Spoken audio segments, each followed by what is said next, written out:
Good afternoon. What's going on, Realm? Talk to me. What is going on outside? It is Sunday. It is the Lord's Day. We are back. Explosive discussions. Lots to talk about. You already know what it is. Gerald Mack, I see you bright and early. Salute. Let me know how my levels are sounding, how we doing out here.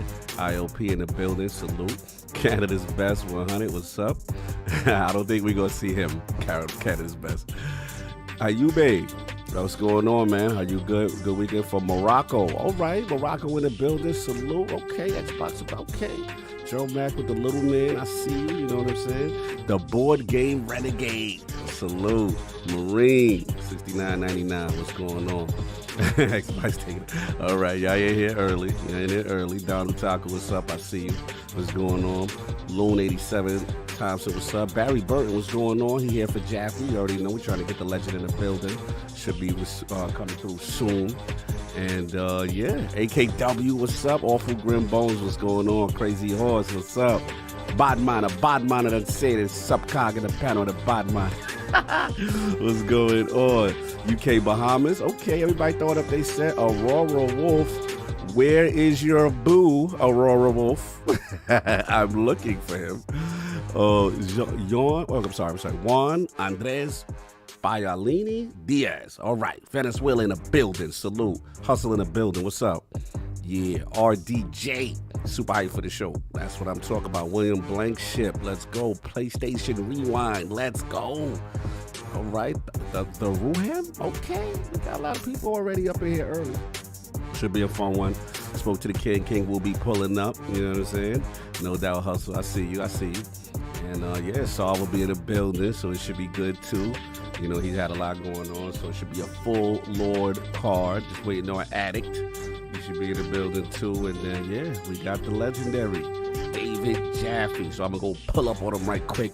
Make sure we get him into the realm nice and smooth. Put him in front of the congregation. We're going to make sure we're going to see how this language thing go. He said he was going to hold me down, but we're going to see how it go. You know he's passionate. But we got a lot to talk about, y'all. I'm very excited. El Domingo, what's up? IMAX, what up? Phoenix Dan, what up?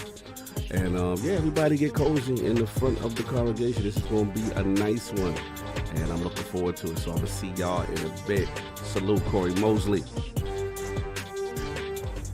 Hear ye, man. Welcome to the show. Hear ye, man. Welcome to the show. If you would not mind, go ahead and find yourself a spot, get comfortable, grab a snack, do all that good stuff that we need to do, and we're about to get started. It's not important who I am. What's important is that you are pulling up to the Iron Lords podcast right now as we speak, and I guess I'm here to keep you entertained until it's time to get this show started. So look.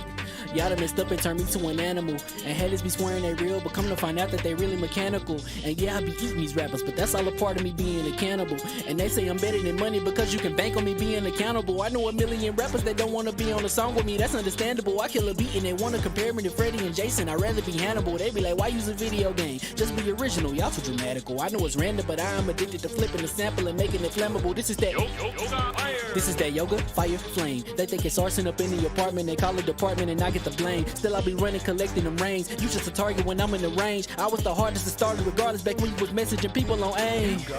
Check my vocals, all on Twitter, but I'm anti-social. Love my city, but I'm still bi-coastal. Let's switch that up. What is you doing? What I want to do. Don't stop. Nah, that was dope. I'm Keep that going. Nah, go ahead. Look, I guess you could say that I'm very spoiled. For them to be your dogs, they ain't very loyal. But I ain't gonna hold you, I ain't here to boil you. You ain't gotta say it, I'm embarrassed for you. Always been a nerd, never been a loser. Making Voltron with a gang of cougars. And I'm going places, better tell a Uber. Cause it's pretty hard to sleep on Freddy Krueger. Let's do that again. Hear ye, man. Welcome to the show. If you would not mind, go ahead and find yourself a spot, get comfortable, grab a snack, do all that good stuff that we need to do, and we're about to get started. It's not important who I am. What's important is that you are pulling up to the Iron Lords podcast right now as we speak, and I guess I'm here to keep you entertained until it's time to get this show started. So look. Y'all done messed up and turned me to an animal. And haters be swearing they real, but come to find out that they really mechanical. And yeah, I be eating these rappers, but that's all a part of me being a cannibal. And they say I'm better than money because you can bank on me being accountable. I know a million rappers that don't wanna be on a song with me, that's understandable. I kill a beat and they wanna compare me to Freddie and Jason. I'd rather be Hannibal. They be like, why use a video game? Just be original, y'all too dramatical. I know it's random, but I'm addicted to flipping the sample and making it flammable. This is that yoga, fire, flame. They think it's arson up in the apartment. They call it department and I get the blame. Still I be running, collecting them rings. You just a target when I'm in the range. I was the hardest to start regardless back when you was messaging people on AIM. Check my vocals, all on Twitter, but I'm anti-social. Love my city, but I'm still bi-coastal. I got. Nah, let's switch that up. What is you doing? What I wanna do? Don't stop. Nah, that was dope. I'm just Keep that going. Keep that going. Nah, go ahead. Look, I guess you could say that I'm very spoiled. For them to be your dogs, they ain't very loyal. But I ain't gon' hold ya, I ain't here to boil you. You ain't gotta say it, I'm embarrassed for ya. Always been a nerd, never been a loser. Making Voltron with a gang of cougars. And I'm going places, better tell a Uber. Cause it's pretty hard to sleep on Freddy Krueger. That's... Whew. Let's do that again. Hear ye, man. Welcome to the show. If you would not mind, go ahead and find yourself a spot, get comfortable, grab a snack, do all that good stuff that we need to do, and we're about to get started. It's not important who I am. What's important is that you are pulling up to the Iron Lords podcast right now as we speak, and I guess I'm here to keep you entertained until it's time to get this show started. So look. Y'all done messed up and turned me to an animal. And haters be swearing they real, but come to find out that they really mechanical. And yeah, I be eating these rappers, but that's all a part of me being a cannibal. And they say I'm better than money because you can bank on me being accountable. I know a million rappers that don't wanna be on a song with me, that's understandable. I kill a beat and they wanna compare me to Freddie and Jason. I'd rather be Hannibal. They be like, why use a video game? Just be original, y'all too dramatical. I know it's random, but I'm addicted to flipping the sample and making it flammable. This is that yoga, fire, flame. They think it's arson up in the apartment. They call it department and I get the blame. Still I be running, collecting them rings. You just a target when I'm in the range. I was the hardest to start regardless back when you was messaging people on AIM. Check my vocals, all on Twitter, but I'm anti-social. Love my city, but I'm still bi-coastal. I got. Nah, let's switch that up. What is you doing? What I wanna do? Don't stop. Nah, that was dope. I'm just Keep that going. Keep that going. Nah, go ahead. Look, I guess you could say that I'm very spoiled. For them to be your dogs, they ain't very loyal. But I ain't gon' hold ya, I ain't here to boil you. You ain't gotta say it, I'm embarrassed for ya. Always been a nerd, never been a loser. Making Voltron with a gang of cougars. And I'm going places, better tell a Uber. Cause it's pretty hard to sleep on Freddy Krueger. That's... Whew. Let's do that again. Hear ye, man. Welcome to the show. If you would not mind, go ahead and find yourself a spot, get comfortable, grab a snack, do all that good stuff that we need to do, and we're about to get started. It's not important who I am. What's important is that you are pulling up to the Iron Lords podcast right now as we speak, and I guess I'm here to keep you entertained until it's time to get this show started. So look. Y'all done messed up and turned me to an animal. And haters be swearing they real, but come to find out that they really mechanical. And yeah, I be eating these rappers, but that's all a part of me being a cannibal. And they say I'm better than money because you can bank on me being accountable. I know a million rappers that don't wanna be on a song with me, that's understandable. I kill a beat and they wanna compare me to Freddie and Jason. I'd rather be Hannibal. They be like, why use a video game? Just be original, y'all too dramatical. I know it's random, but I'm addicted to flipping the sample and making it flammable. This is that yoga, fire, flame. They think it's arson up in the apartment. They call it department and I get the blame. Still I be running, collecting them rings. You just a target when I'm in the range. I was the hardest to start regardless back when you was messaging people on AIM. Check my vocals, all on Twitter, but I'm anti-social. Love my city, but I'm still bi-coastal. I got. Nah, let's switch that up. What is you What I doing? wanna do? Don't stop. Nah, that was dope. I'm just Keep that going. Keep that going. Nah, go ahead. Look, I guess you could say that I'm very spoiled. For them to be your dogs, they ain't very loyal. But I ain't gon' hold ya, I ain't here to boil you. You ain't gotta say it, I'm embarrassed for ya. Always been a nerd, never been a loser. Making Voltron with a gang of cougars. And I'm going places, better tell a Uber. Cause it's pretty hard to sleep on Freddy Krueger. That's... Whew. Let's do that again. Hear ye, man. Welcome to the show. If you would not mind, go ahead and find yourself a spot, get comfortable, grab a snack, do all that good stuff that we need to do, and we're about to get started. It's not important who I am. What's important is that you are pulling up to the Iron Lords podcast right now as we speak, and I guess I'm here to keep you entertained until it's time to get this show started. So look. Y'all done messed up and turned me to an animal. And haters be swearing they real, but come to find out that they really mechanical. And yeah, I be eating these rappers, but that's all a part of me being a cannibal. And they say I'm better than money because you can bank on me being accountable. I know a million rappers that don't wanna be on a song with me, that's understandable. I kill a beat and they wanna compare me to Freddie and Jason. I'd rather be Hannibal. They be like, why use a video game? Just be original, y'all too dramatical. I know it's random, but I'm addicted to flipping the sample and making it flammable. This is that yoga, fire, flame. They think it's arson up in the apartment, they call it department and I get the blame. Still I be running, collecting them rings. You just a target when I'm in the range. I was the hardest to start regardless back when you was messaging people on AIM. Check my vocals, all on Twitter, but I'm anti-social. Love my city, but I'm still bi-coastal. I got, man, let's switch that up. What is you doing? What I wanna do, Don't man. stop. Nah, that was dope. I'm Keep just that, super keep nervous. that, keep that going, keep that going. Nah, go ahead. Look, I guess you could say that I'm very spoiled. For them to be your dogs, they ain't very loyal. But I ain't gon' hold you, I ain't here to boil you. You ain't gotta say it, I'm embarrassed for you. Always been a nerd, never been a loser. Making Voltron with a gang of cougars. And I'm going places, better tell a Uber. Cause it's pretty hard to sleep on Freddy Krueger. That's, whew. Let's do that again. Hear ye, man. Welcome to the show. If you would not mind, go ahead and find yourself a spot, get comfortable, grab a snack, do all that good stuff that we need to do, and we're about to get started. It's not important who I am. What's important is that you are pulling up to the Iron Lords podcast right now as we speak, and I guess I'm here to keep you entertained until it's time to get this show started. So look. Y'all done messed up and turned me to an animal. And haters be swearing they real, but come to find out that they really mechanical. And yeah, I be eating these rappers, but that's all a part of me being a cannibal. And they say I'm better than money because you can bank on me being accountable. I know a million rappers that don't wanna be on a song with me, that's understandable. I kill a beat and they wanna compare me to Freddie and Jason. I'd rather be Hannibal. They be like, why use a video game? Just be original, y'all too dramatical. I know it's random, but I'm addicted to flipping the sample and making it flammable. This is that yoga, fire, flame. They think it's arson up in the apartment, they call it department and I get the blame. Still I be running, collecting them rings. You just a target when I'm in the range. I was the hardest to start regardless back when you was messaging people on AIM. Check my vocals, all on Twitter, but I'm anti-social. Love my city, but I'm still bi-coastal. I got, man, let's switch that up. What is you doing? What I wanna do, Don't man. stop. Nah, that was dope. I'm Keep just that, super keep nervous. that, keep that going, keep that going.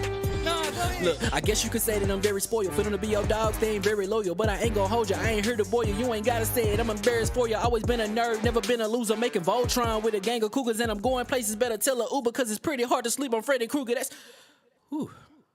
Let's do that again. Hear ye, man. Welcome to the show. If you would not mind, go ahead and find yourself a spot, get comfortable, grab a snack, do all that good stuff that we need to do, and we're about to get started. It's not important who I am. What's important is that you are pulling up to the Iron Lords podcast right now as we speak, and I guess I'm here to keep you entertained until it's time to get this show started. So look. Y'all done messed up and turned me to an animal. And haters be swearing they real, but come to find out that they really mechanical. And yeah, I be eating these rappers, but that's all a part of me being a cannibal. And they say I'm better than money because you can bank on me being accountable. I know a million rappers that don't wanna be on a song with me, that's understandable. I kill a beat and they wanna compare me to Freddie and Jason. I'd rather be Hannibal. They be like, why use a video game? Just be original, y'all too dramatical. I know it's random, but I'm addicted to flipping the sample and making it flammable. This is that yoga, fire, flame. They think it's arson up in the apartment, they call it department and I get the blame. Still I be running, collecting them rings. You just a target when I'm in the range. I was the hardest to start regardless back when you was messaging people on AIM. Check my vocals, all on Twitter, but I'm anti-social. Love my city, but I'm still bi-coastal. I got, man, let's switch that up. What is you What I doing? wanna do, Don't man. stop. Nah, that was dope. I'm Keep just that, super keep nervous. that, keep that going, keep that going. Nah, go ahead. Look, I guess you could say that I'm very spoiled. For them to be your dogs, they ain't very loyal. But I ain't gon' hold you, I ain't here to boil you. You ain't gotta say it, I'm embarrassed for you. Always been a nerd, never been a loser. Making Voltron with a gang of cougars. And I'm going places, better tell a Uber. Cause it's pretty hard to sleep on Freddy Krueger. That's, whew. Let's do that again. Hear ye, man. Welcome to the show. If you would not mind, go ahead and find yourself a spot, get comfortable, grab a snack, do all that good stuff that we need to do, and we're about to get started. It's not important who I am. What's important is that you are pulling up to the Iron Lords podcast right now as we speak, and I guess I'm here to keep you entertained until it's time to get this show started. So look. Y'all done messed up and turned me to an animal. And haters be swearing they real, but come to find out that they really mechanical. And yeah, I be eating these rappers, but that's all a part of me being a cannibal. And they say I'm better than money because you can bank on me being accountable. I know a million rappers that don't wanna be on a song with me, that's understandable. I kill a beat and they wanna compare me to Freddie and Jason. I'd rather be Hannibal. They be like, why use a video game? Just be original, y'all too dramatical. I know it's random, but I am addicted to flipping the sample and making it flammable. This is that yoga, fire, flame. They think it's arson up in the apartment, they call it department and I get the blame. Still I be running, collecting them rains. You just a target when I'm in the range. I was the hardest to start regardless back when you was messaging people on AIM. Check my vocals, all on Twitter, but I'm anti-social. Love my city, but I'm still bi-coastal. I got, nah, let's switch that. What is you What I doing? wanna do Don't here. stop. Nah, that was dope. I'm just Keep super that going. Keep that going. Nah, go ahead. Look, I guess you could say that I'm very spoiled. For them to be your dogs, they ain't very loyal. But I ain't gonna hold you, I ain't here to boil you. You ain't gotta say it, I'm embarrassed for you. Always been a nerd, never been a loser. Making Voltron with a gang of cougars. And I'm going places, better tell a Uber. Cause it's pretty hard to sleep on Freddy Krueger. That's, whew. Let's do that again. Hear ye, man. Welcome to the show. If you would not mind, go ahead and find yourself a spot, get comfortable, grab a snack, do all that good stuff that we need to do, and we're about to get started. It's not important who I am.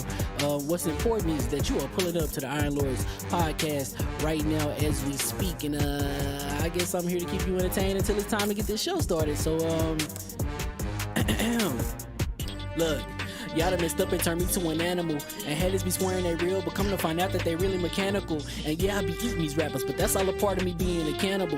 And they say I'm better than money because you can bank on me being accountable. I know a million rappers that don't wanna be on a song with me, that's understandable. I kill a beat and they wanna compare me to Freddie and Jason. I'd rather be Hannibal. They be like, why use a video game? Just be original, y'all too dramatical. I know it's random, but I am addicted to flipping the sample and making it flammable. This is that yoga, fire, flame. They think it's arson up in the apartment, they call it department and I get the blame. Still I be running, collecting them rains. You just a target when I'm in the range. I was the hardest to start regardless back when you was messaging people on AIM. Check my vocals, all on Twitter, but I'm anti-social. Love my city, but I'm still bi-coastal. I got, nah, let's switch that. What is you doing? What I wanna do Don't here. stop. Nah, that was dope. I'm just Keep super that going. Keep that going. Nah, go ahead. Look, I guess you could say that I'm very spoiled. For them to be your dogs, they ain't very loyal. But I ain't gonna hold you, I ain't here to boil you. You ain't gotta say it, I'm embarrassed for you. Always been a nerd, never been a loser. Making Voltron with a gang of cougars. And I'm going places, better tell a Uber. Cause it's pretty hard to sleep on Freddy Krueger. That's, whew. Let's do that again. Hear ye. And we are live. Iron Lord Podcast.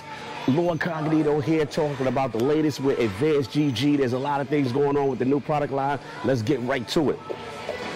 So we got that focus line, y'all. This is that standard. This is what we use right now. Kind of our caffeine substitute. And what we usually do right now when we're gaming, we don't use coffee anymore. We're utilizing this focus. On deck number 2, you already know this is my favorite right here, the energy line. You already know, birthday cake, one of my absolute favorites. Completely delicious. This is a pre-workout equivalent. And also doesn't use beta alanine, so you don't get the jitters and stuff like that. So it's really good for that. And then the new, we got that hydration line, y'all. This is really good for people who don't like caffeine, who want an electrolyte substitute, and it is really sugar-free, absolutely delicious. So you got your 3 choices. Once again, you know Cog Lover is sour. You already know, and we're doing this right now. So go get yourself to advancedgg.com. Use code IronLord on the checkout. This is something I use all the time. We got to support Advanced GG. Great products if you want to get your workout on. Even if you don't work out, you're just gaming, you need that focus. And again, the hydration line for those who don't want caffeine, no sugar, electrolytes, you're good to go. LordCognito here, Iron Lord Podcast. Peace.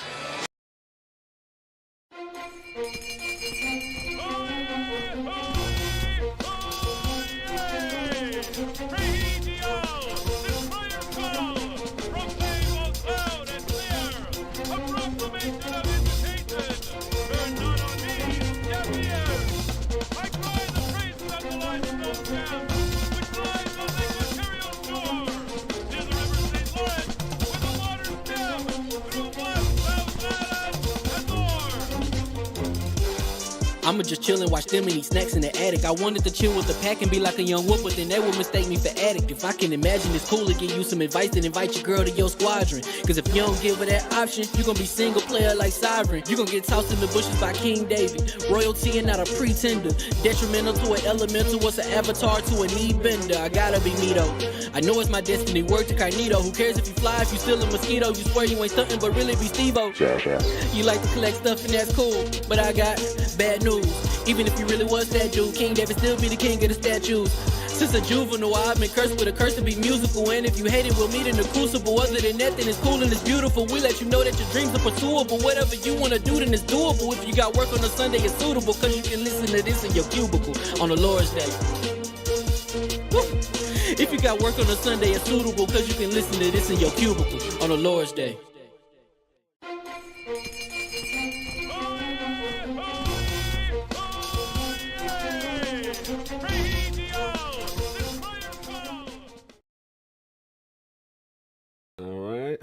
Hot mic. And we actually do a little mic check right quick. So we'll make sure the levels. Yeah, I see levels. I like that. I like levels. Hear ye, hear ye. And we are live. Welcome to the Iron Lords Podcast, LLC, and also live on lordsofgaming.net. Episode number 257. It's another glorious Sunday. We're back at the round table on the Lord's Day. I'm extremely excited about our special guest. And we've got Starfield and Redfall delays, God of War Ragnarok and Sony financials, and Sony strategy versus Game Pass to discuss, so we gonna get right into it. I want to introduce a Lord who is not only an iconic director within our games industry, but whose tremendous influence shaped an identity on Sony platforms, and his candid opinions reverberate on any podcast. Introducing the game director of the legendary God of War franchise, co-director, co-creator of the TwistedMetal series, and the host of the Gabbing and Games podcast, the Lord of Kratos, Sweet Tooth, and Phil Collins, who always reminds DoorDash the principalities of proper food delivery. Live from California by way of Alabama, and kind enough to make his debut into the realm of the Lords, my man, Lord David Jaffe. How we doing, sir? I am doing very good. That's a very nice, kind introduction. I appreciate it. Lately, I've been on some podcasts that have been a little, rough, and so this is like coming to this is like a spa So I appreciate the kind words. I'm doing good. It's kind of early for me. My sleep schedule has been absolutely wrecked since the pandemic. I haven't gotten any better. I haven't gotten over it. And so I'm going to bed at 3-4 o'clock. But I'm happy to be here. I like y'all's show. I appreciate you having me. And yeah, I'm doing good. Well, doing good. Appreciate you, man. I'd usually be in church, you know. Oh yeah. No. Oh yeah, of course. We gotta have some sermons. This is a Sunday, man. Look, man, appreciate you dealing with the time difference and taking the time out your day. But look, man, you are Lord at what you do, one of the icons in the game. So we gonna have some fun. But other than that, like, what you been playing, man? A lot. I have been playing. Let's see. I'm still playing Elden Ring. I'm about 160 hours in, and people are like, "You're not finished with that yet?" And I'm like, No. I'm doing a lot of leveling up and grinding because I don't have the skill set to like just figure out the boss patterns everywhere. There's so many bosses. So I'm playing that. I played a wonderful game the other day called Nightmares of Decay on Steam, which is a PS1 first-person version of Resident Evil, but then it takes its own path. That's really great. Yeah. I'm playing what's called Evil Dead. We played the other night, which was awesome. I saw a little bit of the stream. Really fun. I'm playing Hearthstone again. I stayed away from all the Activision stuff, and then I realized that Bobby Kotick's on the way out, so I felt I did. Now it's good. Now the water's nice. The water's nice now. That's right. Yeah. And so I'm back to being addicted to Hearthstone. I'm playing Rogue Legacy 2. I'm playing WWE 2K22. I mean, I'm playing a crud ton. Look at me say crud ton. Yo, I see what you do. The little for the Lord. Lord. That's right. Put the symbol up. Put the crest up on the Lord's Day. There My man, I Everybody appreciate respect you. that. That's I appreciate If you. you can change, I can change. We all can change. Let the spirit move you, brother. Come to the front of the congregation. That's right. Oh man. Anyway, absolute pleasure. We got a lot of show, and you already know we got the 4 horsemen of gaming, those original lords of the realm here at the round table with time-sensitive intros because we have to maximize King's time. Anyway, my co-host with the co-host, my brother from another mother, the difficult game conqueror, lord of his own world, and the how of the young wolf. My man, Lord Addict of the Addict Show. How we doing, sir? Doing pretty good, man. One thing I will say is I'm playing a game. I'm reviewing it right now, and I will say when you guys see this game in a couple days, like I've played Dark Souls type games, I have, but these bosses in this game, man. Like, so the guy gonna be lit. That's what that said. No, my anger's lit. Like, got you raging. It's If like you yesterday. frustrated, I'm not playing the game. Yeah. Like I was sitting there fought like there's this boss where you fight like this giant insect, and they keep like shortening the map over and over again. So after they did it once, I'm like, all right, this is what it is. I like this. This is like a one-on-one thing. And then they did it again, and I'm like, okay, no, I don't want to be that close to her. Like, let's back it up a little bit. It's a rough game, man, but it's definitely gonna be a good show. Appreciate Jaffe for coming on here, and we're gonna get stuff, and I'm gonna shut up so Keen can take the rest of my time. Yes, Thank please. you. Sir. And of course, we have our most technical gaming lord, the solo gamer who lives for the single player selfish experience, and also the Sostradamus, the Lord of Clarity and Lord Patron of the Iron Bank. My man, Lord Sovereign, coming in hot today. What's up, bro? Very hot. Yeah. Sovereign almost had a funky haircut this morning because Oh, Sovereign what was happened? cutting his hair and his clippers conked out on him. Oh my God. Oh, you would have had the fade with the half move? Oh my goodness. And so I had to Halfway pull out the backups, and the backups, aren't as Efficient. powerful. Ah, that's sexy. They're wireless, but they came Listen, through for me. man, the 'Cause otherwise, sexy I is would've still had on to- You point. start with the back of your head first. Yeah, you always make sure the front is done. Yeah, this is the money maker. So I never asked you this, All though. cut your own hair, don't you? Look at that. Mhm. I do. I started as well. I finally went bald enough up top that Mhm. I was just like, it's the best thing ever. Yes, Oh, you gotta let oh it go. my We God. gotta let the ego go. Listen. When we Now, cut it see, down. what I haven't did is I haven't financially been as secure as you to let my grades do what they do. See, because everybody sit there and say, you still using that Just for Men? I'm like, yeah, hell yeah, I use that Just for Men right now. I gotta have that little 10 years younger look. Oh, okay, we taking it back. I can't be You put a rocking my point age on it, though. look. You said 50. You said 50. I'm done with it. But Yeah, it's coming. It's creeping up, and I'm trying How to. old are you right now? No, see, I'm trying. We ain't not gonna do that. He getting close, Dave. He getting Look, Jaffe, he getting close. He getting close. He's approaching. No, but what I'm gonna do is What? listen. What I'm gonna do is 50? I'm gonna delay it. I'm putting like a 6 month to 8 month delay. Okay. Because our build ain't ready.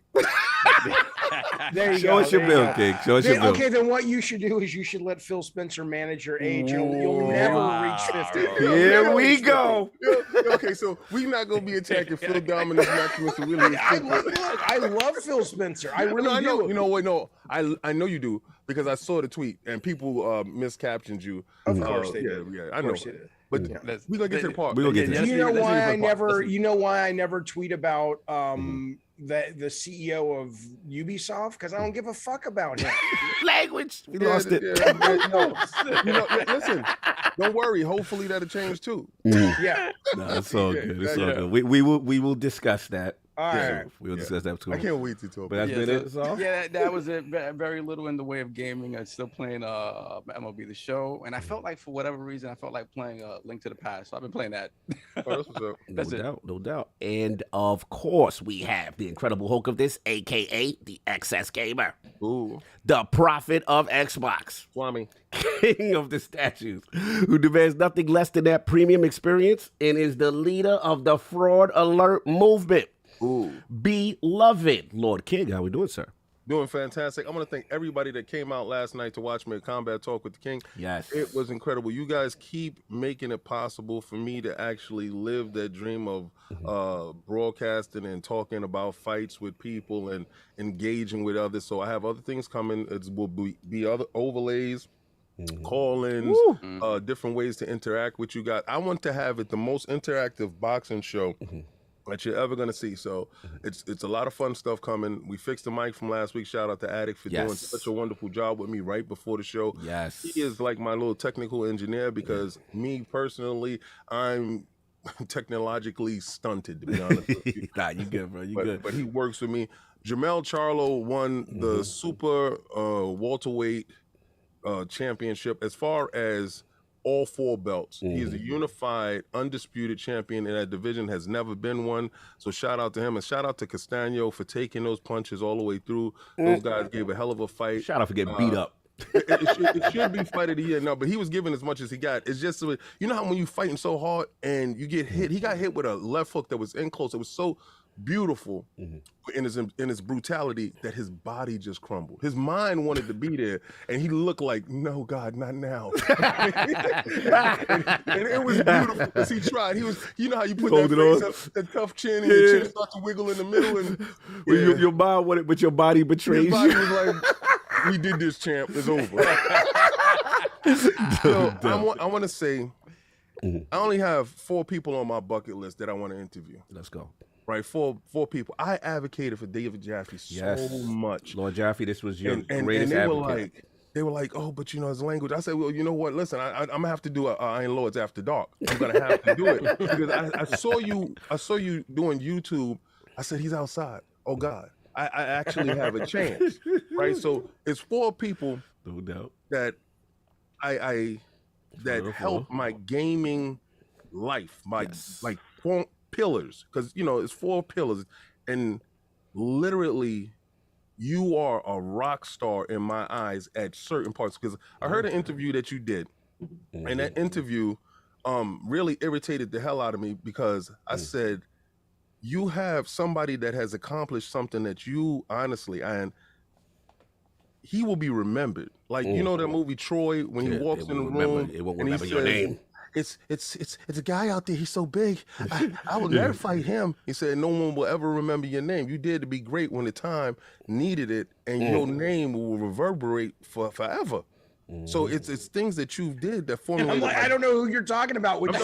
I'm talking about you, sir. No. I mean, in Troy. I'm Troy? Like, when he's talking what about was the his person name? who played Brad when they went Pitt. to Achilles, they asked Achilles. Oh, okay. I was going to say, like, I don't remember his name. Pitt. Brad Pitt. He was laying there with the chicks. I understand. And the little boy came in. Sir, it's just. Well, okay. Well, that's nice. That's nice. It really is nice. It really is kind. I'm not like, oh shucks or anything like that. I'm just like, I can't stress enough how much of a team effort it is. I mean, no doubt. I love my contributions. I am proud of them to those games. I don't walk around with any kind of ego like I did this. I don't really. No. I'm on to the next thing, you know. That's for us to do. Okay, but what I will tell you is I feel that way about other people, obviously, and so all I can do is hear it and go, I can't relate to it what you're saying about me because I'm just me. Right. But if that's how you feel, that's staggering to me. But I'm happy to be here and thank you guys. Let me finish giving you your roses because my day is gonna be short. Right. Okay. I wanted to ask you about what's it called, Creator Clash, the boxing thing yesterday. I thought you were going to talk because I know that's. Do you know what I'm talking about? You talking about the boxing manager thing that I did? No, the influencer. I didn't know you were into boxing yesterday. There was like 20 influencers like from YouTube that went to Orlando and fought in a boxing ring. They got busy. Oh, I wish I would. It was I was like, shit, shucks. I didn't know, you know, I was like, oh my God, you should have been there. You know, put me in. Nah, they don't want to deal with you on that. It was amazing because it was just these guys who clearly had no training at boxing. I would have fun. And it was just like to watch some of them though really discover, holy cow, I have endurance, I can hit. And then the guy on the other end receiving it was like you were saying. The guy's like, my heart wants it. My body I've never been full punched in the face before. And that guy's just like crumples. It was anyway. It's different. Sorry, I know you got your time, but okay. No doubt. It's that's why I love you. See, and I got a chance to watch. So I begged for this interview, and these two wonderful shout out to guys Addict. Went out and with Fonz, and shout out to Fonz. Shout out to Jay Fonzarelli. Shout out to Games Talk Live. Fonz is my dude. Shout out to Fonz. He definitely do us an alley while you were on this show. And yeah, we wanted to facilitate it. So salute to everybody involved. You had an interview, and all I can say is I was frustrated at the fact that you had the opportunity to have questions and conversations with an individual, and for whatever reason, you felt that it was time to do this stick. Yeah, the disrespect. And not get to any real questions, any real conversation, because at the end of the day, it's plastic. But I beg for this part, and they really got it. So I got questions later. We'll start going about your history. And I'm an open book, whatever you want to know, man. We're going to get to it. I know, that's why I want you here. Thank you so much. I'm sorry I went long. No, I know, because your time, you wanted to get your balls off for most of them, but if you got to leave mid-show. But, of course, we got the gaming ninja himself, the Shinobi, LordCognito, spreading that realness in the realm of the IOP, not telling you what you want to hear, but what you need to hear. Shout out to Defining Duke. Shout out to Mr. Matty Plays. Shout out to Cole Eastwood, who pulled up. Definitely had a good episode. It should be up on YouTube now, Last Stand Media. And we had that stitch-in about the Starfield and Redfall delay. Get the raw reaction. Check that up. Also, if you want that Patreon exclusive, we got that DRM, Xbox Everywhere situation. So me and Matty kind of break that down in an offline future. Shout out to The Last Word. Shout out to Ebontis, Ty Guy Travis, talking Destiny PvP, my man Shadow, talk about the Iron Banner changes. As far as me with gaming, I've been slowly, I haven't been a lot of gaming, but Trek to Yomi, y'all, like, it's like a little artistic little masterpiece, man. It's simple in combat. It's not doing anything crazy. But even Tsushima. Like it's the dialogue, it's the background to foreground, it's the atmosphere. It really puts me in a place. I've been enjoying it. I'm only like maybe stage 3 stages in, because I've been doing like one stage a day. I don't have much time these days. But I've been loving it. Until I got to the end of. I fought a boss. Yeah. Just to let you know, and they have mini bosses. I've been getting my parry down, so Sav will be proud. I'll be getting my parry down. You know what I'm saying? Doing that. I don't believe in that nonsense. You play Soga at it, you be rolling. I know every game you play, you roll. You got to parry, but parry is the counter. You know what I mean? It's the gameplay, bro. Wait, you didn't parry in Sekiro? Yeah, Sekiro. Did you parry Addict? You have to parry. He said it begrudgingly. Well, see, like, you can't just dodge away. If you try to do that, you're gonna die. No doubt. So we're doing that, and then VR. Actually, played this game.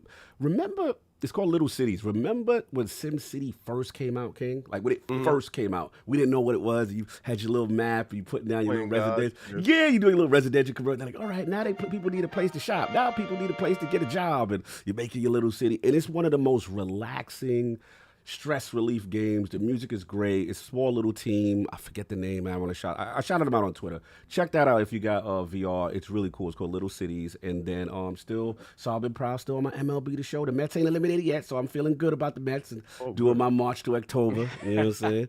I finished Elden Ring. Playing well. I finally finished that game. What's that? Fantastic. I'm on the Game Plus 2 on Elden Ring right now. No doubt. So let's get a couple of super chats now, and then we tell them the rules of engagement with Lord Jaffe. Yeah. So how long we have David for? He rocking. He's rocking. Oh, beautiful. The other David's leaving.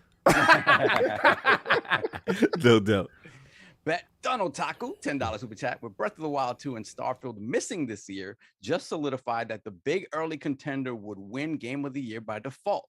Kirby is set to completely sweep the Game Awards, sadly. He ready. Then my good friend, let me play with your joystick. That's your man. Let's go. $5 super chat. Can't wait for Sabu Boo. Ooh. I've been missing you like Xbox has been missing games. Yo. Wow. Boo Boo. I don't like the icon he uses for you. Not about this. Go ahead. Ooh, it's good. Glass steamed up. Continue. Then we got K Asante, $5 super chat. All hail the IOP on the Lord's Day. What an amazing guest. Between the news and the honored guest, hopefully we are forgiven for a few slip-ups. Yes, this is gonna happen. Jaffe good. We got the homie Hargeet Chanique, $5 super chat. Oh, Salute to the lords and welcome to the realm, Lord Jaffe. Jaffe and King on the Bethesda delay is going to be fun. Welcome back to Lord Prophet Saab. Thank you, sir. Thank you, sir. Salute. Then we got Hargeet Chanique once again, $2 super chat. Jaffe already dropping the F-bombs. I didn't mean to. He's doing good. Trying, It's a process. That's right. Then we have Plátano J, $2 super That's chat. my guy. ¿Qué es lo que es, Lord? Feliz domingo igualmente a usted. Why Soft get these exclusive? That's good that he got that. They miss me. That's what they do. Clearly, but they don't like when me and Addict read the super chat. Oh my god. Then we got Eric Franklin, $10 super chat. I can't believe the timing of today's guest. Maybe this is the real reason Bethesda delayed 2 games in one day. only so they can get to this moment here. Very excited for the show. Wow. We definitely feel like we got the right guest with these. Now I'm starting to go, what do you, I don't know your opinion on this, so I'm excited. This is like, Then we have the Nightbeard, member for 4 months. Thank you, sir. So happy to see my favorite content creators united today. Have a wonderful day. You as well, sir. Much love. We got 600 plus in the Hit chat. that like button. Hit that like button. Every time you hit the Share like this button, out. you save a little child. You just want to make sure that you're every doing the right fucking thing kid for the over. children. When you hit the like Pet a button. kitten. So we got 2 more and then we'll move on. Then after that, guys, we're gonna save more of the super chats for later on, so we can get into the topics of the show. David's gonna be with us the whole time, so that's fantastic. But we'll kind of spread them out. You know, I'll rely on Cog to sort of let me know when it's a good time to jump in. Absolutely. We got Chancleta Mangu. Ow! $4. Remember for 4 months. Thank you, sir. I like how these dudes. Salute. We'll have it. No, I just like how our Latin contingent is up when Saab is there. I just like that. Oh, yeah, I just as think soon as he everybody show up, speaking they- Spanish, everybody like click in, Chancleta like Mangu he is went outside. to- Like I he like went to this. Spanish Twitter and Yeah. tweeted it out. I'm back, baby. I'm back. Hola, ¿cómo está? You see what's missing? I like this. It's good for the Hey, demographic. these dudes. Have a great episode, fellas. Thank you, sir. That's my guy. Then we got Jay Barry. Oh, member Oh, boy. that's my guy. Here we go. $20 super chat. Shout out to my man Jaffe with his DLC ass. Oh, he ain't like that. Oh, he didn't like that. Yeah, I love the fact that he said that. So y'all can actually understand. I was right. Oh, God. That topic gonna be messy. Continue. I'm just upset that he gets to say ass and you said hell. No, hell is a place, but it's not a curse. You know, hell is Okay, so hell and ass are okay. Oh man. No.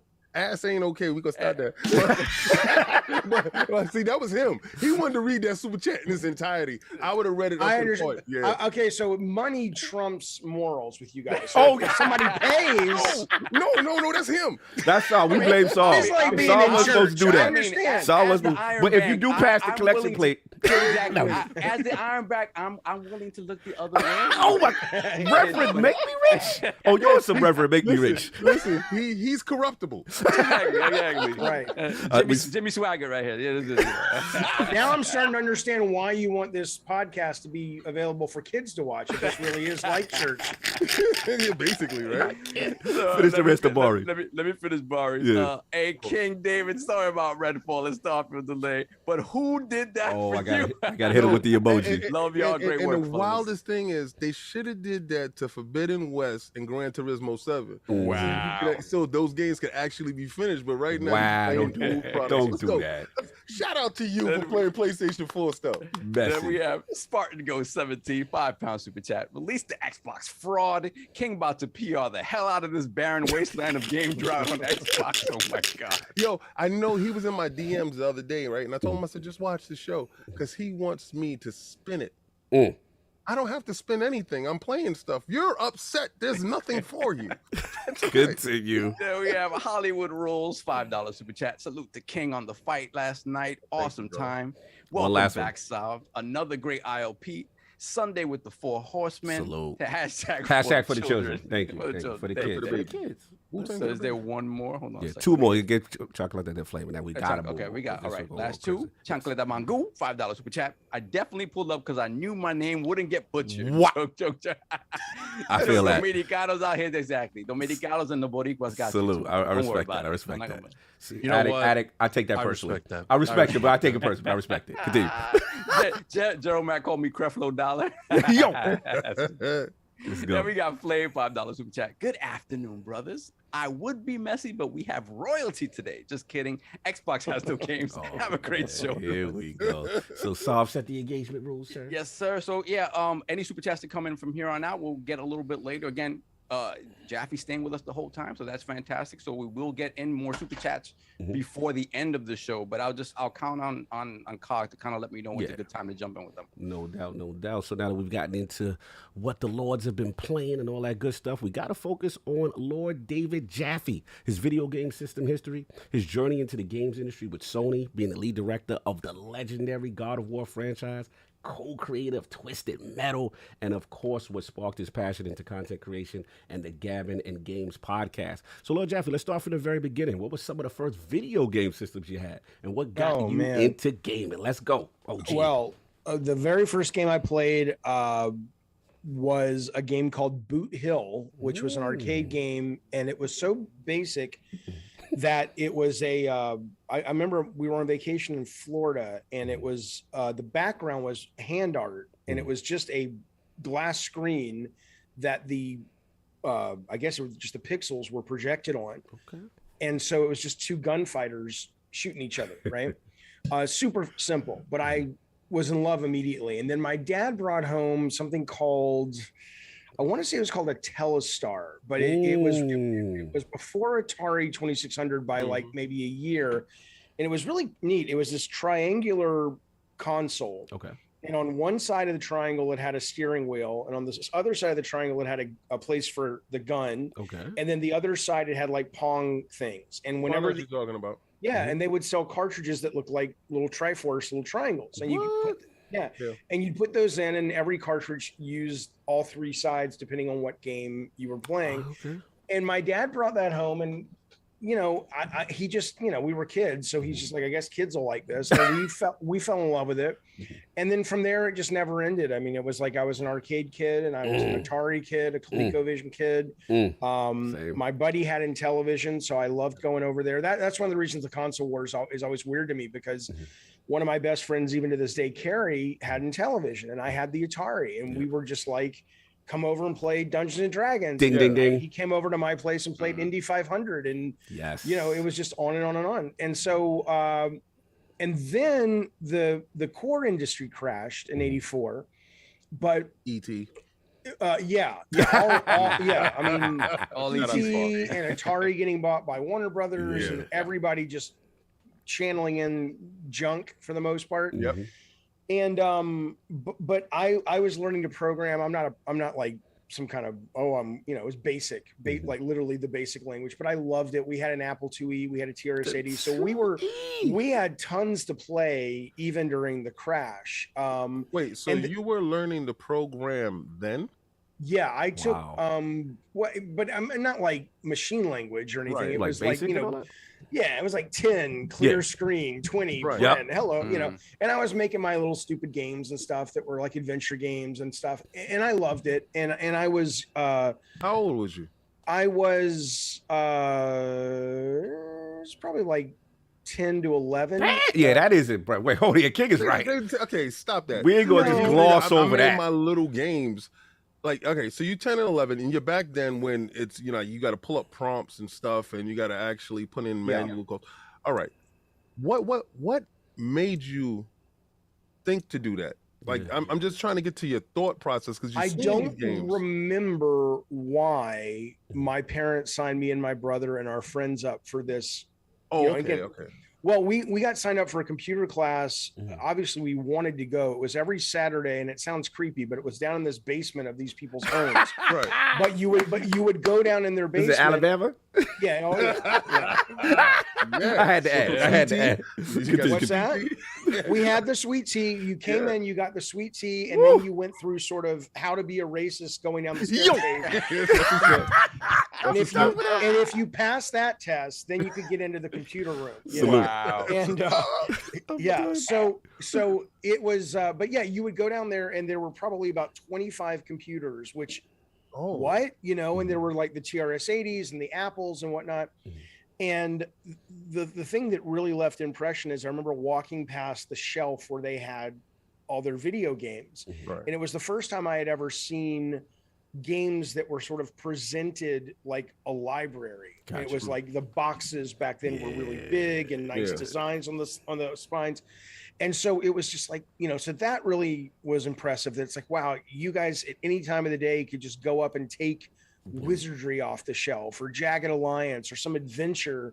Right. And that's, you know, so that really got me. And so, but yeah, I was, you know, but again, let's be clear. I mean, I understand there is a way you could paint someone who's like, wow, you were 10 and programming a computer. I mean, basic is, you know, kids are really good with computers. Kids are good with that kind of logic if you get them early enough. And I still could program in BASIC today. I remember a lot of it. Yeah. But the minute I started to try to get to Pascal and other languages, I was like, yeah, that's you know, that's not my cup of tea. So, but yeah, I was doing that. And then suddenly after, even though I had a lot to play, and I remember there was one Christmas where I wanted to play like a console again, and there were none to be found. The only thing that was out was a game that had full motion video on the TV. And you had like a cursor that you could follow around like you were a jet fighter in Top Gun or something, and that was it. Yeah. And the next time I went into the toy store, which was about 5 or 6 months later, suddenly there was the NES. And after that, it was like it's never gone away in terms of the console space, right? Yes. But I got the NES like the first 3 months it was out. I remember buying Zelda. Which one? Which one did you have? Which one did you have? The standard base, the one with the standard. Okay. Oh yeah. Gotcha. I didn't even. I mean, I was a gamer. I wanted to make movies, but I was also programming games. But I was aware of like Rob the robot and all that stuff, but, right? But I was like, I just, you know, whatever.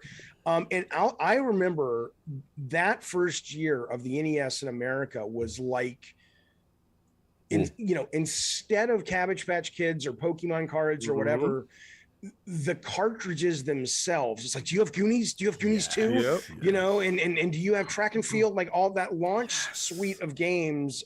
There were like 20 of them. You know, kids were like selling them on the playground. It was just like my mom found, you know, I'm trying to, you know, Gradius. You have Gradius, you know? And it was great. It was great. And so I've just always been a gamer of arcade, of PC. And maybe that's why these days I don't have a lot of patience for console war stuff. Not because I'm like, I'm better than you or anything, but because I'm like, it would have I grew up at a time where it never would have occurred to me to do anything but if I can't, we didn't have a lot of money. It's like, if I can't afford a system, then I'm certainly going to seek it out from a friend who has it. Yeah. Because I want to play everything, you know, I just, I've always struggled with that. I get the kind of like, you know, you like Alabama, I like Auburn, favorites, but we're just playing around. But you know, I've always been stunned by the level of vitriol. Yes. Because I'm like, are you guys aren't kidding, are you? No, they're serious with it. But they're games, man. I mean, don't you want to play everything? Not to interrupt you, you're making a fantastic point because we kind of share that era. And you said it beautifully earlier, which is like, we're from the era, like you say, if your friend had the NES, you had the NES, but your friend had the Master System, it was like, hey, come over, check this out. Jesus, who was that? You know what I mean? That was you know what I'm saying? He's alive. Yeah, Addict's gracing us. He's blessing us. Yeah, see, we let the white guy out. Remember you said we didn't let the white guy out. See, we let him out. So anyway, at the end of the day, Addict's laughing. I made him laugh. So at the end, we come from that era, and it was just the sharing and the joy of games because we all didn't come from a lot of money, and it was more so like, all was broke. And then there was starting the trade games. So it's like, all right, let me hold this, like you said, let me get the greatest. You got the pro wrestling, okay, you got the Mike Tyson Punch Out, cool.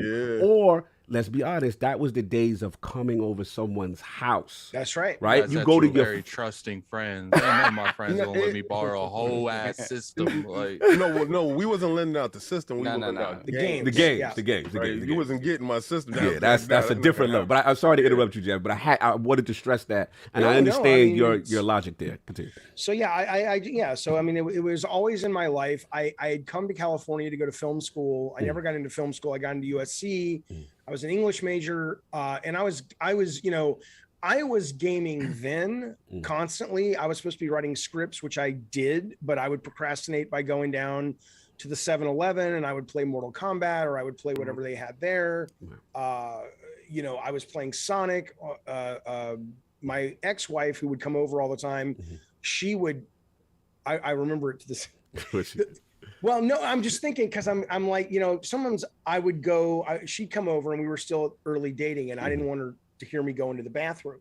Right. So I'd go into the bathroom and I'd turn on the water or whatever. And when I heard her playing Sonic, I'm like, okay, I can take a shit. You're that level of love and progression. Yeah, because now she's playing Sonic, she's distracted. I can come in here and get done. Addict, can you relate? Like, yeah, right. Did that come out loud? I don't want her to hear me in here. But anyway, yeah. So and then I got to Sony as a tester. I expected that to be a relatively quick stopover because I had sold some TV shows to a couple of studios in LA and Hollywood. And I didn't know, I had one friend who was a co-producer on the first show that we sold, and we were still in college. And he dropped out of college, took all of his fraternity brothers to Vegas, because he had the money from his dad had already paid. Right. So when he dropped out, he got all the money that was left over that he had, so because what had happened was like the Friday before we were doing a deal with a company called New Line Television, which is now part of Warner Brothers. And they said, hey, we're talking to Oprah Winfrey about your show and they may want to produce it and you'd have to move to Chicago and all this stuff. And it was just, now that's just like talk. Right. But when you're 19, you're like, Mom, we're moving to Chicago. We're going to work with Oprah. You believe every single thing that they tell you. Yeah. And my buddy just washed out because he was like, I'm done. I don't need to be at school. Right. So I get a job as a tester. And really the minute I got in, I was like, all this creative stuff I want to do. Right. I can do in games because there's not as much competition. And I don't think I'm not as good of a writer as I was working in games. Part of it was because at the time, I think the competition for people who did what I wanted to do just wasn't there. Right. So I could be a big fish it was a big pond because it was Sony's pond, but in terms of those kind of games. Right. And now you actually have real people that want to be writers. Like I look at Cory Barlog and think Cory's a much better writer than I ever was and ever will be. But I got in kind of where the fact that I wanted to write and have a character arc and I wanted to have plot points and acts and have emotional resonance in the gameplay, that was enough to put me leagues ahead of almost everybody else. Now you've got people who genuinely like writing who are in the process. So question, once you get into the Sony building, right? You're in the Sony building and this is PlayStation 1, right? I take it. Well, before we were at Sony ImageSoft, before PlayStation was even announced, we were doing terrible games like Three Ninjas Kickback and Cliffhanger and Last Action. We had a couple of we had Skyblazer, which was awesome. We had Equinox that was awesome. A couple of games really worked.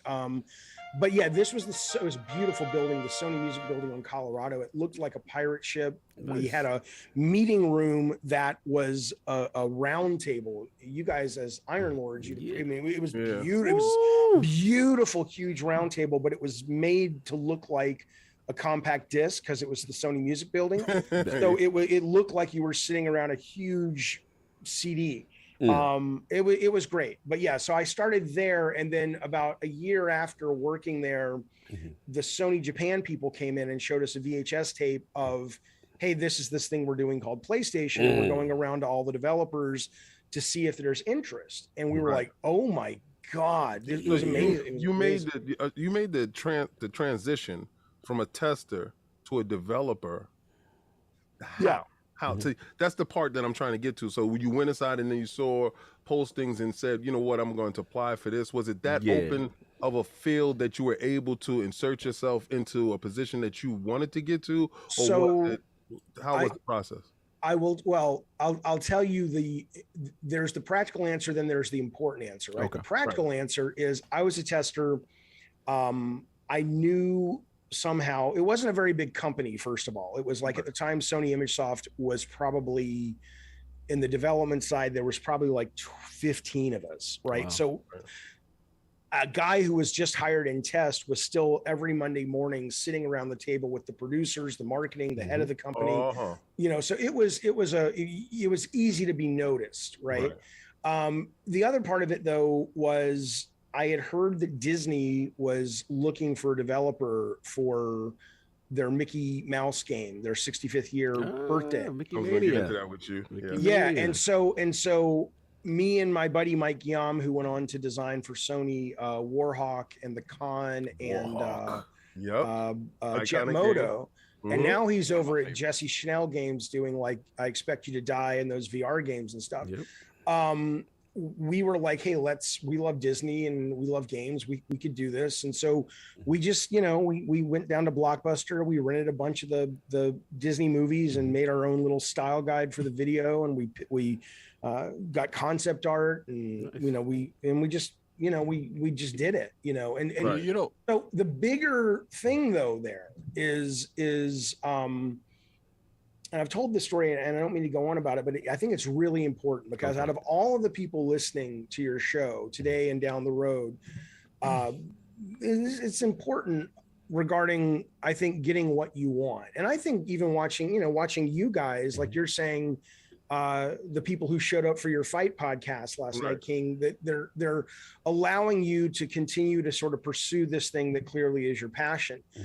There's a lot of people who just stop because the situation hasn't presented itself. It hasn't come up and knocked on their door and said, come be a broadcaster, come be a game designer, you know? And I was sitting in a theater at USC when Jeffrey Katzenberg, who's a very well-known movie executive, used to run Disney animation and everything. Somebody raised their hand. It was the film school crowd. And they said, hey, can you tell me how to make it in Hollywood? And he says, it doesn't matter what I say to you. Everybody who's actually capable, who wants to make it, they will find a way to make it. They will make their own path in. And so I think that's the bigger thing is that I had other testers at Sony. I had producers at Sony that were like, why is this guy who just started 6 months ago getting a shot to pitch Disney? And it's like, because he asked and he demanded it and he stayed late and he pitched it and he put together with Mike Yam a pitch. And then he went to the head of the company and he pitched it and the head of the company liked it. And now you're in the room, you know, you only get in the room because you walk in the room. No one's going to send you an invite. So it's just like, David, like you guys said, first thing you said is we went to Blockbuster and got a bunch of the research material. Like it's little things like that. You wanted to educate yourself to actually do a pitch that would entice them. It's stuff like that. Cause like, you know, I feel like there's a lot of stuff going on when it comes to, especially like TV shows and stuff where they'll make TV shows on media and don't even care about the original source. It's like you back then was caring about the original source. I know it's subliminal right here. You know what, but I I will say what's important to also remember is that, you know, a lot of times when people hear stories like that, and whether it's a motivational story or not, I think it depends on the person, but you know, a lot of that was driven out of fear. A lot of that was like, I grew up without a lot of money. I would come home and my parents were incredibly loving, but you know, sometimes I'd come home and the power was off. Like we did not have the money to pay the power bill, you know? And, you know, a lot of what drives people like, I want to be driven like that. It's like, you can be, but everybody comes up through their own kind of tunneling system, and what they emerge with is what they emerge with, and that one's not better than the other.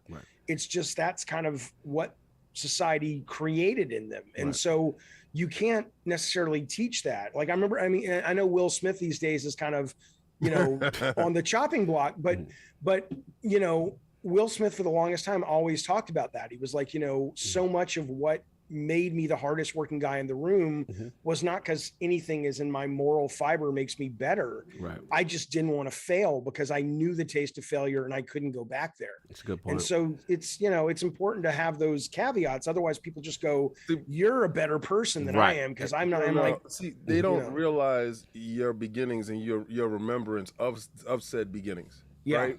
I mean, like you said, the lights is off. Those type of situations, like I grew up in a very, very poor neighborhood, right? We didn't even know that we was poor.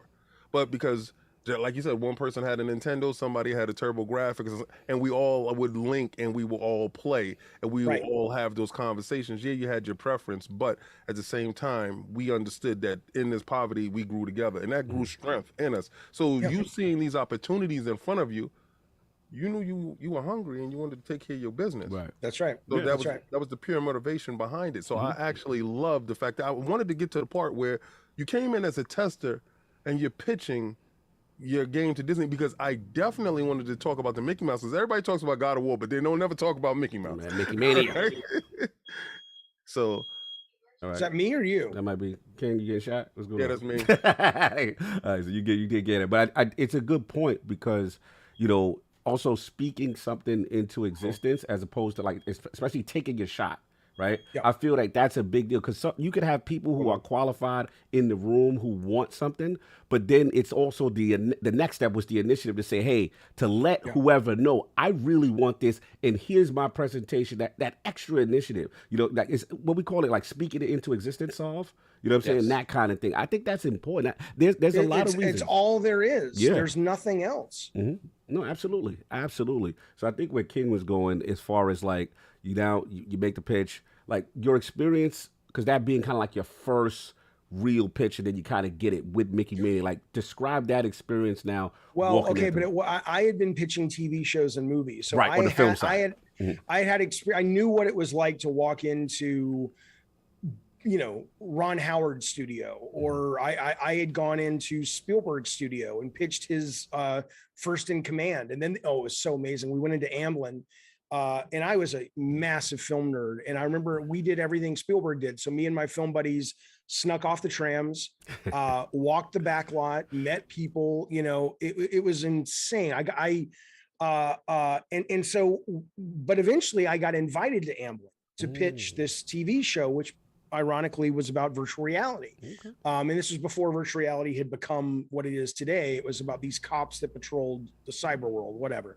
And it was, I was so, I had so mythologized. What's the word?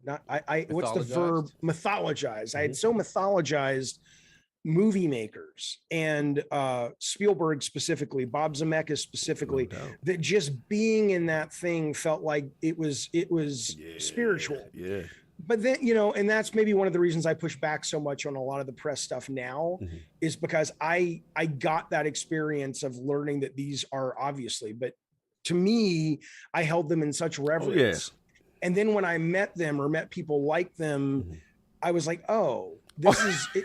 I don't mean that disrespectfully, but I'm just like, you know, there was a great evening that occurred where I was just like, you're just this guy, and the media and your PR has turned you into something. And that's why a lot of people are like, why are you always so brutally honest or whatever? It doesn't mean that's a good thing or a bad thing, depends on the topic.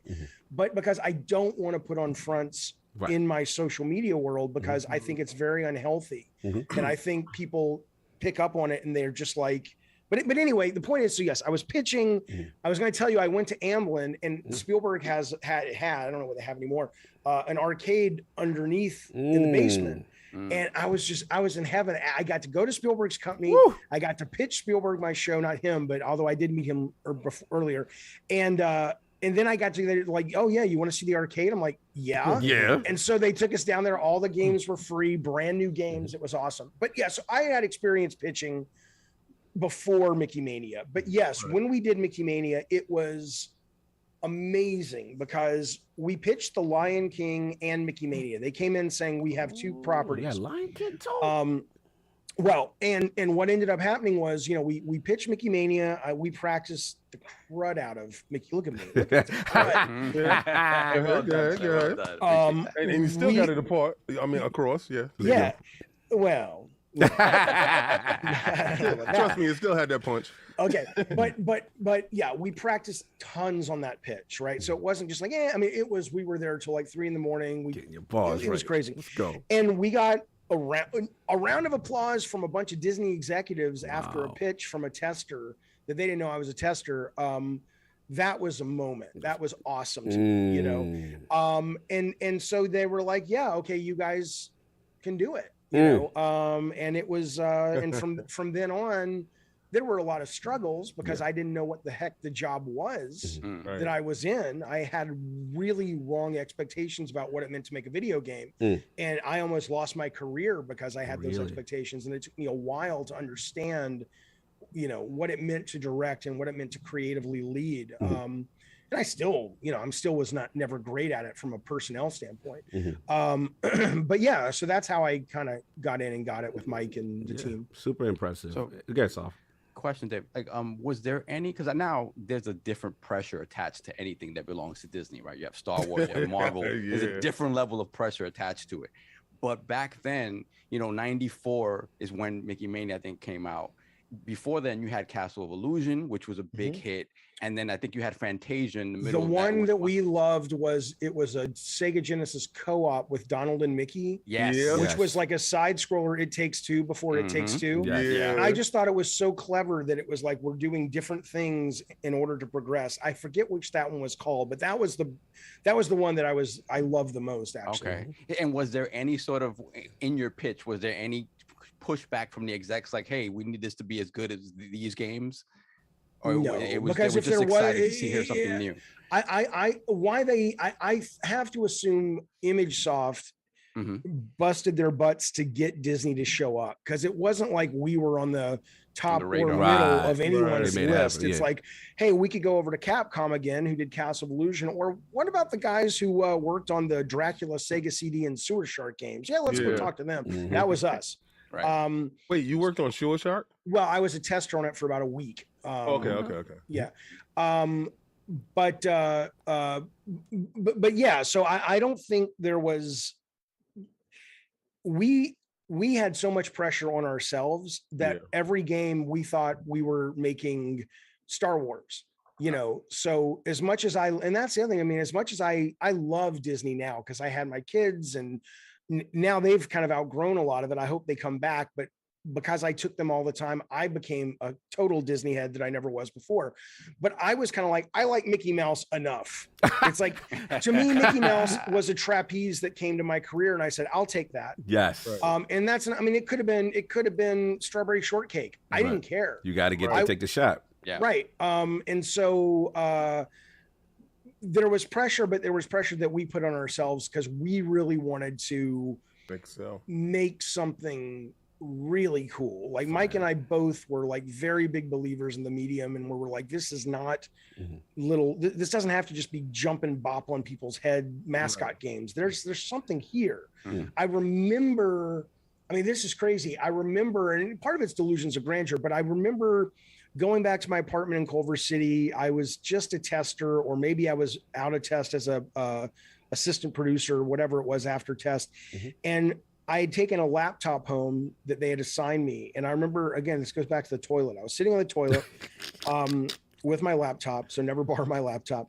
I'm sitting on the toilet with my laptop, I remember just journaling. And I was like, I remember writing this. It was just like, I think I'm going to be somebody meaningful in this business. Like there was something in my brain back then that made me go, did he say, I'm in the right place at the right time. And I recognize, and that's happened to me a couple of times in my life. One was when I met epiphany. just like a little voice of like, just, you're good. You're good right here. Yeah. Another one was like when I met my wife at the time and had a disaster, and she's now the mom of my kids, disastrous first date that she didn't even realize was a date. That's how bad it was. You was on a date. Yeah, that's right. You was hanging out. Yeah, she may as well have just been like, I'm going down to pick up some pants at the store. There's this guy You on with a me, date. and he's sticking around. Sticking around. Yeah. On the cheek. We had a great date. That's right. But I remember getting out of her car because she drove, because I didn't have a car. It was LA. And I remember that same voice going, don't get out. I know this was a bad experience for you. Don't get out of this car and not call her again, because she's going to be very important in your life. I don't know. I'm not a religious guy at all. I don't believe that was anything like a, I don't know. And it wasn't, by the way.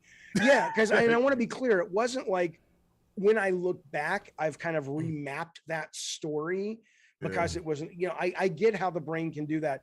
This was in those moments. One of them when I was journaling about it. It wasn't like I was journaling about it 8 months after. Right. At the moment, So I don't know. When it comes to video games, I had a sense at the time that this was the place for me. Just like now, I have a sense that it's not the place for me. This is the place for me right now. We're gonna get to that. We're gonna get to that. I want to transition quickly into Sony Santa Monica, and obviously, the God of War. And my question first is, like, while this creative process is going on, like, did the team know you guys had something at that? Are you talking about with God of War? Yes. No. Okay, so it depends on who you're talking about. With me, I knew there were days where I thought we were making the next Star Wars. I thought we were on to something, even though it wasn't working. Perfect. But sometimes those days, the same day, I thought we were screwed.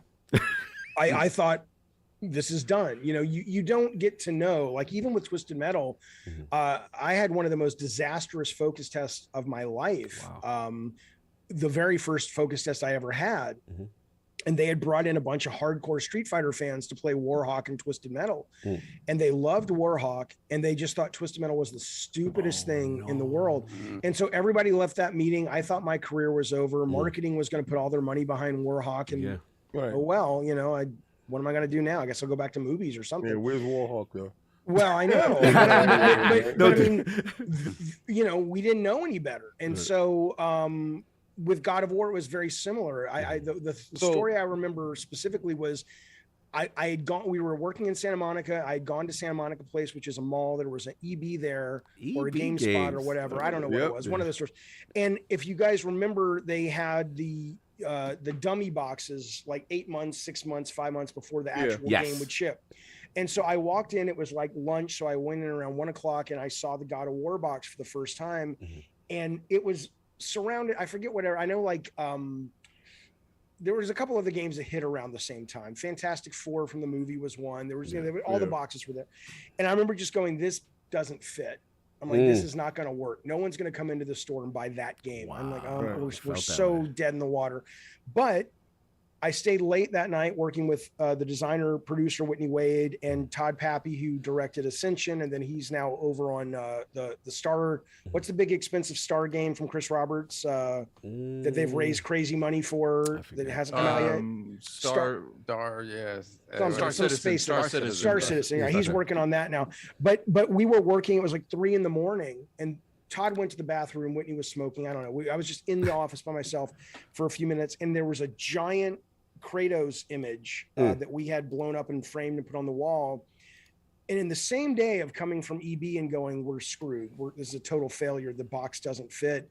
When I looked up at 3 a.m, X hours later, I was like, we have the next Star Wars. Yeah. And so within one day, I was peaking and crashing all day long, because you just don't know. And then I remember Shannon came to me, and I won't tell you the person's name because he's still very active and I talked to him much. But she said, hey, this guy was up in my office and he just doesn't see the game. And we were both like, oh man, because he's one of the hardest core gamers, and shucks, we're dead. Shucks. Look at me. I love it. This is great. This is the stuff that I wanted. I just want one real question. Wait. So we're like, we're dead.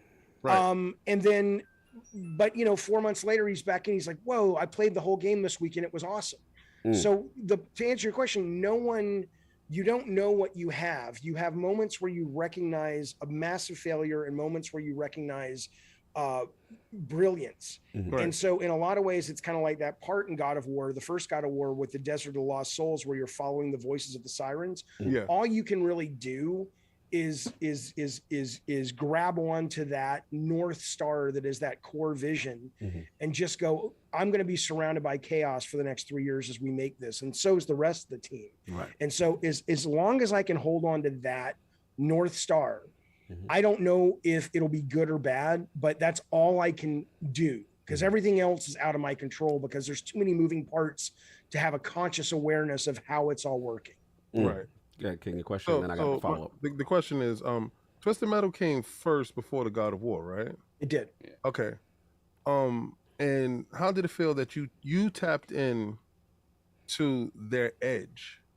You were that demographic that what is it, the 16 to 25-year-old demographic that they're dying to get, because you're looking at Parappa the Rapper and other kiddie stuff that was Jumping there. Flash, Warhawk was a nice game, like I said, but Twisted Metal had an edge to it. Yes. God of War has an edge to it. So you really crafted their identity. Because that's what made PlayStation hip. Took it away from Nintendo's lane where it was kiddie. Sega was hip, but PlayStation was edgy. Yes. Sure. And you made them. Well, okay. I was a key. You was a contributor. You was a key part. But your key part. Even at E3 94, the very first E3 95 before Twisted shipped.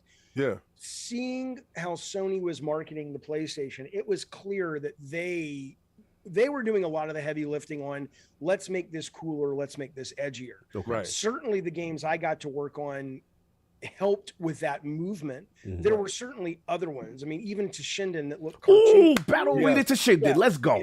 If you launch that and you compare that to something very kind of Nintendo-y, people are like, but that's a dominatrix with the whip. And doing the big mallet. I'm like, that's not Nintendo, So part of, but yeah, certainly Twisted Metal was up there with the others, kind of going, this is not your. Yeah, because when you read the bio of Sweet Tooth and these other characters that's inside these games, I'm sorry, but it didn't read like how a normal video game would read. It was that your background in movie making and stuff like that, because you saw possibilities for larger, different type of franchises that came from these games. And absolutely. I just wanted to say that you crafted these identities. How did it feel going? Did you have that pressure? Because I don't know if you knew it. The numbers on Twisted Metal was really good, right? It had to be really good. Well, back then we were praying to sell over 100,000 copies, because that's back in the Super Nintendo days. If you sold 100K, you were like, holy cow, Right. Yeah. And I think, I know we only spent 850,000. I mean, that's less than I paid for my house in San Diego. I mean, it's insane. And it went on to make, I don't know how many it sold now, but when it was full price on PS1, it definitely got, if it didn't get to 1 million, it got very, very close to 1 million at full price. And then it's been selling and things like that. So yeah, it was, Is it true? I have two behind the scene questions on both games. First, with Twisted Metal, is it true that part of the conceptual aspect of it was you sitting in traffic, like in LA traffic, which is the worst? It will psychologically break you. Yeah. One of my favorite LA, Boston, New York, worst traffic. So is it sitting there in traffic going, it'd be cool if these cars had guns and we could just shoot them? Is that part of the concept? Yes. It was coming back from Evans and Sutherland, who became Single Track. And if you like Pixar and you follow the Pixar story. A lot of the guys from ENS that were doing Evans and Sutherland that were doing military sims, a bunch of them broke off and became Pixar with Ed Catmull and all those guys. But a bunch of them broke off and became Single Track, which was the entertainment division that ENS wanted, but they changed their mind. So these guys said, well, screw it. We're going to go off and make our own thing with Sony. And, you know, so we had come back from Utah. It was the first time we had seen actual 3D. I was flying through 3D databases and military sims.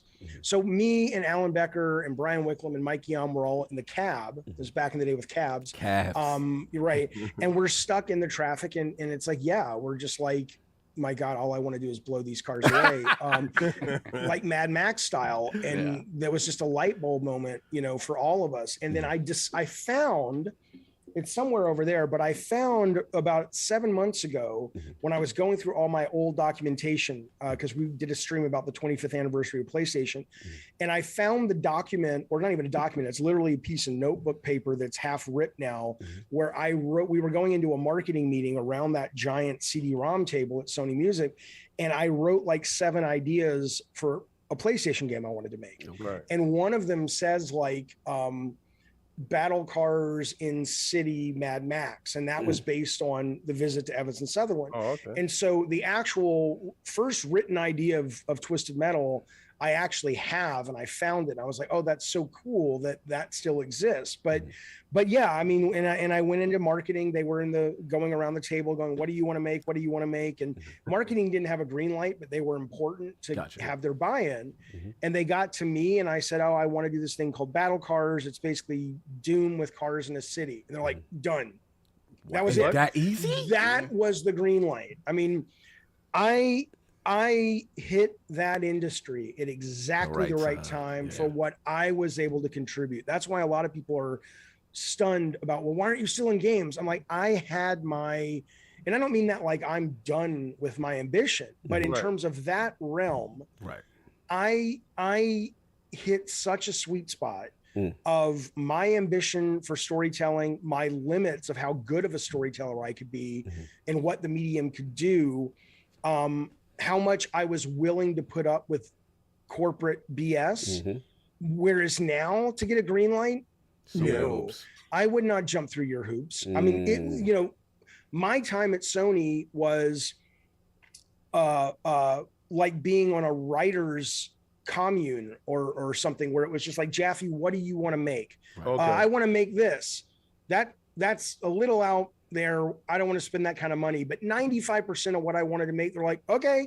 Oh, so you know, everything was a go back then. Like, yeah, it was a good time. Not for everyone. Not for everyone. I remember my boss, somebody did a picture of my boss who greenlit this stuff. And he was and remains very zen and stuff. And he's in like these like monk robes, and he's got this stone in his hand. And he's like, I will give you a green light if you can figure out how to remove the stone from my hand. So for a lot of people, it was impossible to get a green light. But I was plugged into what the audience wanted. I was plugged into how to sell it at Sony. I just, you know, it's like being on a hot streak at the casino. I feel you. And I enjoyed it. I felt at home. I was in love with that part of the work. And then I wasn't. And we're gonna get to that part. Okay, But before we get there, get at it. This God of War situation, right? I'll let Addict hit this. This God of War situation, right? Here we go. I know you're looking for this. What you crafted at this point in time, right? You with the team. Hey, let me ask my question before you start getting to the newer stuff. I do have a quick question, Jaffe. Like, when it comes to, I know when it comes to like the higher ups at the studios and the people below them, there's like a back and forth on creative direction. Was there ever a time when you was making any of the God of Wars where your people wanted something so bad, or you wanted something so bad, and there's a lot of fight back, and the result ended up making the game better? All the time. All of the time. Every game, I've said this before, every game I've worked on that's been a fight has worked. Every game I've worked on that's been easy, not easy to make, but like a very friendly environment, has been like, you know, Calling All Cars was the most fun game to ever work on. But, you know, there should have been fights there. There should have been me saying to that team, even though there are some religious people on your team, and there were, that didn't want the presentation that I originally wanted for Calling All Cars, which was very R-rated, very R-crumb, underground comics. There was nudity, there was alcohol, there was pot. It was meant to be kind of like a subversive kind of cartoon. And they pushed back. And I was like, well, I want to be a nice guy because I just started this company with Scott, and I have this reputation for being difficult because of God of War. Okay. We'll get into that. And the game, and the game comes out, and the game tanks, not because it's not great. IGN, which I, have a hate-love affair with, said it was PlayStation's Geometry Wars. I mean, there were a lot of good reviews of that game. People today still tell me they like that game, but thematically, nobody who just bought a $600 PlayStation 3 is going to run out and buy a game that looks like it was made for 5-year-olds. And I should have pushed back, and I didn't. And there you go. So, but yeah, there was always fighting on God of War. It always helped. I found an email that Shannon Studstill wrote to me, who was the producer, and then she went on to run the studio. And this was, I don't remember when she wrote me this. It was after God of War. And she was just like letting me know, she's like, nobody wants to work with you. Right. Break it down. Yeah, I mean, I'll send you the email. You can put on your show.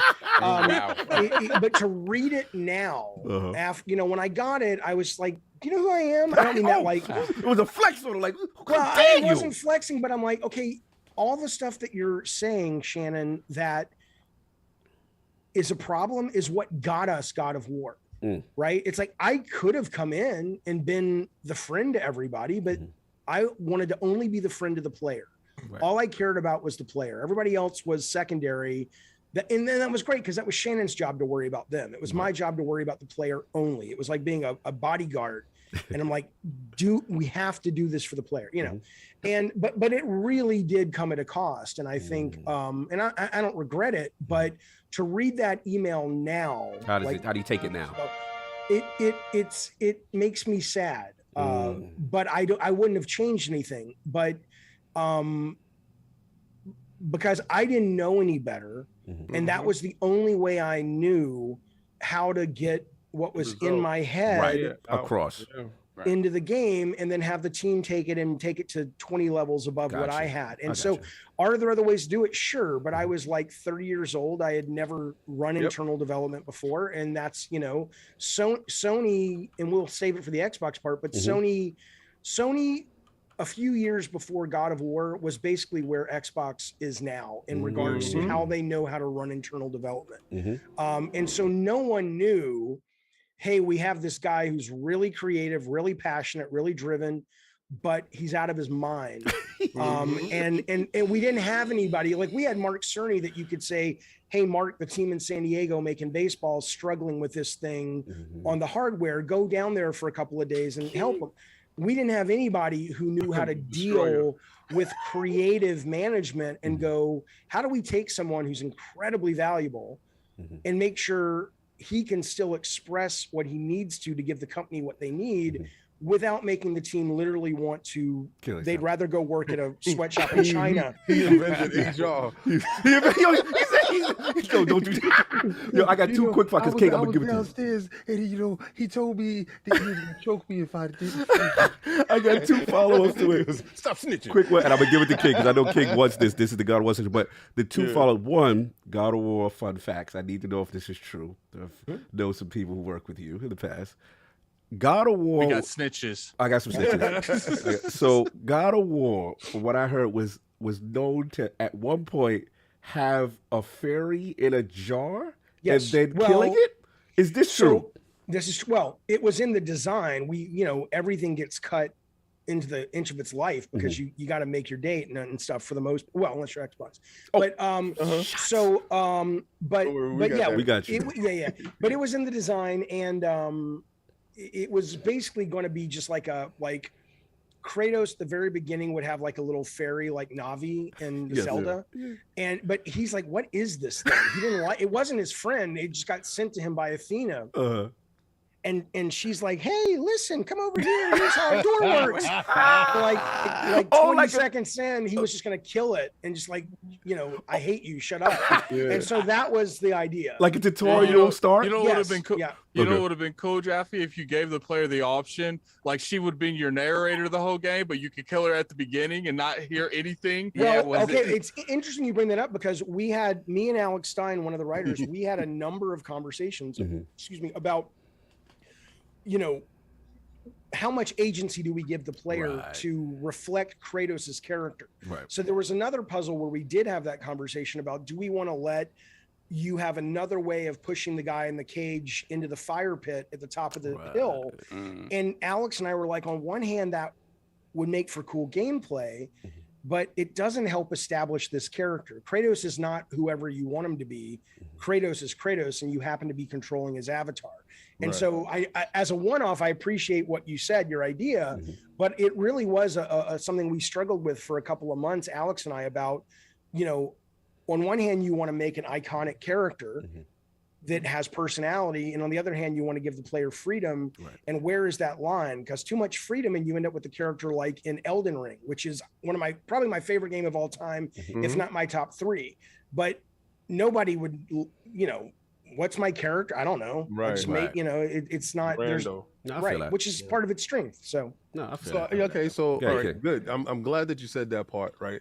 Because you made an icon in terms of the stuff that we was watching, like 80s and 90s stuff. We grew up on Bruce Willis, Die Hard, Schwarzenegger stuff, and all the horror movies in the Grindhouse stuff like that, right? Yep. So and going into God of War, you were tapping into that 18, 26-year-old, more like 14 to so younger, and then you had little nudity and stuff in there, but and the blood. And the jump button. Shout out to the jump button. All right, here we go. Here we go. This is what he's been waiting for. I don't care. I think are you talking about God of War 2018 having no jump button? That's a shot. That's because Kratos is so depressed he can't jump. It's so heavy. Why? It's so sad. Why would you jump? They took the hardest dude in the room and made him the softest dude in the room and gave him a kid. But anyway. Oh my God, King. Hashtag not I my love That's your God of War. We really do that. Hashtag not my God of War. And this is not his voice. This is my voice. I did love 2018, but it's definitely not Kratos. It's not the same game. I honestly think in my heart, and I'm gonna say it on the episode. Respect the Corey though. Shout out to Corey. Yeah. Oh yeah, absolutely. I know. I listen. Great game. Yep. It's not God of War. That's right. So, I think so. Right? Because they took that character, this character that, and this is me, the player. Okay, get your balls. In love with this alpha male that walks in the room, baddest dude in the room, 100%. His motivations is to kick butt, get the gods back for what happened. Right? Beautiful stuff. Great set pieces. Everything's fantastic. Now you got this guy that want to be alone. Like he want to be left alone. He wants to be the Incredible Hulk. He's Bill Bixby all of a sudden. But the thing is, though, King, I will say that I feel like the reason that it feels that way is like he achieved his goals. He killed the people that ruined his life. Like, where did you expect him to go? To stay angry? Like, I don't know. Well, the character is made up of that. Right? You don't lose that edge. What they did was soften it, made it more palatable for what's available now. I mean, I have to say it was probably an impossible situation, though, because, it was clear from the sales of Ascension that at least at that time, traditional God of War was no longer making it work. Peaking, you saw the turn. Well, I think everybody did. And I think what Corey ended up doing, even though the older I get, the more distance I get from it, as much as I love 2018, I do find some of the press response to it disrespectful and unseemly. And I get very bothered by it the older I get. But what Corey did, I thought, was incredibly smart and incredibly interesting, both in terms of being able to read where the audience and the medium was for that game, because I think they enjoyed the sense of a game that reflected back to them that they had grown. And they were no longer the 10-year-old sneaking God of War 2005 and seeing titties for the first time. They were like, I'm grown, big boy now, and even though I think all of that's very silly and actually psychologically reflective of someone who hasn't grown, Right. You know, it's kind of like the more you front and tell me you're a mature person, the more less we I know that believe you're you. not, Right. You know? But that aside, though, I think that was incredibly smart from a marketing standpoint of Corey, and I also think it was a really neat story of like what happens when the anti-hero has time to reflect. Right. Right. You know, there's nothing about that I don't applaud and go, I could have never come up with that. I love that. Right. He But was in it's a different still space. not Right. God of War. Mm. You know, it still Thank you. doesn't negate King is so happy. the fact that boobs and blood and sex and violence and all those things that you love in horror movies and heavy metal magazine and metal albums and whatever, all that stuff is still viable, respectful, fun, and has a place in people's psyches.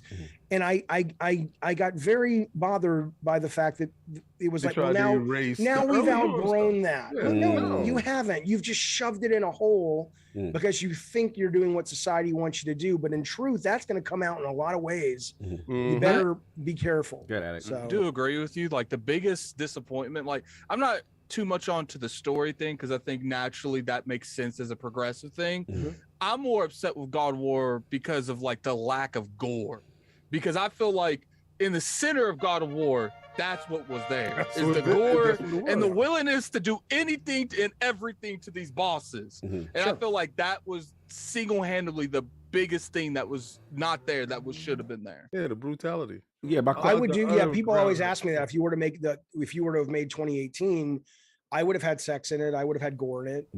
I would have liked to have I had thought. a jump button. Oh yeah, Jesus. because you know, it would have had a happy meter, and once you get the meter filled Something. Because and I've been on that square for so long. You know, and people get upset with me. I can't. It's a good game, right? I love it. It's a good game, but it just wasn't what my space was. What I was, like trained up on: gore, violence, sex, and it was not overt sex. So let's stop acting like it was overt. The violence. Well, let's stop acting like it was misogynistic. It was. Yeah, it wasn't. It was. You know, he has a threesome in the first 4 minutes of the game. But they were willing. They were. They adult, signed the consent form. They were. It was like was there. they literally come back to bed, Kratos. It's like right? You got to remember too, like what part, like the age it was, it was in the mythology and stuff like that was going down all the time. We got 900. Unlike today, No, they hit the like. I mean, do something for the kids. It's always going down all the time. That's what's funny about it. It's just like Let me ask you this. Let me ask you this, Jaffe. In reference to that, like now that you've seen, something that you really integral with, including God of War and Twisted Metal, like in any official or unofficial capacity, has anyone ever reached out to you for direction on God of War, or just input on anything during that process? Which process? Let's say 2018. Let's start with 2018. Oh God, no. Okay. Shannon and I were on the outs for a very long time after I left Eat Sleep Play. Okay. We were, and it was one of the most heartbreaking experiences because she really means a great deal to me, both as a colleague and as a friend. And we just we couldn't see eye to eye on some very important things. And we've since reconciled, which makes me very, very happy. Awesome. But so I wasn't engaged with her, right. And I was very busy building my own stuff. And so it really wasn't on my radar. And even though I know people have said that Shannon has said in the press that they did reach out to me before Corey, I must have missed the email because I have the email where she said nobody wants to work with me. I still have that one, but I don't have the one that says, "Hey, come make God of War." So I feel that. That's real. And a follow up to it was that, and I got you, Kick. I know what you limited. I do want to follow up in reference to reflecting, looking back, your time there, and how sometimes there's that push pull with the creation of really great games. My question to you is, I've heard your data collection is kind of stuff of legend in terms of like, you would kind of go with every member of the team. So like, in a scale of 1 to 10, What do we feel about this weapon here? Or what do we feel about this? So like break that down in your mindset with every aspect of the game. It wasn't every aspect, but it was, all I know is you are, or at least the way I felt about it, is there were certain things I knew. I knew the tone of the game. I knew what I wanted the player to feel like. That never changed. If you go back and look at the original design document, which I've given to fans over the years, when it was called Dark Odyssey, the very first line is, what would Clash the Titans be like if Paul Verhoeven had directed it? Now, most people today don't know who Paul Verhoeven is, so I changed it to Ridley Scott.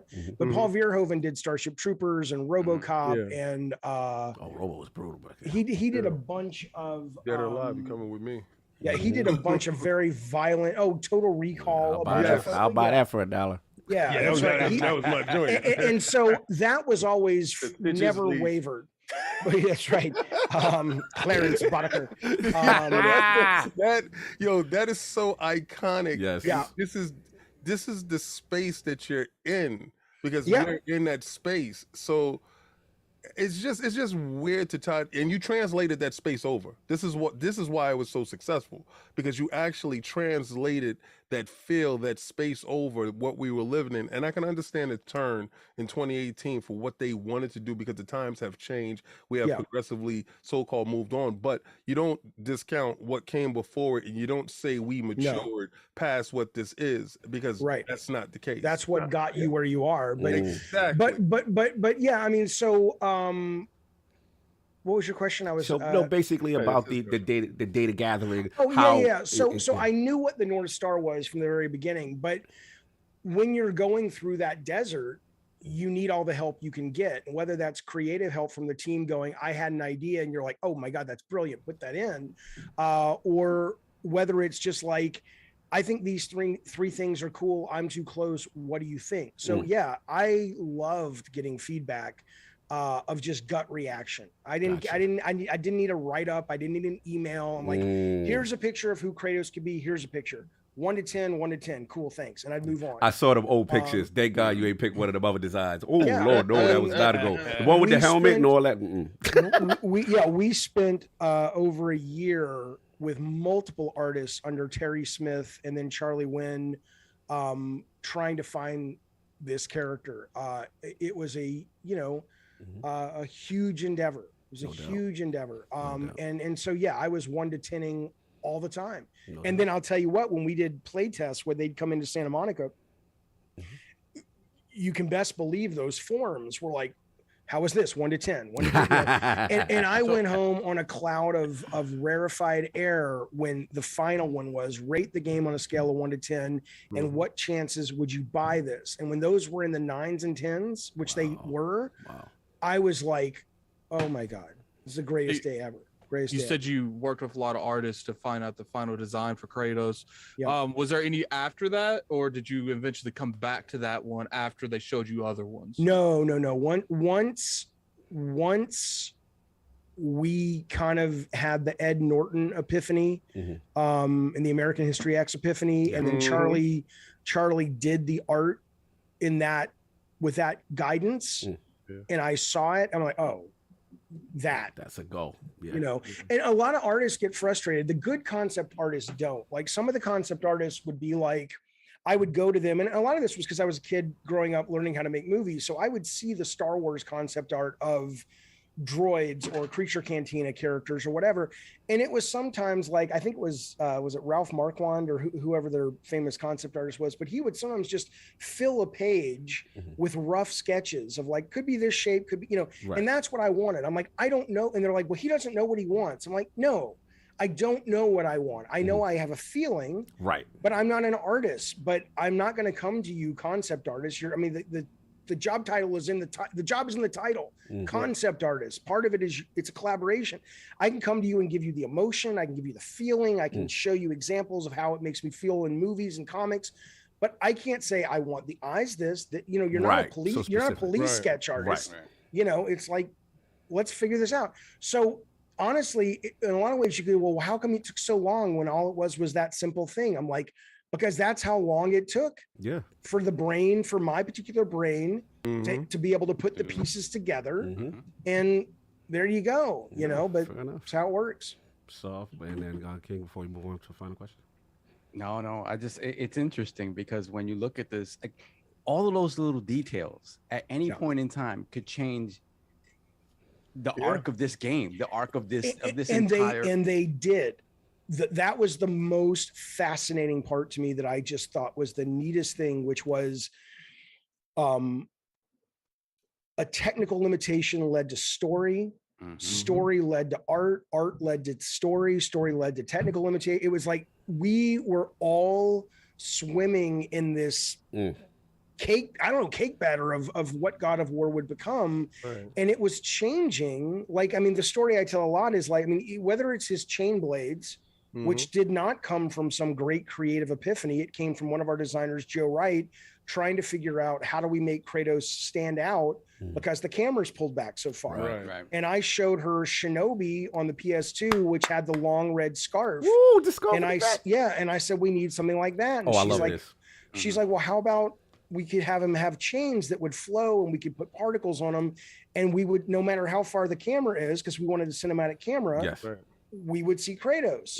That's where that came from. God of War inspired by Shinobi. I love it. The white skin on Kratos came from Charlie Wynn having a technique, which I didn't know artists used, which is he would put like a primer. So he was like a black character with the white skin. Oh, here we go. Well, okay. Well, it was originally, the first time I ever saw him, it was written on like a piece of sort of brown cardboard looking colored paper. God. So it was a black and white image. So there was no question of his skin. But he was stark white. And I said, oh, that's really striking. And Charlie's like, no, I haven't painted him yet. That's just sort of a primer I put down and I paint on top of it so the paint sticks. I don't know art, but that's and I was like, no, keep that's amazing, right? And so that gave birth to the story, the ashes, and gave birth, you know, and that was just me walking over at the right time. So how did you feel when they changed the character?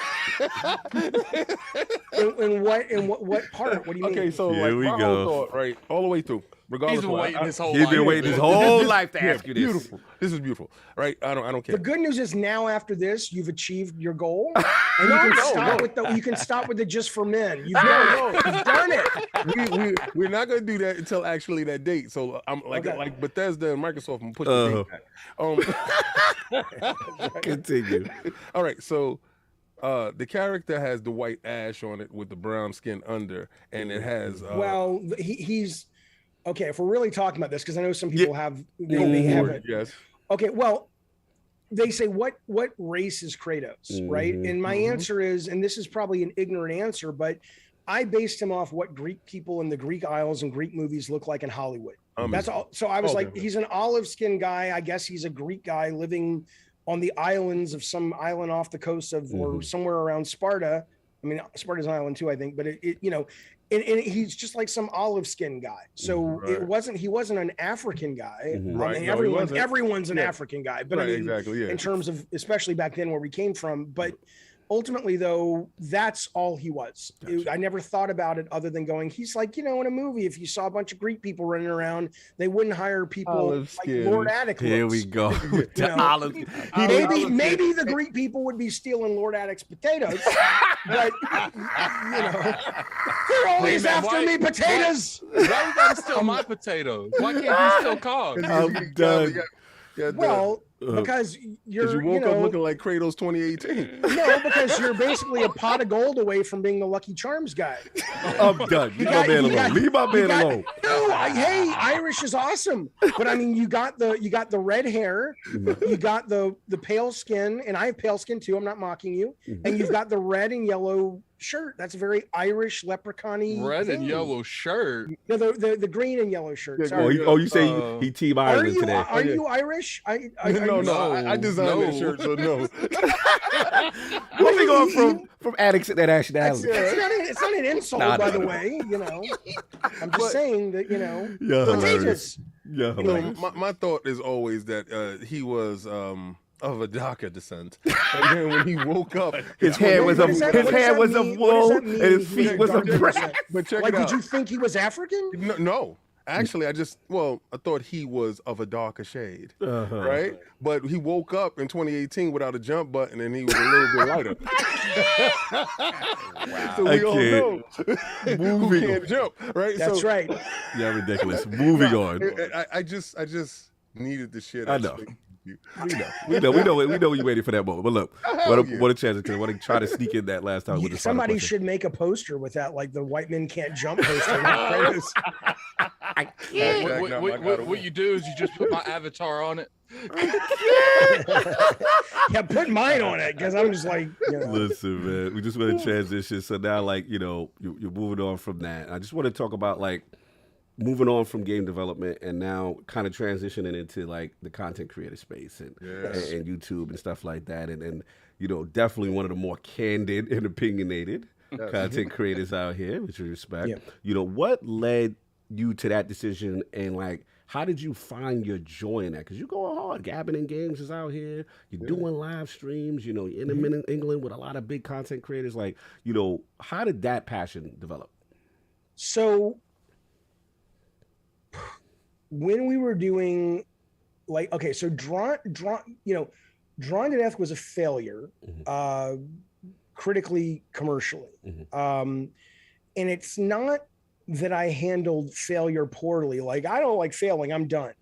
It was the fact that I had put the same level of love and attention and passion into that game that I put into all my other games. And when I was like, oh, this is no longer what they want from me. This is no longer,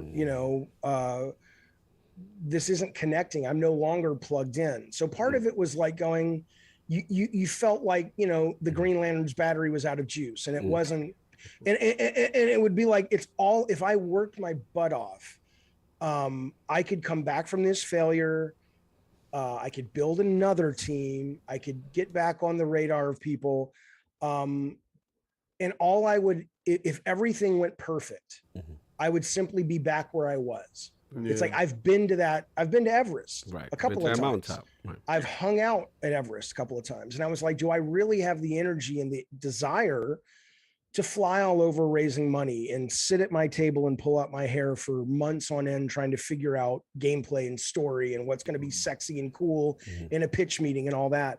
And so I started down that road thinking, okay, well, that's what I am. That's who I am. But I kept having these remembrances of, like, after Drawn to Death failed, we had a couple of games we were doing at Bartlett Jones. Right. And my wife, or ex-wife at the time, said, because I'd come home some days and I would tell her, she's like, what'd you do at work? And I'm like, I sat up in the loft, because we had a loft. I said, I did my work, I got it done. I said, but I couldn't wait to get back up to the loft and just watch videos of this guy who lives in a small cabin in Canada. And he goes out in the middle of the snow in this one room cabin, and he's got a little stove, and he brings his Kindle, and it's like he's living in the 1800s, and he just cooks biscuits. And I'm like, that's what I wanted to do. That's what I wanted to, I didn't. So there was this dawning awareness of, I think I was done. Another one was this great animator we had hired, a guy named Jeremiah, who we were doing this game, and the characters in the game had these jetpacks. And there was this whole discussion about when they hover and then land, I wanted it to be an instant piece of gameplay. I don't want you to have to go through this animation of landing, because it's not, it's not responsive enough. Right. And we had a conversation about, okay, well, what should that look like? And I remember being in that meeting and just going, I don't care. I don't care. I'm supposed to care, but I don't care, and so then the company falls apart, and I'm home, and I really had this romanticized view of, I was just going to go walk on the beach, and I was going to cry, and I was just going to let it all out and mourn it for like a month. And then I was going to get my crap together. Look at me. Get my crap together. Was it the crying for the realization that that fire that was no longer No, it wasn't that. I wasn't aware of that. It was more, I thought I was going to mourn this great creative loss that no one liked and I loved, and what is wrong with me, and what, you know. Gotcha. And I just thought, okay, prep for that. Let's do that. That's healthy. You know, if you need to go to therapy, let's get some therapy. People thought when I said that to Phil Spencer the other day, I was being like a jerk. I believe in therapy. I've been in therapy on and off. I have comments on that, sir. Right. Shout out to therapy every week. Shout out to therapy. But it didn't come. Like the closest I ever got was at the time Netflix had a show, a reboot of a show from when I was a kid called One Day at a Time. And I was watching that, and every now and then that would make me cry. And I'm like, is this it? Is this the start? It never came. And I was like, I'm not sad. I'm kind of happy. I'm kind of relieved. Right. And then I realized it's like I had a memory of when we first started Bartlett Jones. I had a buddy of mine in the industry say, because we used to do these like behind the scenes videos, and he says, I don't know what you guys are making. This was right at the beginning. He said, but you guys look like you're having a lot of fun. Right. And I remember that, and I was like, that's what I really like doing now. I like doing the interviews. I like doing the skits. I like editing the videos. I like, you know, and so I just was like, I have some money in the bank. Let me play around with that, because that seems really insane that you could ever make a living doing it. But boy, that's a lot of fun. And the first day I did it, it was called the Jaffe Stream. You know, it was probably the first week. I forget when it was, but it was that initial period. My son was playing baseball, and I had just done a show where a furry called in. And I had never spoken to a furry. I knew them as a joke, like, oh, you're a furry, huh? Yeah. And I was like, I actually got to talk to someone who self-identified as a furry, and we had a really nice conversation. I was like, I told my ex, because we went and saw my son play baseball. It's like, I said, it was amazing. I'm like, I talked to this guy. I don't know where he was, somewhere in the world. And we had an audience, and we got to sort of talk about things that I never would have thought to ask before. And it was so addictive, and it was so fun that along with the fact that it was immediate. Like I can, when I hang out with you guys and I see my kids and I figure out my plan for the rest of the day, if I have an idea for a video, I can make it and it's up within a couple of hours, or it's up within a week. If you have an idea for a video game, 5 years, maybe 5 years, you'll see it. Well, you'll see it before in focus test, but it's just, I don't have the patience for that anymore. So I love the immediacy of this. I love the honesty of this. This feels right to me. Right. I don't know if I'll ever be able to make a real go of it like I did with video games at a business level. Right. But I can work, you know, I'm not an idiot. I mean, I have to worry about that at some point, but I can't worry about that right now, because right now I just know that this feels correct and everything else feels wrong. And I've had opportunity to get back in the business. No 10 cent through a bag. Well, they said, hey, let's have a call about a bag. About a bag, yes. It wasn't a done deal or anywhere close. The minute I heard it was 10 cent, I said, give me a couple days to think about it. I wrote the guy back who was an American executive for 10 cent. And I said, man, I don't mean to be a jerk. I really do appreciate it. But I'm doing this show and I want to see where that goes. And also, I just can't square the China thing. But yeah. So anyway, that was how I got to this. No doubt. No, look, very, very impressive. And I like what you said in reference to kind of like your gut and what you feel. You know what I'm saying? And you have to gravitate towards that. And to go ahead, Addict. What I was gonna say, Jaffe, like, you are having some success on YouTube. Like, we always say, like, the most successful type of person that has a lot of talent is people that can do stuff by themselves. And you do that in tenfold, because it's hard to do stuff by yourself. There's no one to bounce back and forth. It's all on you for the show. And, you know, there's not a lot of people. It's like, that's the skill anyone can get, but a lot of people don't want to learn that when they could just get one of their friends. Oh, you mean in terms of the conversation? Yeah, that's very difficult. I mean, it's much easier to have talks like this because, you know, and I don't mean it's easy like what you guys do is easy, but in the sense that every time I go on a show like this, there are these, it's like when you're a kid and you go bowling and the guidelines come up, the little bowling lane things to keep the ball from going in the gutter. When it's just me, stuff can happen. things will happen. And on one hand, that's fun, but I have had my challenge has been. I talked to you guys at the beginning of this. I struggle with the ums. Yeah. You know, and well, yeah, but the reason I say it is because it's like, you know, usually people like don't read the comments, and I'm like, I don't care about the comments, because if it's something that affects me, it means that's actually important to me. Maybe the guy or the girl was rude, right? But if that stuck in my psyche, I'm like, what do I have to learn about that? Because he's saying something that's getting to me. Whereas if someone said, Jaffe, you know, every time you eat a lollipop, you know, one of my ancestors goes to hell. I'm like, okay, whatever. You know, there's no basis of anything. Yeah. But so, you know, sometimes people will hit me on the comments and go, oh, dude, the ums are killing me. And I'm just like, oh, yeah, you got it. I know, you know. But people don't realize how hard that is to break. Like it's hard to break. An easy thing. And then when you're doing it by yourself, you Work. have to kind of. And I love the show because the energy we have, but I always listen back to it when I'm driving, and I'm like, I have to remember that 95% of the audience is listening after the fact. Right. And what's fun for the audience live isn't necessarily what's fun for the person listening when they're driving or in the subway. Right. And the moment that it really hit home is I took my my daughter to see WWE SmackDown Live here in San Diego. And I'd never seen a live wrestling match, and I'd watched it on the TV, and I really enjoyed it. But it's kind of like going to a live football game. There are no announcers. There's no one to help you figure out what's going on. It doesn't exist for the people in the arena. They're there for, you know, the drama, but it's really made for people at home. And when I realized they're two different products, going to an arena show for wrestling and watching it on USA or Peacock or whatever, it's not the same product. And so I really have started to try to learn to walk that line, because that energy from the live audience makes the show better. Absolutely. But it can also go off the rails very quickly. Not because things go bad, but because someone's like, dude, I tuned in to hear you talk about Ubisoft, and now you've spent 20 minutes talking about this guy who thinks he's seen the smallest penis ever in the world. And I'm interested in that because I'm like, the smallest penis? I think I've seen the smallest penis ever. You know, I don't have the smallest. I've seen the smallest.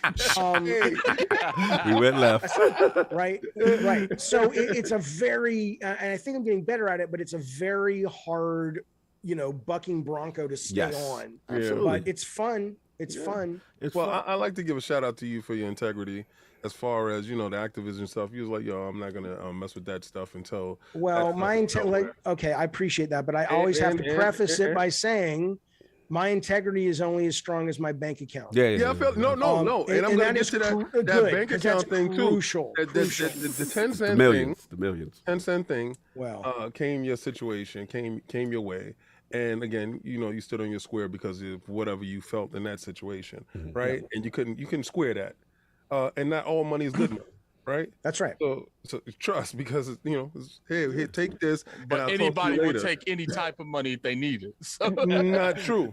Well, it is true, but it's not. It's everybody has a line where it's different, and everybody wants to think that end of the day they would not be like Denzel and John Q. Right. They can offer you $20. You know, I got to eat, and it's $20, but there's stipulations in that $20. No. Exactly. But what I'm saying though is that's true.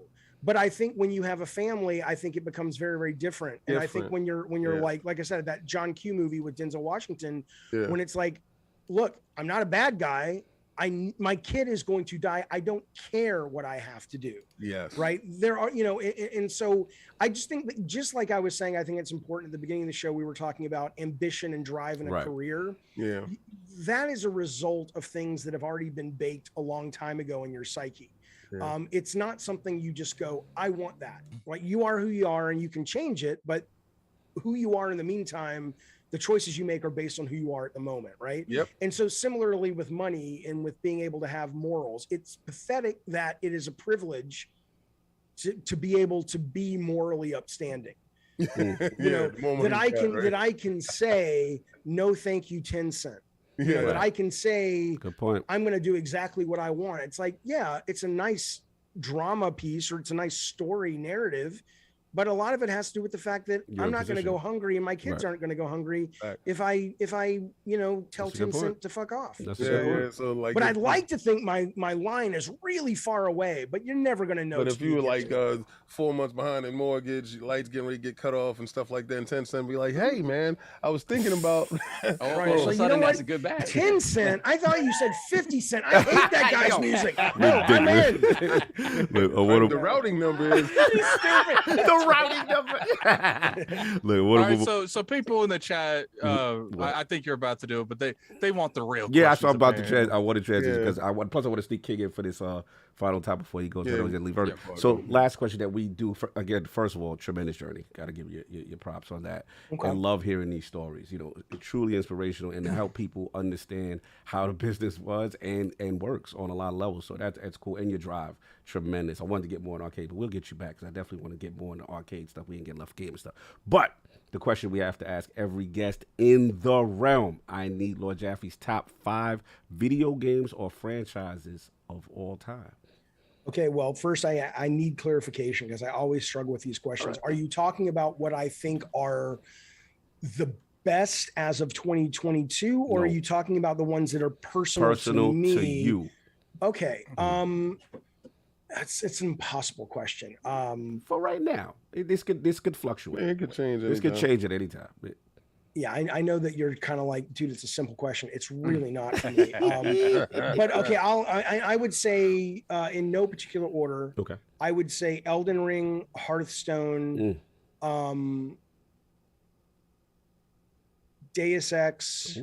Ooh, first Deus Ex. I like that. Great franchise. Great franchise. I like Deus Ex.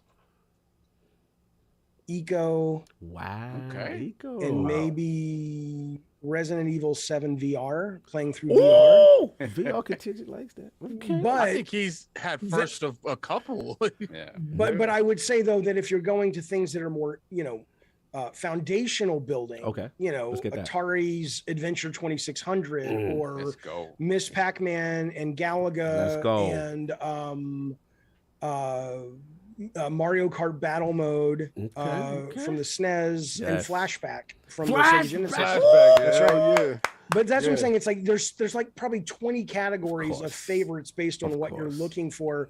And it's I don't know why I struggle with those questions, but people on my stream will always go, Jaffe, here's $10. What's your favorite video game? I'm like, dude. Yeah. Because it's more like if you're on a stranded on a desert island, you only take Hearthstone. Hearthstone. Okay. That's basically it. So that's the mentality behind it. If you can only play these 5 games for the rest of your life. That's a very different question. That's different. I would King say transformed it into that. But continue. I would say I would say Hearthstone. I would say Roblox. Because I can play with my kids, but also because it's never-ending variety of games, and they're a lot of them are crap. But I would say Elden Ring because it's a great escape. Wordle. Wordle, right? That's crazy. Well, because every day it's something to look forward. If you're on a desert island, it's like, hey, Wordle, tomorrow, new Wordle's out. That's something to do. And then whatever game that what is her name? Dizzy Kitty on Twitch plays every night. She's so hot. That would be the only connection I have to a woman on the desert island.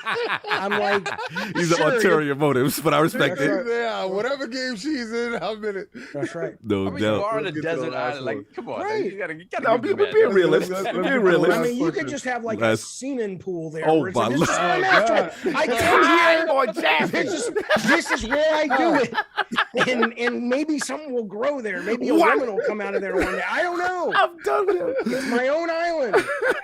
And then it turns out there's like a resort on a hill. They've been watching. They've been watching the whole time. He ain't been alone. Everybody else. Social experiment. He's about to get to 6 feet deep, folks. Hang on. I am done. Favorite console of all time and why? I mean, again, okay. King's got to take the question. I'm so sorry, but your question is too impossible. Okay. Like, you love too much. That's what it is. Are you asking about which one has the Atari has the nostalgia win. For Okay, me. okay, that's an answer. But I don't want to play it for more than 5 minutes anymore, right? That makes sense. That makes sense. The Super Nintendo probably is battling. I mean, the best game console of all time is the PC. That's just the absolute fact. I think the best way to do this is, what is the console that you have the most memories of? Like, Atari. He said Atari. He said nostalgia. Anything that you were. But that hard 5 minutes though. It's like it's a hard. Yeah. Pitfall Harry is a hard Pitfall Harry for 10 minutes. Done. Right, or Load Runner. It's like, oh god. I did Frogger, right? We out of here. Yeah, that's exactly right. It's like, come over to my house. I got this new sports game. What do? You shake the stick back. Run up the block. No, I respect that. So nostalgia would be the 2600, and then you would say SNES or PC. You said PC. Well, SNES, the Super Nintendo, or what we called it, I came to know it as the SNES. That's what we called it at Sony when we were testing games for it. I think the variety and the creativity was really big then. So I would say, if you're talking console, I would say it's got to be between the Super Nintendo, the 3DS, and the PlayStation 2. But I think for me, if you really were to say you can have a desert island thing to play games on, people got so they got so mad at me because I was talking. I tweeted. I said, people were talking about the delays and Starfield and all that. We gonna get it. And I was just like, and I made sure to preface it and say, hey, when you can afford it, because it's expensive, I get it. My parents had to save up like crazy, and then they could only afford the display Apple IIe that was on display in the window. The computer's not cheap, but playing games on a computer, if you love games, not if you're a console fanboy or whatever, if you love games, the sheer volume and the sheer variety is just I would say at this point, if you want to be a designer of games and you're not playing on PC, or you're not saving up for a PC, or you're not going to a place that has a PC to experience Steam and itch.io. Literally 4 days ago, the USC Game Expo, USC is where I went to school, but it's been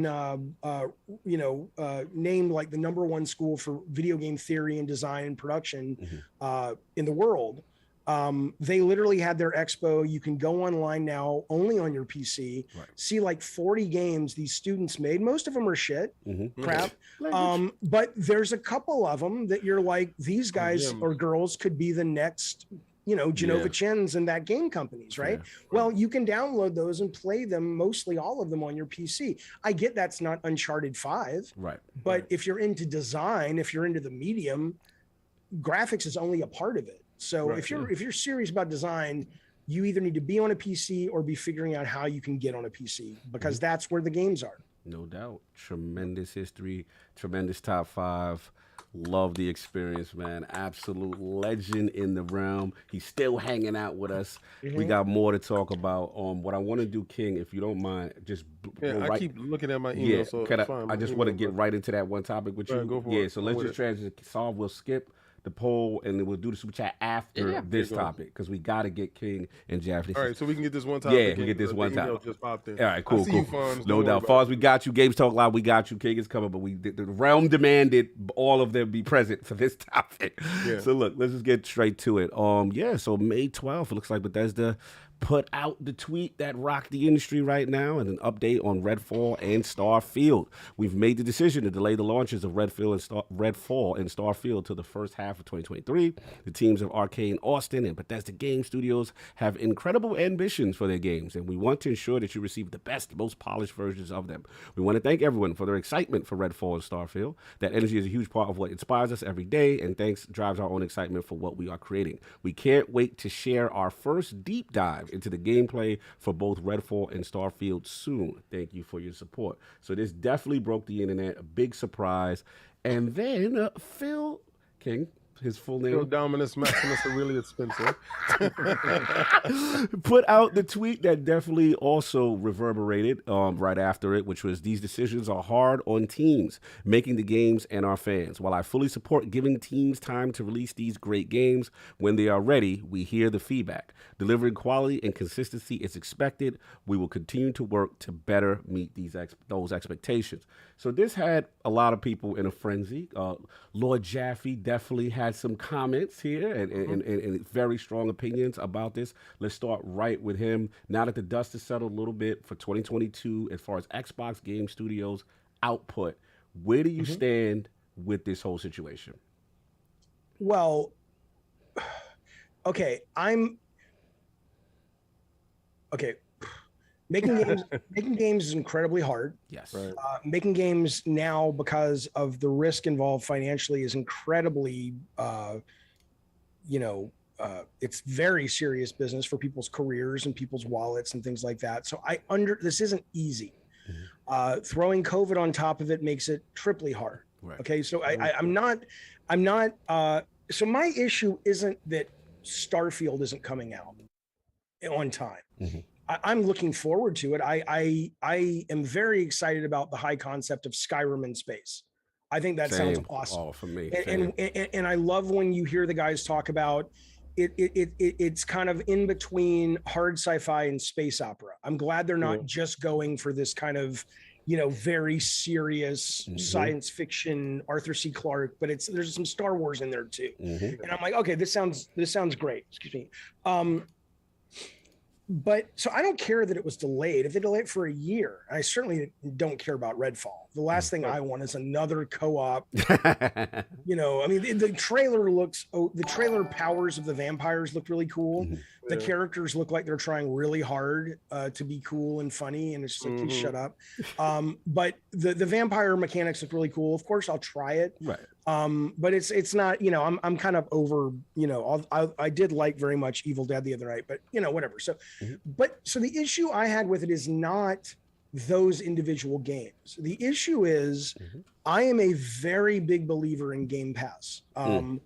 Not Xbox or Sony. It's not about that. It's about looking at what Phil Spencer has promised, and then what Phil Spencer is. I feel like I'm in that scene in a Pulp Fiction with the watch that came out of Christopher Walken. Oh, what? You see this watch? But yeah. So I mean, what I see in Game Pass, a lot of people disagree with me, and that's fine. But I see it as a ability to make the medium better. Right. I'm very into. I just love everything in Phil's vision. I love that he has figured out a way to extract a crap ton of money from Microsoft to go out and acquire these companies, which, if they can get their crap together, the cadence of meaningfully big games with the number of studios they have would be anywhere from 3 to 6 a year. And that's not counting the third party. That's not counting the indie. And I'm not one of these guys that poo-poos Netflix or HBO Max or Disney Plus. I love those. I love them. And so if suddenly, just like, I love that I can come home and turn on Netflix on a Friday and there's probably 7 new things. I love that. So it's more disappointment that you've got this guy in Phil Spencer that has managed to do so much right. And the way I always say it, I'm not great at analogies, but it's like the man has figured out a way to build, the Back to the Future DeLorean, but he doesn't have the plutonium. He keeps dropping the ball and getting the plutonium to get the goddamn thing to work, right? And it's like, your vision is great, what you've built is great, but you have consistently dropped the ball when it comes to getting software out, which is a management problem. And people came back at me this week and were like, well, it's Matt Booty. And it's not Matt Booty's problem. Phil, the buck ultimately stops with whatever. So the you guy's go name from a is. hierarchy standpoint. Well, because I've worked in this industry, and in any industry, whether you're working in games or at Baskin Robbins, end of the day, if you've got somebody who's serving ice cream at Baskin Robbins and they consistently are friendly and wonderful, but they keep dropping the ice cream when they're handing it to the customer, that individual is a problem. But why is his boss for 5 years let him keep working there? Right. Or why haven't they said, this guy's great at this, but don't let him do the ice cream. Right. Right. So ultimately, yeah, I mean, if Phil Spencer at this point, and I know he has, he's not a moron, right. But if he hasn't been able to recognize and then figure out how to pivot, this is a guy who launched hardware with no software. Right. You talk about the Series X launch without and S and X. Well, there's not just Halo. There was no first party software. Correct. It's like when Steve Jobs launched the Lisa. It's just like, what do you do with this thing? Obviously they had the backwards compatibility and all this, but it's like, this is a guy who delayed Halo, which how do you do that? It's your number one, but you fine. gotta do it. You understand? I'm not done. Yeah, go for it. What I'm doing is I'm kind of Amber Herding this. I'm painting you a picture. I'm painting you a picture of chronic behavior. It's not a one-off. It's the lack of software at all when you launch your hardware. It's your delaying of Halo and not being able to read the road to realize this was not going to be ready in 2021. It's Halo coming out and then living with 6 months of nothing, and now the anemic season 2 that they've just dropped, when it makes zero sense why it's taking that long to make maps, other than the fact that maybe their code is such a spaghetti noodle bowl of insanity that it's like, dude, it's a nightmare to make a map in this engine. I don't know. The issues happening over at they're getting better, but the issues happening over at Undead Labs make State of Decay. The initiative, which I'm sorry, do not tell me. Well, that was Xbox fans will be like, but that was what it was supposed to be from the beginning. No, it wasn't. Show me one piece of media that says we're going to hire all these big expensive people, but ultimately the plan is for a bunch of them to leave and give this game to someone else to make. That's spin. There's a problem there. And then now you've got Bethesda. I'm not saying Phil Spencer's job, So do you attribute it to because the acquisition was supposed to be that they would be self-contained? Do you also attribute that to him? No. Yes. Okay. In the sense that I don't, people are so coming at me online. I'm like, I'm not saying Phil Spencer is sitting there late at night with a spreadsheet going, artist number 4 on the Halo team needs to work a little bit more on bizarre level, to make the, that. Of course, he's not doing that. Matt Booty's not doing that. The head of the studio is not doing that. There are people down the hierarchy that deal with that. But ultimately, if you're Phil Spencer, now here's what I would say: if you're Phil Spencer and you were counting on Bethesda, and you allowed yourself to build your Christmas plan around that confidence and your inability, that expectation that it would be there. Your inability as an executive to go, that's probably not going to make it. You could, people, Shuhei could play something and go, really?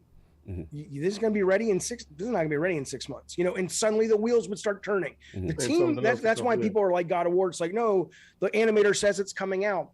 The lead animator may not know, but I guarantee you there are people behind the scenes all the time going, is this still going to make it? Marketing's got to make this. It didn't make it in 2021 when it was supposed to come out. So it's less about it not coming out and more about one more example of a very important milestone that under Phil's leadership has been missed. Now, if Phil comes out in June, which I think he will, or maybe even before, and say, I know you're disappointed, we got you. Trust me, you're going to love your Christmas. And what he comes out with is, the only company, I'm going to make a video about it later today, the only company I could find is Warner Brothers that they could possibly go to and say, we can't have exclusives right now because of the acquisition. We really got to, keep our nose dry. But Harry Potter is going to be Game Pass day one. Yeah, it'll still be on PlayStation. But Hogwarts is going to be day one Game Pass.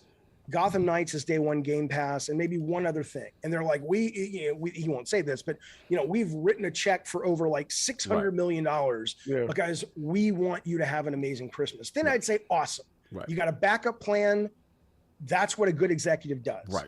But there's no indication of that. And maybe, let's put it this way: if they were having those conversations, his message wouldn't have necessarily said Gotham Knights and Harry Potter because they might want to save that till June. Yeah. But his message would have been, I know this is disappointing, but don't worry. There's great news stuff coming. to reassure the base, the base. But there was nothing, which means if that comes, he's probably trying to do it now, which means that one more example of you didn't see this coming.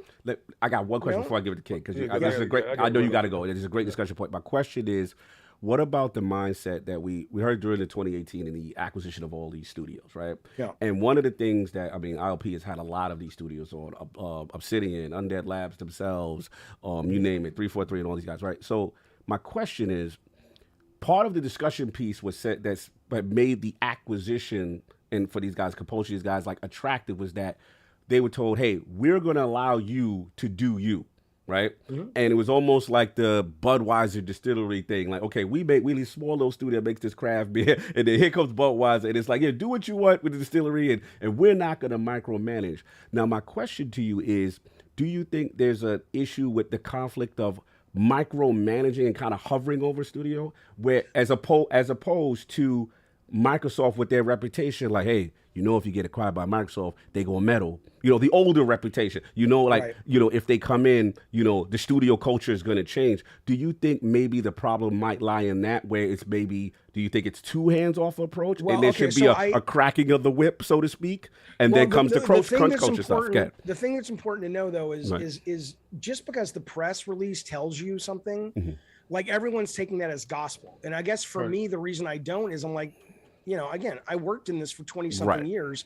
The press tells you what the press wants you to know. The press is not. No, I get that part. But I'm talking about. Hold on. I gotta cut you once. I gotta cut you 1 second. The only thing I had to cut you on is that I get you on the press release. I'm with you there, but leave literally no people in the building, in a lot of these buildings, and it is explicitly, because I wouldn't believe it. I was like, they're gonna let you really do what you want to do. They really gonna let you not micromanage you and kind of put their, and they're like, no, God, like this is what it is. We're allowed to build what we want and do what we want. So again, do you think it's more of maybe they're two hands off? No, I understand your question. I'm just saying that if you're building that argument on you have to first off extract the fact, because I see a lot of people saying, well, no, they said they were going to be hands off. It's like, you don't know what they're going to be, right? EA said they were going to be hands off with BioWare. Come on. I mean, I'm just saying, it's like they'll say one thing to make the gamers feel comfortable. Right. That's their job, to make you want to buy their product. So that has to go out the window. You don't know what's true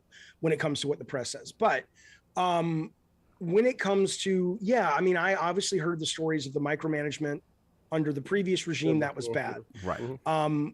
Certainly, if what people say is true, and if you read some of the stuff from Undead Labs and the initiative, it sounds like there is a reoccurring narrative of they're very hands off.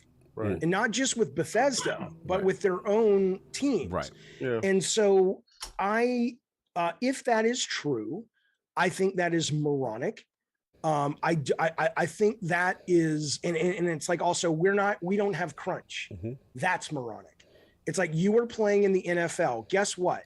Sometimes if you want to win the Super Bowl, you got to take some steroids. You got to fucking go.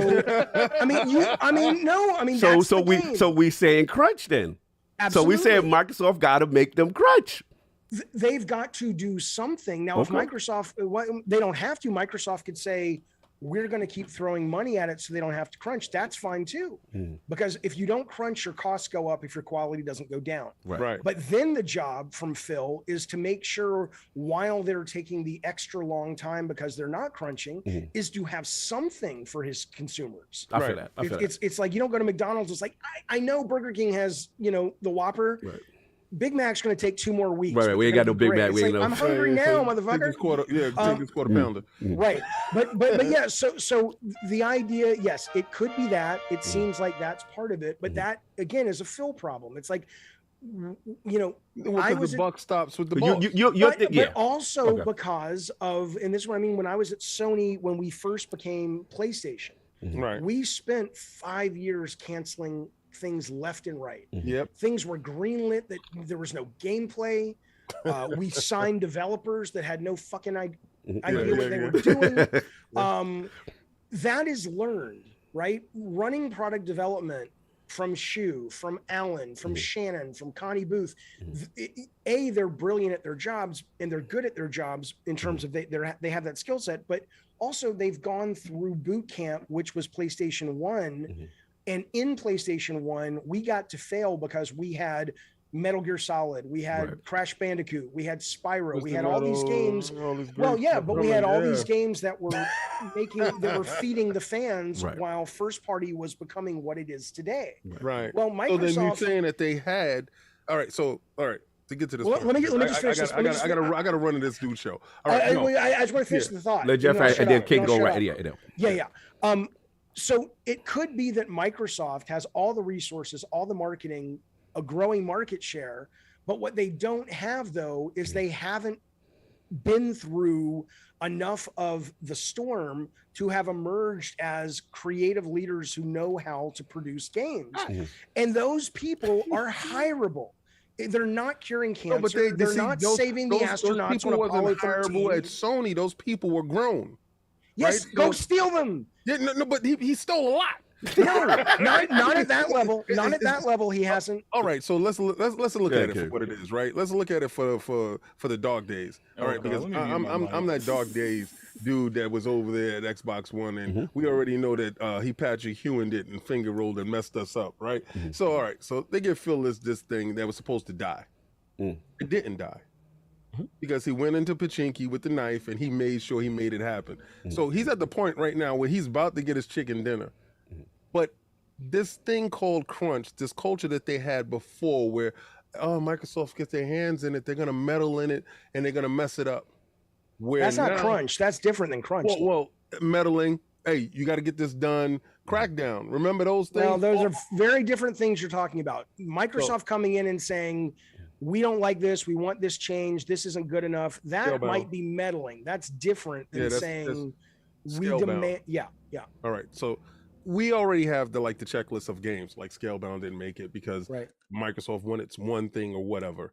Right. And then you had the crunch that didn't work with Crackdown, and that Crackdown actually comes out and it's a broken game. All this stuff is done on the field, but all the stuff is older stuff. So now you hear all the stuff that you're doing and that how can I say that you were being harassed about. Now you got all these studios, but you built the platform. That platform gives you flexibility because now you have the bag.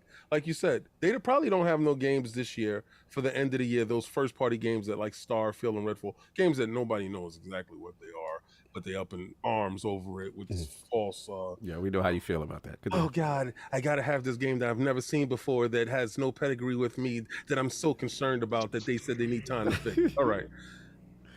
Like you said, they're able to throw some money at the problem and put these first party day one game. I mean, third party. Hopefully that's what happens. Yeah. Hopefully, but they've been doing it so far, right? Not at the level they need to. Maybe this year they do. This year they have to, because this is probably going to be the last Christmas where, I mean, Xbox is selling great now because it's one of the few things that you can find. Right. To trip up now so close to being able to really change the conversation would be awful because they're so close. Now, there's two things they have to do. They got to get through this Christmas, I think, with something meaningful that makes people go into a store and say, that looks better than Sony's box or Switch. And they need to bring on some managers who know what the hell they're doing when it comes to product development. All right. So would you say that this year they could potentially go this year without... How come I don't get a kiss? Wait, who? It's you, David. Oh my God. We went left. Continue. You say that this year they can potentially, because they're selling high-end software, high-end hardware, and Game Pass is being, successful. And they're probably going to announce the puck or the stick. It's going to be on people's TVs without a console. It's great. I love it. I love it. Right. Yeah. But okay, so you think that they can actually do something in that vein as far as throw more stuff inside Game Pass to give the developers more time on these games that if they do come out broken, there's no recovering from Starfield coming out messed up. That is true. Sure, that's not true. That's absolutely Wait, you think they could recover from a broken Starfield launch? They recovered from Skyrim. They recovered from CD Projekt Red. Come on. I think gamers are obnoxiously full of shit. Yes, we are. Yes, we are. There's a lot of hyperbolic talk going around, and it's like you complain, but then you show up for But then we have a cyberpunk situation where you have a game that clearly did not meet expectation and should have been delayed. So you rather than put out a half-finished broken product? No, of course not. But that's the job. It's a balance. It's like, and you're saying that he's not balancing that job, and he needs. Well, if he shows up in June and says we've got Harry Potter day one, and we can't make Call of Duty exclusive, but we can make it day one Xbox. We can pay Activision for that because we know we'll be getting the money back. Because it's our money, once we buy them. But I mean, imagine, but that's what an executive does, right? It's like people like he managed to get Microsoft to spend $60 billion. It's like, well, now he's got to get a little more, because if you walk in, and again, I don't know, a lot of people buy on digital now, but let's say you walk into Best Buy and you're a parent or you're a college kid, whatever, you're looking for a console, and PlayStation 5, for the most part, better graphics, definitely better first party software in terms of the best of the best in a certain genre, which is they're amazing. No one does it better than Sony first party with the narrative based single player games and all that. Just one. But if you walk into Best Buy and they're like, this is the Sony proposition, and the Xbox proposition, Call of Duty, the new one, Modern Warfare 2, that's day one. Hogwarts, my kid wants to play that. That's day one. Right. Gotham Knights, and all these other games, that's day one. And then here's what's coming. Okay, baby. That is what. That's right. It makes the system more attractive. Your job is not to ship Starfield buggy. Your job is to ship something to make your fans happy. Absolutely, and I agree. King, I'll let you go because I was. Listen, had a great time. Yeah, this is everything that I expected it to be, and I'm so upset that I got to go, but. What is better? Where else do you have to be that's more important than here with me? Shout out to Jay Fonzarelli. Shout out to GameStop Live. This is his last show, and Fonz the one. If it wasn't for Fonz, that old guy, the old guy with the 80s music and the. I love that guy. Shout out to Jay Fonzarelli. That's the guy. So without my man Fonz, this wouldn't be possible. Correct. So, like I said, it got to be bittersweet. I would love to sit here, but I know you're going to come back. Whenever you guys invite me, I'll be here. It's been a joy. June 12th, I'll definitely get you back here. No doubt. Do your thing. And if we're still going, come back. Sure. No doubt. Addict. I got to get Addict there because he's been quiet, and I know he's been sitting on that hard chair. Can you guys hear me? Yeah, we can hear you. We know you're hurting right now. You're suffering just to be. But what you feeling, man? With the delay, and the statement, what's your mindset with Redfall and Starfield delayed into 2023? I feel like, look, in the grand scheme of things, I don't think it's like a huge issue, because I don't think it's going to get delayed enough to really affect the bottom line. But when it comes to 2021. No, we're in 2022. My bad. 2022. It's just not a good look, because it's just like, regardless, we lost you. Oh, can we hear you? Yeah, we lost. Okay, right. Yeah, you're back. He's back. I'm 100% with Jaffe on. Look, just because you guys might not necessarily need Starfield this holiday, considering you have nothing, because the competition, unless God of War sticks it. There's not going to be a lot over there either, but it's just like Nintendo is doing good. But the thing is like, you don't come up. It's like I was telling Cognito, it's like Microsoft here lately has been the king of setting up the layup, but not actually getting the bucket. Right. And it's just like, look, like you can do good. This is probably the last holiday where it's going to be a limit on how much consoles is out there in the wild. Now, look, people could say, that's not fair to Sony. Well, it's not. But guess what? Microsoft had the money to make it a little advantage to themselves, and it's just like it's not a sport. Right. It's business. Sony had the money too. Right. Why they didn't spend money accelerating chips, I don't know. But anyway, sorry. Go ahead. Yeah, good point. Yeah. So look, like this holiday is going to be very crucial on making sure they get as much sold as they possibly can. But I don't know how much they're realistically going to make either. So maybe their mindset's like, look, Starfield needs a little bit more time to develop. And what's the point in putting out a game that might be broken? And I do understand where you're coming from, Jaffe, where you say they can recover, because here historically we have seen games recover over and over again. But I do feel like Cyberpunk put a giant spotlight on those types of It- games. on the But industry. please don't misunderstand. I don't care if Starfield comes out. If they need more time, Right. if Oh, God no, of War, if God of Oh, I War was needs more worried. I time, was worried, take it. Jaffe. You sound No, like I you was know what cool you're with the saying. broken game shipping. No, Jaffe's pretty much saying the game can recover if it was broken, but he don't want it. He's just Okay. saying that it But could what recover. I'm saying is the issue isn't Starfield not coming out. The issue is not having a backup plan. And the No, I issue feel you. is I feel you. having assumed Starfield would come out I feel you. and not being able to read the roadmap well enough to go, this ain't coming out. I think the biggest issue, Jaffe, is like last year they put a date, and it's just like not only did they put a date, they put a date in the trailer. Right.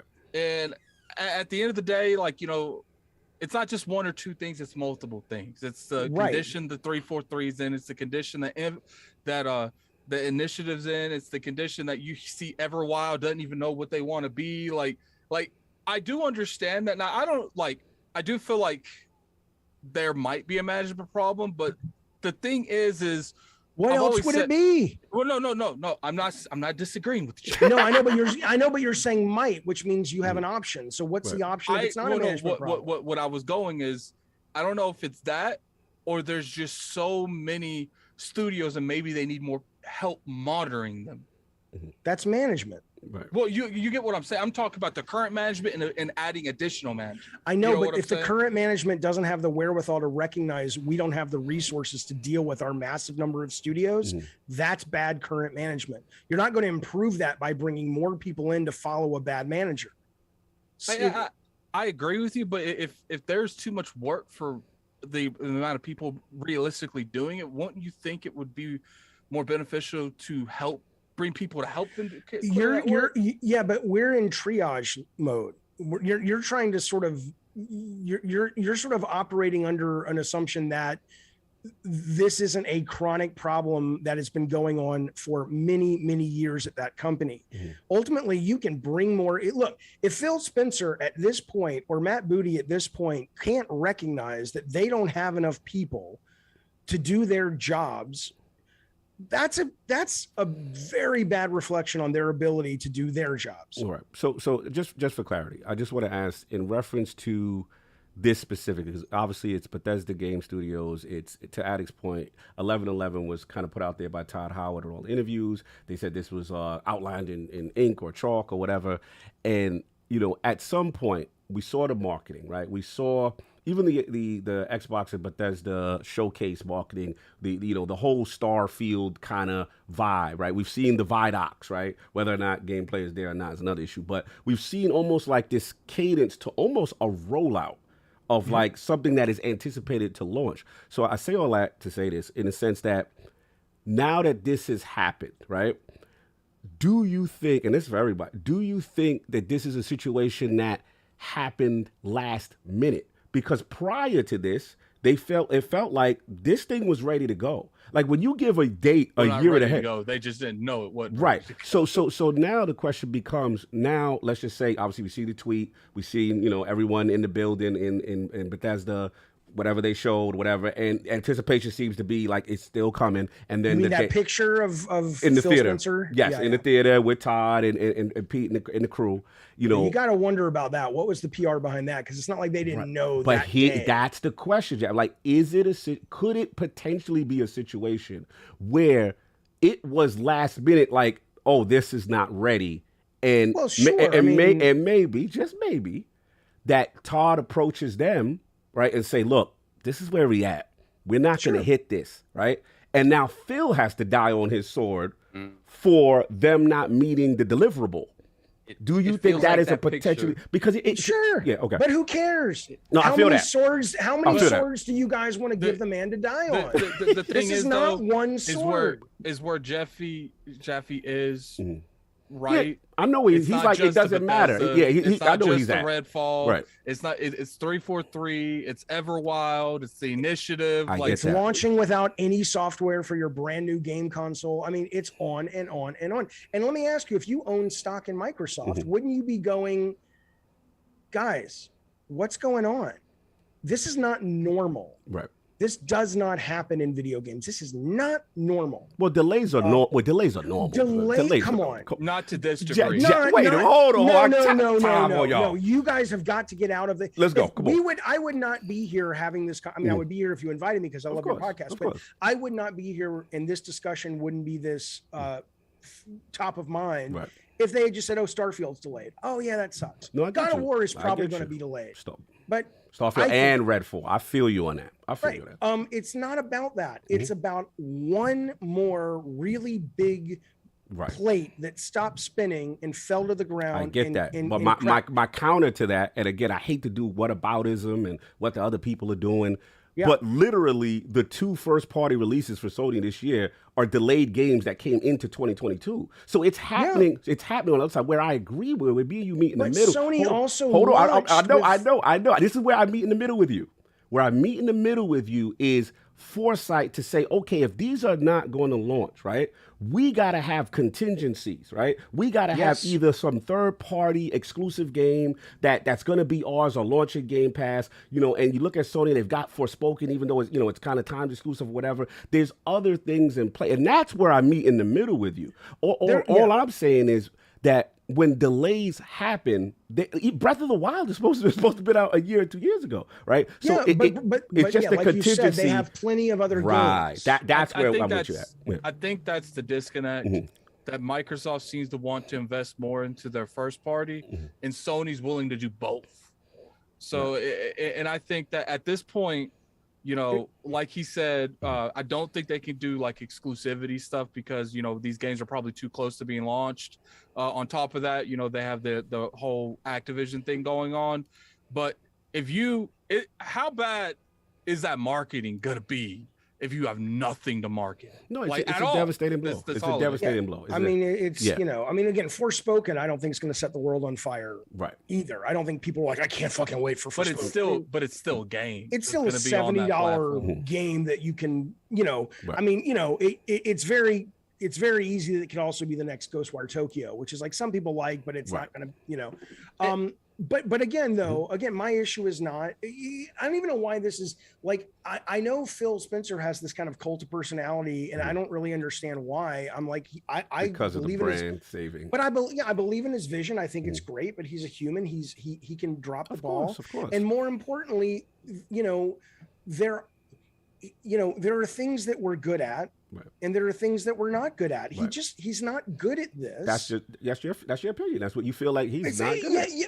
Well, there is no other option. Based on the information that is given, I would agree. Based on the information we have, these are the assumptions. They've given us no choice to assume what you're assuming. It's perception's king. Right. Everything is perception. And it's not even perception. It's do you have games for your Xbox? Right.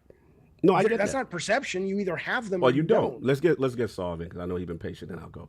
But Sav, what's your feel? I have not talked to you this whole week really about this. I am very curious. To him in like 2 weeks, really. Yeah, let's Sav. If you agree with everything I said, I'll let you kiss me again. That's all I'm saying. Don't blow kisses to Jaffe. Continue. No. I mean, all right. On your response itself, David. I guess the only thing that, again, you're known for saying things off the cuff. And what I mean by off the cuff is sometimes whatever comes to mind comes out of your mouth, whatever, but you're never disingenuous. So everything that you say comes from the heart and it's something that you truly believe in. I just think for me personally, I'm an old school guy. You tell me I need therapy and we have a discourse about it. I'll be honest, I didn't like that part. That doesn't bother me. That doesn't bother me. But I can see how it can bother other people because it personalizes it. That's the only thing. I understood what you meant, Dave. And I don't want to make I'm sorry. Did I personalize the console war? Did I step over the line? But it's like if me and you get into it, right? Right. And I'll be like, yeah, but that's why you need therapy, though. It takes it somewhere else. That's all I'm gonna say. But it's a back and forth too. Like we can respond to one another, and we could see the tone. We've talked a number of times about how Twitter, you can't tell tone. Right? You can't tell intention. And I wasn't on Twitter. It was a video. Oh, it was a video. So it's one of those things where it is left up to people to sort of kind of interpret as they see fit and pull out of it as they see fit.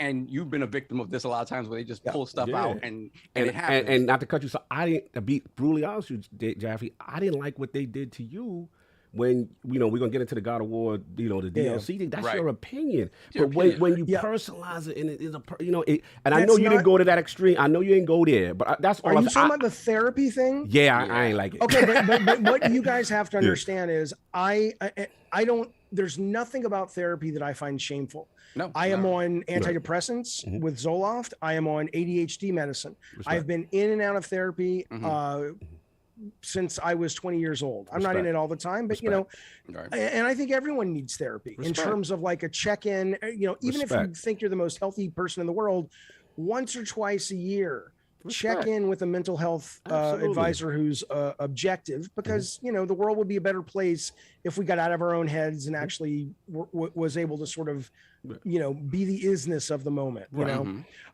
So I wasn't insulting him. What I was trying to point out was this is an Achilles heel. This is a blind spot that I think is personal with the guy. I think this is a guy. Well, I think it's personal in the sense that why can't you recognize this blind spot? You have so much. You have so much to offer. You are so close to disrupting the game in a great way. In my opinion, people accuse me of being a shill for Game Pass. Yeah, they hate That's how much I believe in Game Pass. But I'm like, dude, why can't you recognize this? No, I get Everybody, that. I just feel that's what I meant. I was not saying I you're get it. For sure. And again, the way it I sounded see like- it that way, right?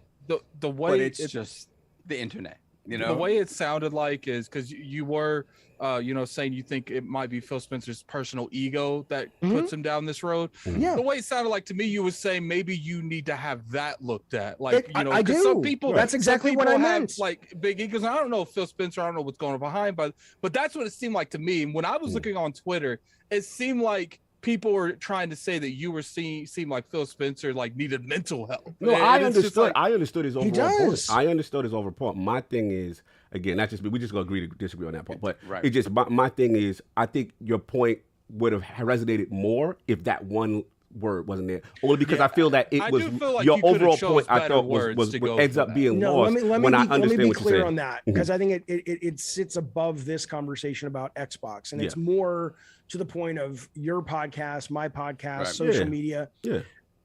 When you do this as frequently as we do this, you have to make a conscious choice to say, I'm either going to make an effort to communicate to people who are not listening and not really paying attention. I get that. And the more effort you make, chances are the more successful in numbers you're going to be, because it's just, people are busy when they're listening to a podcast and they go off half cocked because they got their own lives and all that. I'm placing my bet on the fact that I'll never be as popular as you guys. I'll never be as popular as Colin It's not Moriarty's about that. show. It's not about that. No. It is about building your stuff, though. You want to make People something respect cool, you. right? But people respect you. No, that's not my point. I'm not being self-deprecating. What I'm saying is there are two routes you can take. You can Yes. take the route of, you can go so vanilla that you become kind of funny, which is a problem. Oh Shout my out to God. Kind of And Funny. I like Greg Miller a great deal, but since they've lost Colin, that group has become very milquetoast. It's not. It's your opinion. I feel you. And of course, and that's what they want to do, and that's great. And you can be more middle of the road. That's like, look, we're going to be honest, but we're going to take into account that some of you guys are busy. Some of you guys have preconceived notions. We have to be a little bit more ginger with how we express our views. Fair enough. My bet is on, I will have a smaller audience, but they'll be more passionate because they know You're getting that 100 when raw. I speak, you're getting a genuine response. And beyond that, it's not mean spirited. Right. I don't, like, anyone who knows me, I talk about my therapy. I talk about my mental health. I don't think saying, hey, your ego is getting in the way. I think if you'd have used ego, you'd have been good, bro. Yeah, I did I think use if it, you though. I think if you just But left here's it the at that, thing, you'd have been like- good. You would have got no Jaffe, feature. But I mean, it's you and how you present yourself. Yeah, And I mean, you here's just the agree to thing. that leave little it. thing. I'm okay if you don't Yeah, like it. that's cool. Here- That's cool. Here's That's the cool. thing. I think, especially with men, therapy is perceived in a lot of ways a negative That's not thing. my problem. Figure And it I out. get that. No, I'm not saying it's your problem, but I'm saying that the way society perceives it. Yeah, Yeah, let's like, just move on. it- Listen, we could all No, agree to agree and disagree right. on that I mean, point. but let me be clear. I hear what you are saying, Mhm. Addict. I get it. And if my goal was to not say things that confuse people because I really want more people to really get what I'm saying. I know how to sand off the rough edges. I understand communication. What I'm saying is my joy of what I'm doing is I know I'm bringing an honest conversation to people. I'm not going to water it down. It doesn't mean it's better. It means that I don't want to take the energy to take into account your very valid communication advice, which is you're right. But I'm saying I don't care. If I have to do that, then this becomes less interesting to me. You're doing you. You're doing you. And I want to get back on point with Saul with his thoughts on this whole thing as far as this delay, man. Like, so all this other stuff aside, right down to the delays, I don't see me generally. I think a lot of it, and this is an industry-wide thing, I think it's more like just optics and how you choose to speak about your games that kind of puts you in this position. I'm at the point that I understand marketing cycles. I understand pre-order numbers and that stuff that matters. But as we move more and more into kind of this all digital future where quite honestly, like the pre-order doesn't matter as much unless you have a physical thing in store. It doesn't make any sense to me to keep attaching dates to games so damn early. And I mean, this was ridiculous talking about a year out, right? But when you do see that, you're like, they're very confident they're going to be able to hit this. And so for me, a lot of this can be avoided if you just don't attach a date to it. So your thing is this, it's just because they keep stepping on this rake. When you go back to the launch of the Xbox, the Series X and the S, there were boxes already printed with Halo on the box. Yeah. That's what, you had all of this Taco Bell cold marketing stuff that they had. I have the box right over there that has Master Chief on it. Yeah, true. So and I went in on them for that too. Yeah, it is. It doesn't make. It's a rake that I personally think that where gaming is going now, they don't need to step on anymore. And just if you don't put a date on it, it's difficult to be disappointed when they finally say because they're gonna tell you when the game is ready to come out. They'll be able to know 3 months out, 2 months out, maybe. It's just one of those things where I don't understand this, and they keep creating a disappointment in my mind that doesn't need to continue to happen. And this is industry wide. Right? Well, it's industry wide, but I would say Xbox could suffer more from it because with Sony, you have to have the hardware. So I get they put a date on it because they want people to buy their hardware. With Microsoft, it's like if I can play it on the stick, or I can play it on my PC, or I can play it on my Xbox One, the old Xbox. Okay, it's not going to make it. I'll cancel Game Pass until it comes out. They're actually more vulnerable to this than it's a good Sony point. is, it's a good point because at the end of the day, the vision is Game Pass, right? The vision is getting into this service and having that cadence that you're going to have these first party titles available. And when you have two major titles that are expected this year not hit that service, then there's going to be repercussions. Because like you said, it's almost like a sunk cost because now you have to pay money to potentially facilitate what's missing, right? And then on top of that, you have to convince people, that to stay in the service because your goal is to go that vision. But Sav, I keep interrupting you. Continue. So and that's the thing. If they had said nothing, we wouldn't be having this conversation. It's like, oh, Starfield's not coming this year. Well, but you'd be having a different conversation, which is what's coming this year. What's coming this year, right? And again, because Game Pass, I think, to Jaffe's point, has already started to change the game. This idea of needing to have this big AAA experience that's associated with your platform is less important to me on the Xbox side than on the PlayStation side. The PlayStation sort of lives and dies by that sort of thing. They've never been really big on releasing big AAA games towards the end of the year. It's usually earlier in the year. If God of War comes this year, it's going to be late in the year. For me, it's just one of those things like delays are so ingrained into what games are now. This is not back in the days when you released the game and that was it. It was on the cartridge, and if it was broken, it was broken. If it was great, it was great. There were no patches. And in this world where everything seems to be so much more fluid now, it just kind of feels like this is something to be expected. And I don't disagree with when you look at the track record of everything that's happened from the Xbox One generation to now. You know, the Crackdown taking forever and still coming out and not being a great game. The multiple developers that were on that game. The stuff that happened with, you know, Fable Legends, all of that stuff, and Scalebound, all of that stuff, to Jaffe's point, does seem to, we've talked about it ad nauseum here. It points to issues along the pipeline that need to be rectified. Right. I don't know. It just feels like everything is delayed now, and you would save yourself this scrutiny if you just shut up about it until the game was ready to come out. Because again, then you have conversations about people having perceptions about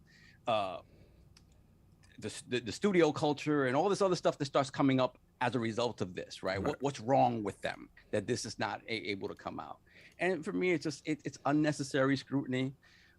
Basically, you say they're doing it to themselves, putting themselves in this position. I'm just of the mind that that's where we are in gaming now, as these games are becoming more and more expensive to make.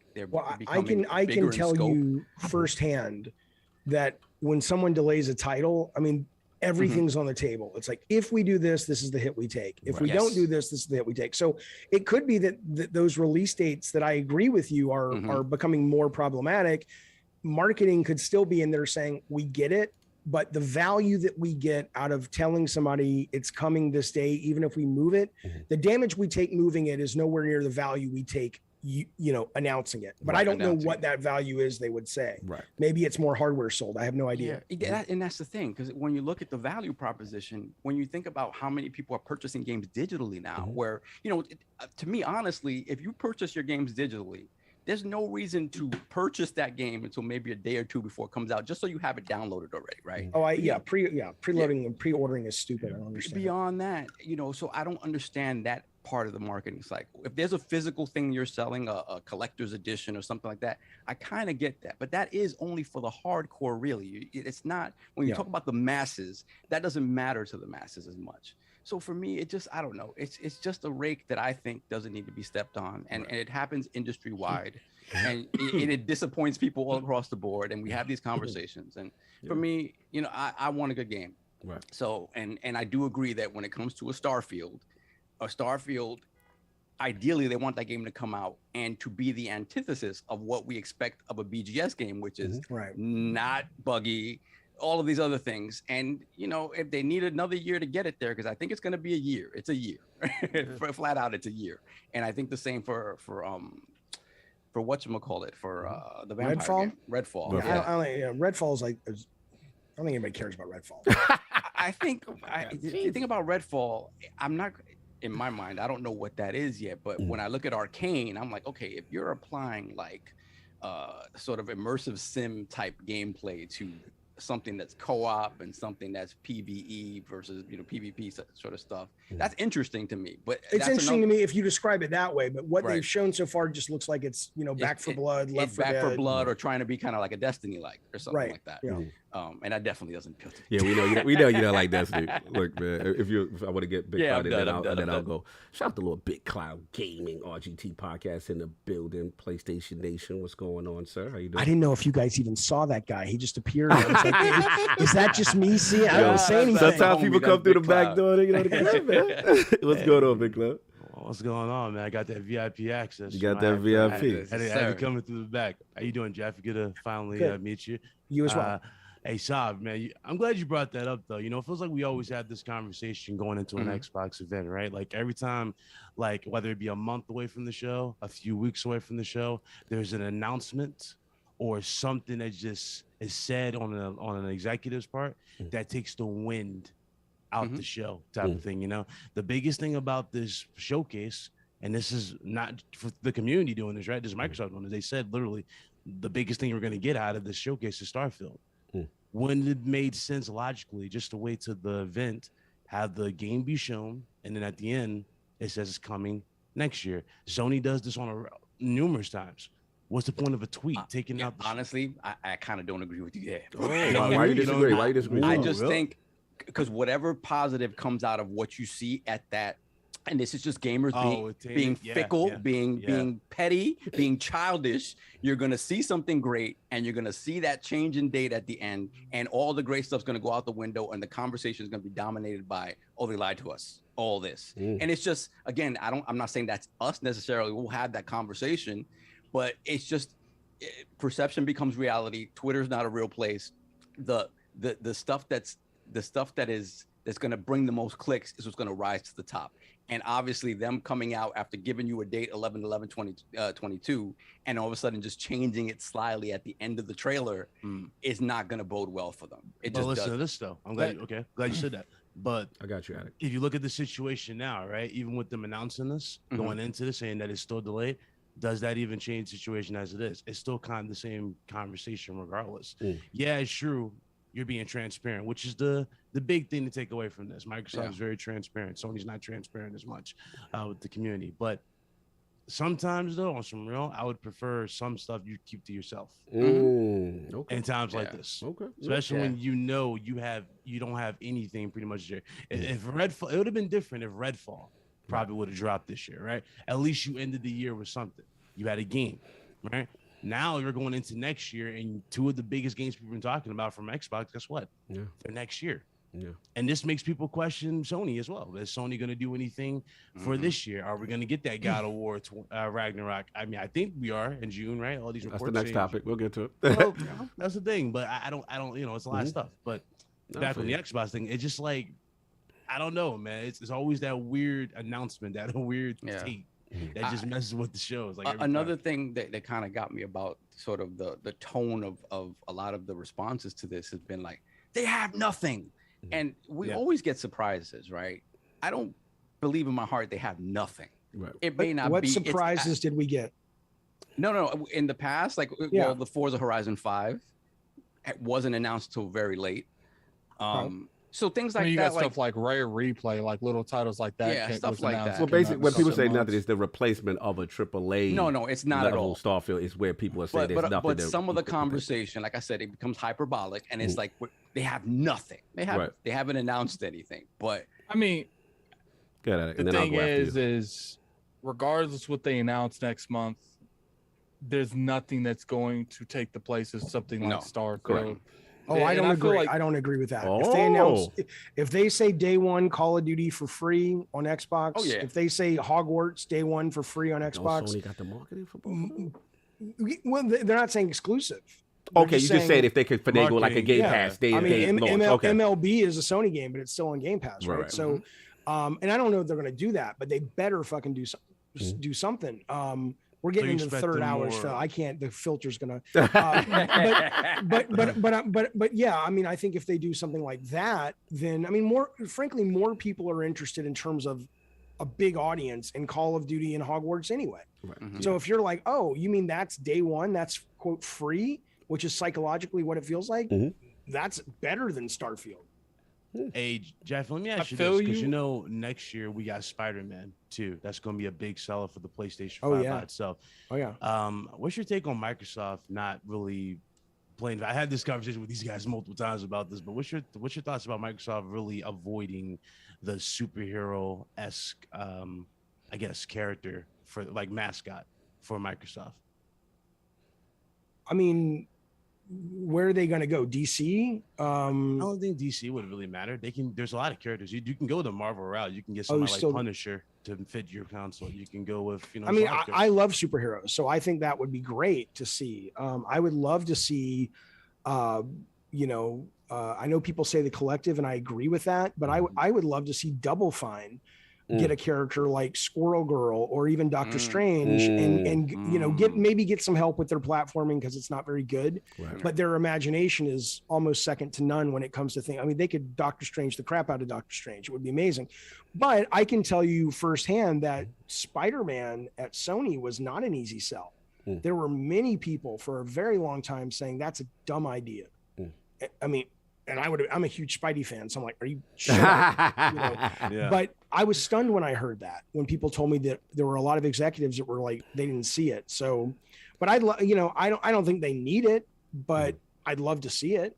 Yeah, I mean, like, you know, a lot of people think they don't need it, but I think it's just it doesn't help the console when you're kind of out of the conversation. Of the pop and culture, one side, yeah. right, and one side is known for having so many options, like you, right, with the storytelling games, the action adventure, the shooters, the horror games. Now they have a dedicated developer making you those crazy, over the top, you know, comic book superhero games. I think it would be awesome for them to get the rights to like Batman, Superman, World's Finest, and then basically never ship it because they don't seem to know how to ship games. I think that would be fantastic. Salute. I mean, come on, Jeff. Let me get at it, and then I'll get it because we go along with this one.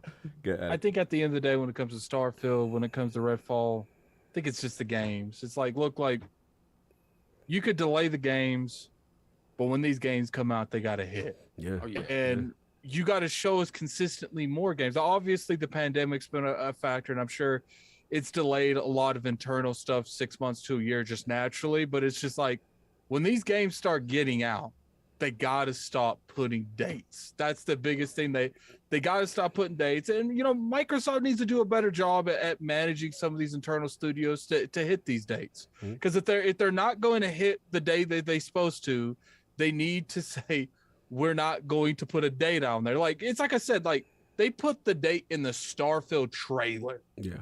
And people are just disappointed because it's like, look, I know a lot of people have like multiple consoles, a lot of people, but there's a lot of people that primarily play on stuff. You got the Bethesda fans that was excited for Starfield. You got the Xbox fans that was excited for Starfield.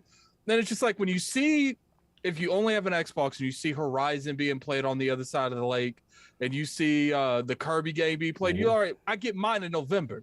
And then you wake up to, oh, I don't get mine in November. So it's just, people are upset. And rightfully justice, I do think that the criticism is valid.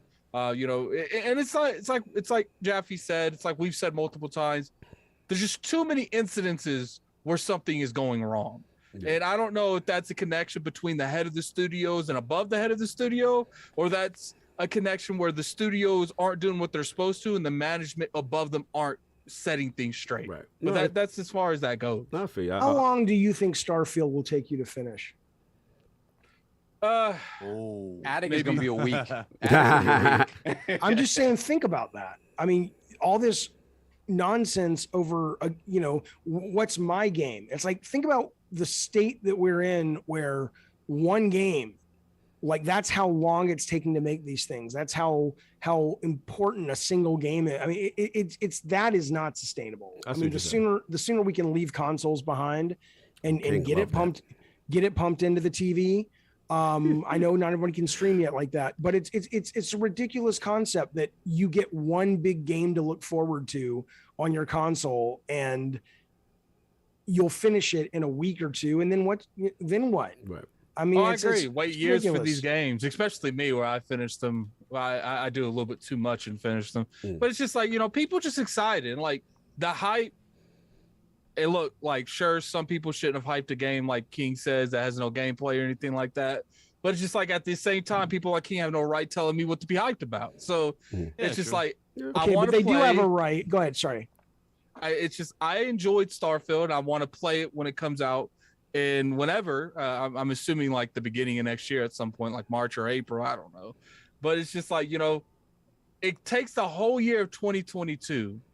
And even though that there's other stuff you can play if you have other platforms, when you look at Xbox as just a platform, it looks bad. Like this is probably the worst year I've seen for them in a long time. This is up there, you know, kind of like in the top 5 bad moments for them. I'll be brutally honest. But this is the thing, Cog, right? What's up? Just last year, and I know a lot of those games were the result of delays, right? But last year, we get Psychonauts 2. We get it's phenomenal. 5. We got 5. You know, it's a whole This was a great. Literally, we're talking about less than 6 months ago. Yeah. And now the conversation for some people is very doom and gloom. Right. Well, I think what it is, Solve, is it would have been different if like one game got delayed but there's nothing this year. Yeah, from like, a first party far, perspective. Right now, obviously June's gonna happen. They're probably gonna we'll get a Forza game this year. Hopefully. Maybe we'll get like some smaller games, like maybe a Gears remake, maybe. But it's just like first off, it's kind of interesting they chose before they show whatever they're going to show next month. Right. Because if they would have showed next month and then delayed it like a month after that, we would have more games. Okay, wait, at least we have something to play. Right. But they delayed it before we even know what's coming out this year. So now it's looking like there's nothing to play. Let me jump in because I've been patient. Look, I get what everyone's saying. And this is a devastating blow. I'm not going to sugarcoat it. I'm not going to dance around it. You know, at the end of the day, I do feel delaying the game is the right call for the health of the game. I'm always going to stand on that one, right? I just feel that, especially on Bethesda's history from an engine standpoint, from what we know, you know, that I always want them to have the most time. Me personally, I'm selfish. I love sci-fi. I love space. You know, if you're giving me the idea of Elder Scrolls in space, I'm in. You know what I'm saying? So this was my highly anticipated, and I'm not an Elden Ring guy. So for me, this was my highly anticipated title. Yeah. This blow crushed me. I was like, damn, I really had this in my mind. Now, Redfall, I don't know what it is, but I think where it really hit, it's the double combo of 2 AAA first-party games in 1 year. And then it's like, okay, well, what's the contingency? Like, because it feels now you're left barren. And then I think the other thing is just that, I got to be honest, like Sav, like morale is at a low, because the reason why Starfield specifically is so significant, it represented the new Xbox to me. It represented, okay, this is the new first party. So this is not, I hate to say it, Halo, Gears, Forza, Big Mac, large fries, and a shake that we used to get that are great games. Don't get me wrong, they're great. But it's like, okay, this Starfield symbolically represented the new generation. It was the beginning of change. And then you got the fall, and then the hope was, Big Cloud, that come next year, whether it be Avowed, Hellblade 2, you know what I'm saying? Like, these are these new IPs, because I speak to Sony fans, right? Shout out to Big Cloud. I put it out there. I spoke to Blaze, and he'd be like, yo, why, you know, what is it about the Xbox ecosystem? But I could write a book on their rules. I get the rules, but that, unfortunately, we got to be real with the fact that those cinematic, you know, over-the-shoulder AAA experience that Sony does so well is doing well, right? So to have at least a couple of those in their tuck gave people who may not have been interested in the Xbox ecosystem some like, okay, I'm thinking about coming over now. And then to Jaffe's point, you know, it really affects the balance of Game Pass in that cadence of having things in there. Now, let's just get to the nitty-gritty. My thing is this, like, me personally, I'm just going to assume I have no inside information. I feel that Bethesda may have approached them and said, this thing's not ready, right? Now, at the end of the day, this is where me and Jaffe align. No one cares because they're going to say, I want what I want, and I've been waiting, right? And this is especially after you was told. It's right, and the reason why it's such a severe blow, because it feels like that old Xbox One energy. And Saul, you're going to appreciate that. It's like I'm a Mets fan, right? And when you're a fan of a team with it's like they slip on the banana, but like something always goes wrong with what's the snatch? Snatch defeat from the jaws of victory. Right. So it just seemed like this year was lined up for them. You know what I'm saying? I'm just like, man, like, how did this happen? So I understand. And to Jaffe's point, you know, obviously I disagree on the film part, but I do, at this point, we have to say, based on the information that is presented, I can't get mad at Jaffe or anyone who says mismanagement, because what else do we have to go by? You know what I'm saying? That's where it unfortunately they've put themselves in this position now that people are going to question, hey, what's going on over there? What's going on with this studio? What's going on with this studio? How come you can't? Unfortunately, perception sometimes becomes reality based on what's going on. Listen, nothing's going to replace Starfield in my opinion, but I got some suggestions. Of what you can do. You're hyped for it, but you know, at the end of the day, listen, that's why I asked you to put this on a T-shirt. Listen. You never saw the build. You never saw the build. Listen. They were smiling in that movie theater, damn it. They were smiling in that movie. No, that's because they took the picture when they first walked in. Listen, man, they were smiling. They saw something, and then somebody pulled Phil to the side. I was like, look, man, we're ready. We don't need no. I'm joking. I don't know. But look, at the end of the day, this is what you do, man. It's times like this, soft. Phil's got to go get the Xbox matrix of leadership. We got to rise. We got to we got to play the Stan Bush music. We got the you got the but all was said, this is what you got to do, man, because here's the thing, morale is low. And this is why this is why I think he can turn it around. This is what I think he do, because he's been in this situation 3 times before. 1, the the Series X launch, like Jaffe said, they came out with a console that didn't have the first party game that was on the back of the box, right? That's devastating, right? So I said, short term, what you got to do? You got to free up, put some third party releases that's going to align day and date with the launch. Like Yakuza Like a Dragon, a couple other games they tried from a third party standpoint because they didn't have the first party. They even got Yakuza exclusive to right. the platform. Then what they did was they did the EA Play deal, right? So all of EA stuff went in there, right? And then what really is the magic it had that people forget is the actual Bethesda ZeniMax acquisition. Because now it takes pressure off. It's like, yo, we bought this. You know what I'm saying? Look at the hope. Look at the... So people now forget, like, oh my God, we have ZeniMax Bethesda. Situation 2, where I feel Phil did a great job of kind of rallying the troops was, again, now we're coming off 2021, but where we sit there and we like, man, they had a great year. Psychonauts, Forza Horizon, whatever. But I told people, Sony is coming at the top of 2022 when Turismo, Horizon Forbidden West, and God of War, which we assume still, like when they hit, and Microsoft, we looked at that first half because we assumed at that point Redfall and Starfield was coming, and that first half looked barren. I think we assumed Stalker too. And Stalker was supposed to be right, and I don't put no blame on Stalker. Ukraine situation, we know what's going on. We're not going to go crazy there. But what I'm going to say is, it became a situation like, yo, what are they going to do for the first half of the year? And once again, here came the Activision Blizzard announcement, right? And all of a sudden, it's like, oh my God, they have this, and your potential, exactly, Call of Duty and Blizzard games and all this stuff, and it takes the pressure off. Unfortunately, they're in the same situation again. So the only short-term fixes I could think of is, okay, exactly what Jaffe said. You have to attach yourself to every major third-party release and somehow get that day and date in Game Pass. Now, whether it be if you could do the Hogwarts, whatever, if you can do the Gotham Knights or whatever, if you could do any of the anticipated games day and date, you're good to go. Because at least it helps ease that there's some reason it gives you the perception you're getting this for free. To Jaffe's point, I could the definitely Call of Duty Duty, because they're in bed already. It's just a matter of It's a matter of you got to pay yourself ahead of time. Cool. But if you can get right. Modern Warfare 2, right. One of the most anticipated Call of Duties, especially coming off of Vanguard, like get that in Game Pass day one, right. And give people a preview. One. If there's somehow you could do, I don't know if they could do it because Sony with them. I don't know, but if they can, right, that would be a huge boon. The second thing is, I feel we heard the talks about Ubisoft Plus for a long time. Now's the time to kind of bake that into the service. You know what I'm saying? If you can, if you're able to, if you're able to speed the negotiation somehow, make that similar to the EA Play deal, where you're not like you're going to purchase Ubisoft because let's be honest, they're under the Microsoft from the Activision thing from an FTC, whatever. But that's a huge boon. And then the third thing, look, man, it's like you're in a relationship and, the boyfriend and girlfriend, keep saying they're going to change and they don't change and they keep doing the same thing. And you're like, oh, it's the same thing.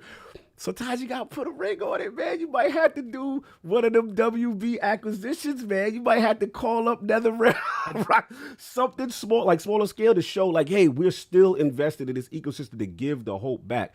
I know, listen, nothing's going to replace Starfield Redfall. That's just the reality. It's just that's in my opinion. I want to see what the show is. I don't know. Hopefully they have surprises. Hopefully they do it. I'm wrong. I don't know. I'm just going to go based on what we know and the information presented. And that's all it is. It's sad because the perception and optics have put them in this situation, and it didn't need to be that. If there was any way, and we have to give Sony credit in this way, they always have, whether it be the third-party time deals or they always have something in place to kind of make their yearly cadence from an exclusive standpoint still stand up. And I think Microsoft is going to have to make an adjustment. But that's what I actually. They know how to appeal to the public. Like when it comes to the public, just anticipation, they know how to really capitalize on it. Like there are still people still waiting for that PSVR 2 showcase. Right.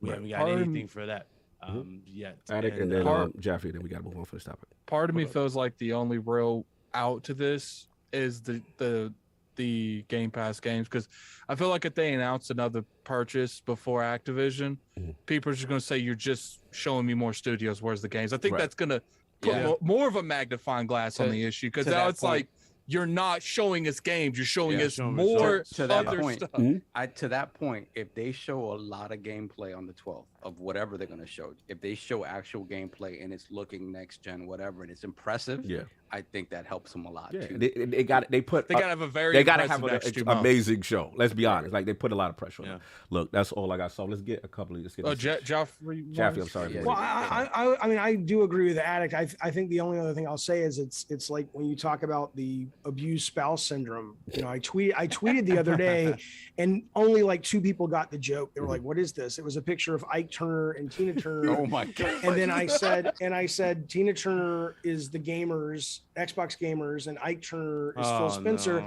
And then in the middle, I had a piece of cake, and I said the cake was Xbox 2022.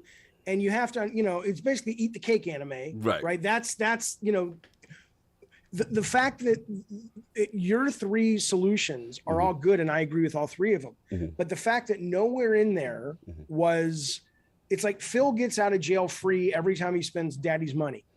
Buy this, buy that, buy that. But why Xbox fans are defending him instead of saying, somebody get the man some fucking help. I think I know why. Why that is what the problem is. I think I know why.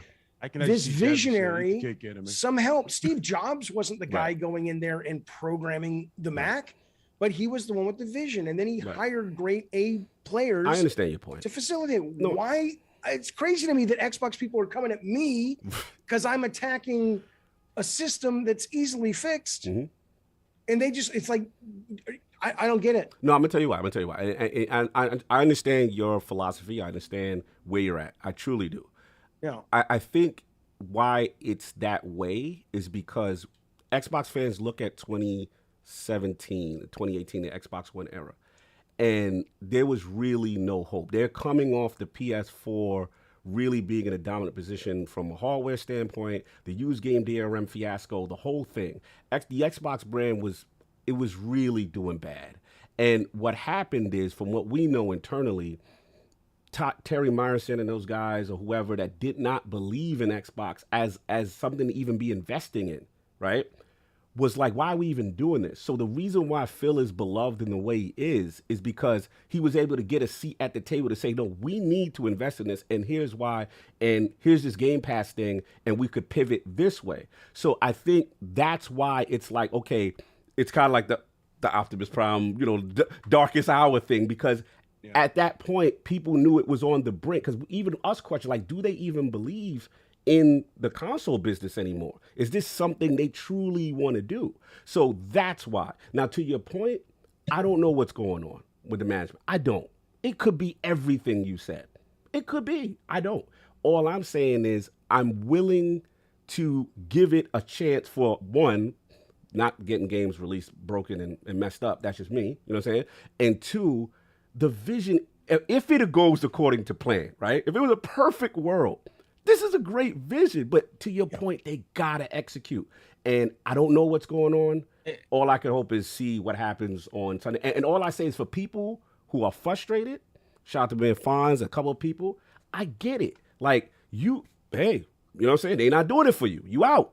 You know what I'm saying? To me, it's either you in or you out. I think I'll let you go at it. The last thing I'll say is that if I don't see if I'm a person that's into something and I don't see any type of change or any type of vision, then yeah, I'm out. But I do see it, and I do see it that this thing could line up, but it's up to them to execute. I think where it comes from is where they came from. Like Cog said, like he was able to put the Xbox in such a unique position where it's got all these studios, it's got this Game Pass structure, and until I see some of these games like the Starfields and the Outer Worlds 2, I have to reserve my judgment then, because back when I was judging him, he ended up showing me that, look, we said we need more studios. I ain't enough studios. He sat there. He's like, all right, ILP, I got you. Right. And then we got more studios. So until I start seeing the games come out, which I get it. Right. And he still got to land the plane, though, Addict.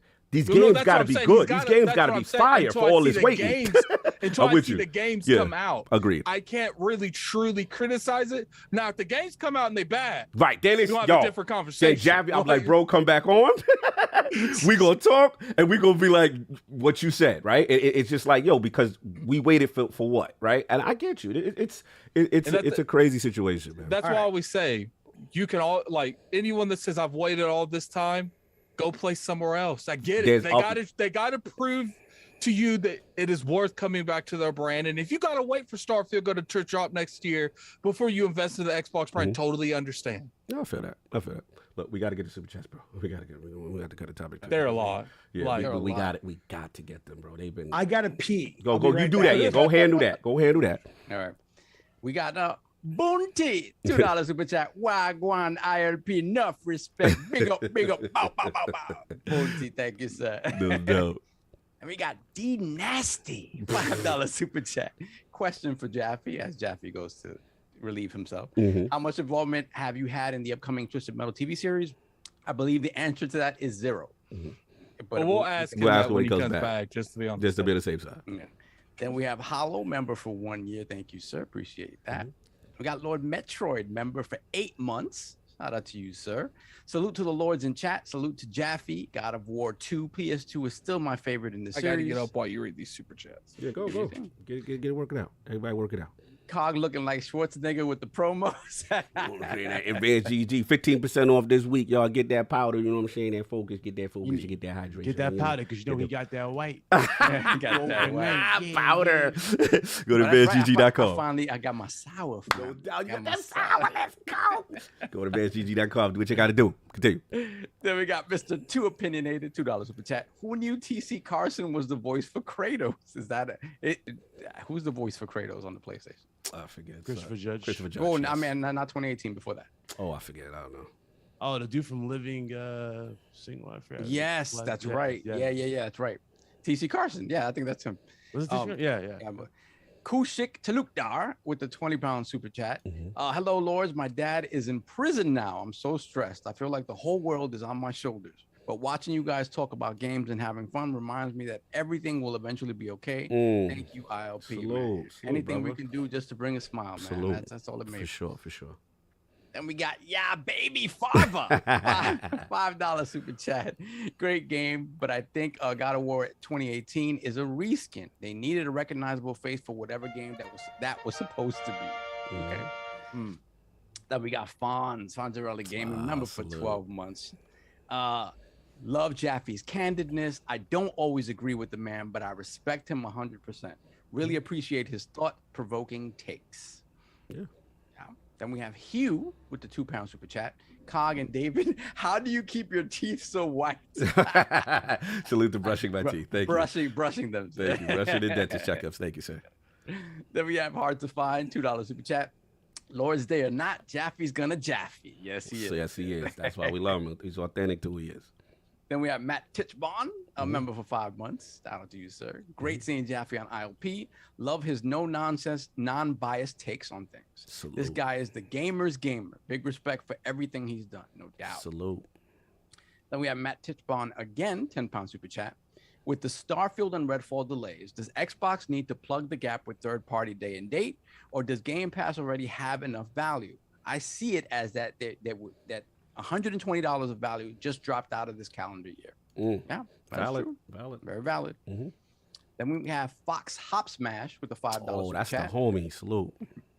Yo, Iron Lords and Jaffe. I just want to thank Jaffe for his work. Twisted Metal was such an amazing series. I loved them so much as a kid. Shout out to Sweet Tooth. So this is David back? Yeah, he's back. Oh, okay. Yeah, they wanted to know his involvement with the TV series or something? Before we move on to this next one, Jaffe, they want to know if you had any sort of involvement with the upcoming Twisted Metal TV series. No comment. He's on that. That's the NDA. That's the NDA. Okay. He's muted. And he's eating. Okay, he's eating. He's eating. Okay. Yeah, don't let him choke. Don't let him die on ILP. It's not good.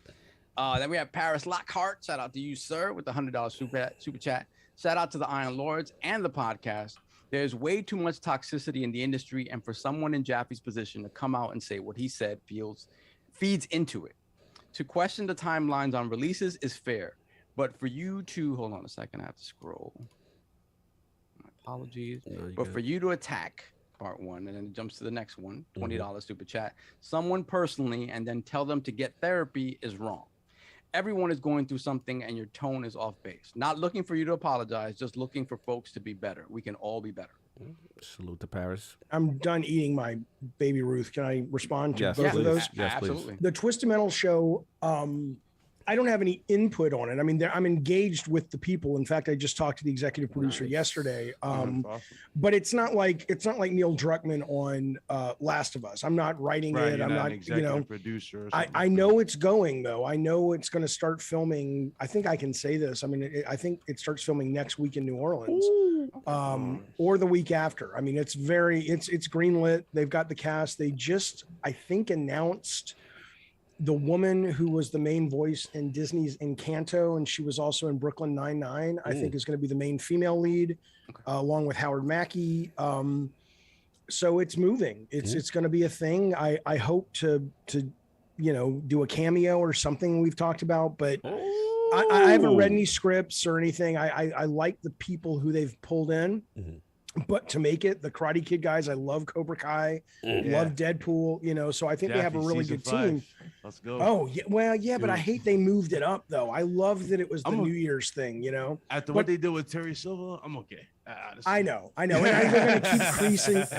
Are you saying you don't care anymore, or you're? No. I'm okay with what they given us with season 4 and how well Terry Silver was brought back. I'm like, dude, I'll let it go, because this is basically the plot of Karate Kid 3. Remember? Yeah, but they're gonna bring in Hilary Swank to break Kreese out of jail. You think so? Then they'll have I don't know, but they got to bring Kreese back. Kreese is Mike awesome. Barnes? They might bring Mike Barnes back. Oh yeah, that's absolutely that's a great show. It's a great. Sound like the show. Karate Kid podcast. Oh, it's so great. And I loved it when Daniel's wife slapped Kreese. And called him a psychopath. He's like, but I like that. She's like, bam. She's like, I don't give a what you like. Oh, it's awesome. Anyway, yes. So yes, but I'm excited about it, but I'm not like heavily involved, but they keep me abreast. No the other guy, all I can say is I don't really care what you say. In the sense that I'm not attacking anyone personally. I am a customer. I am a owner of Xbox, of the hardware. I am a gamer. I am passionate about the hobby and the industry and the art form. Saying someone needs therapy is not an insult. That is more of a problem with our society. And that is more of a problem with, I guess, as Addict was saying, maybe with men in general. If you think there's something shameful about needing to sit down and have a professional doctor work with you to figure out some of the stuff that you're not dealing with, that's a you problem, pal. Saying someone needs therapy is actually a kind thing. Phil Spencer, the buck stops with Phil, and the buck is not working so good right now. So, and it hasn't been working for a while. This is not a one-off. There's something going on in his psyche that creates the brilliance that he is, and the balls that man has to sort of really try to disrupt the industry. And that same thing probably is also working to keep him from going, you know what, I need some help. I'm not good at all of this. So tough. Sorry you don't like that. Sorry you want to be better. This is how we be better. We actually genuinely get to the root of things and say, stop thinking therapy is shameful. That's how we get better, not by platitudes. Jaffe has spoken. we not gonna go back. I totally respect. That's where you're at with it, and let's move on. We got Hargit Chini, $5 super chat. Unfortunately for Zenny and BGS, they are now caught up in a console war. If they were on their own, no one would be this upset with the delay. It's sad. Yeah, that's kind of true. Although I don't know that Redfall exists without Microsoft behind it. Pragmatic Eagle, member for 30 months. Thank you, sir. Shout out to Pragmatic. Respect to ILP, respect to David Jaffe. I've enjoyed this interview, enjoyed his straightforward answers. No doubt. Shooter. We got Hargit Chani once again, $10 super chat. Can't agree with Jaffe on crunch being necessary. He's right, though, that with the shift to no crunch, we should expect longer dev times than the already too long dev times. Starfield, 8 years in the making. Salute. Then we have Donald Taku, $10 super chat. With 30 plus studios after Activision Blizzard King, the no crunch philosophy will work out once the games start to hit and they have enough games ready to have up to 6 to 7 year dev cycles. They should be crunching now, though. Wow. Okay. Then we got Hargit Chani once again. Shout out to Hargit. He gave up 2 codes in the chat. If you got those codes and you're still in the chat, just say what's up. Shadow Warrior 3. And he also put a code there for Elden Ring, the global version of Elden Ring. So fine. Shout out to Hargy. Oh, salute to Hargy. That's the man. Salute. Then we have Q-Tang Clan with the 10. Ain't nothing. Thank you, Hargy. I finally got a. Oh, okay, Q-Tang Clan. Shout out to you. You got a code. I appreciate you. I also great show, Iron Lords, and thank you, David Jaffe. Salute. Then we have Ham Solo, $10 super chat. It's not about delays, your backlog, Game Pass, Starfield, Redfall, yada, yada, yada.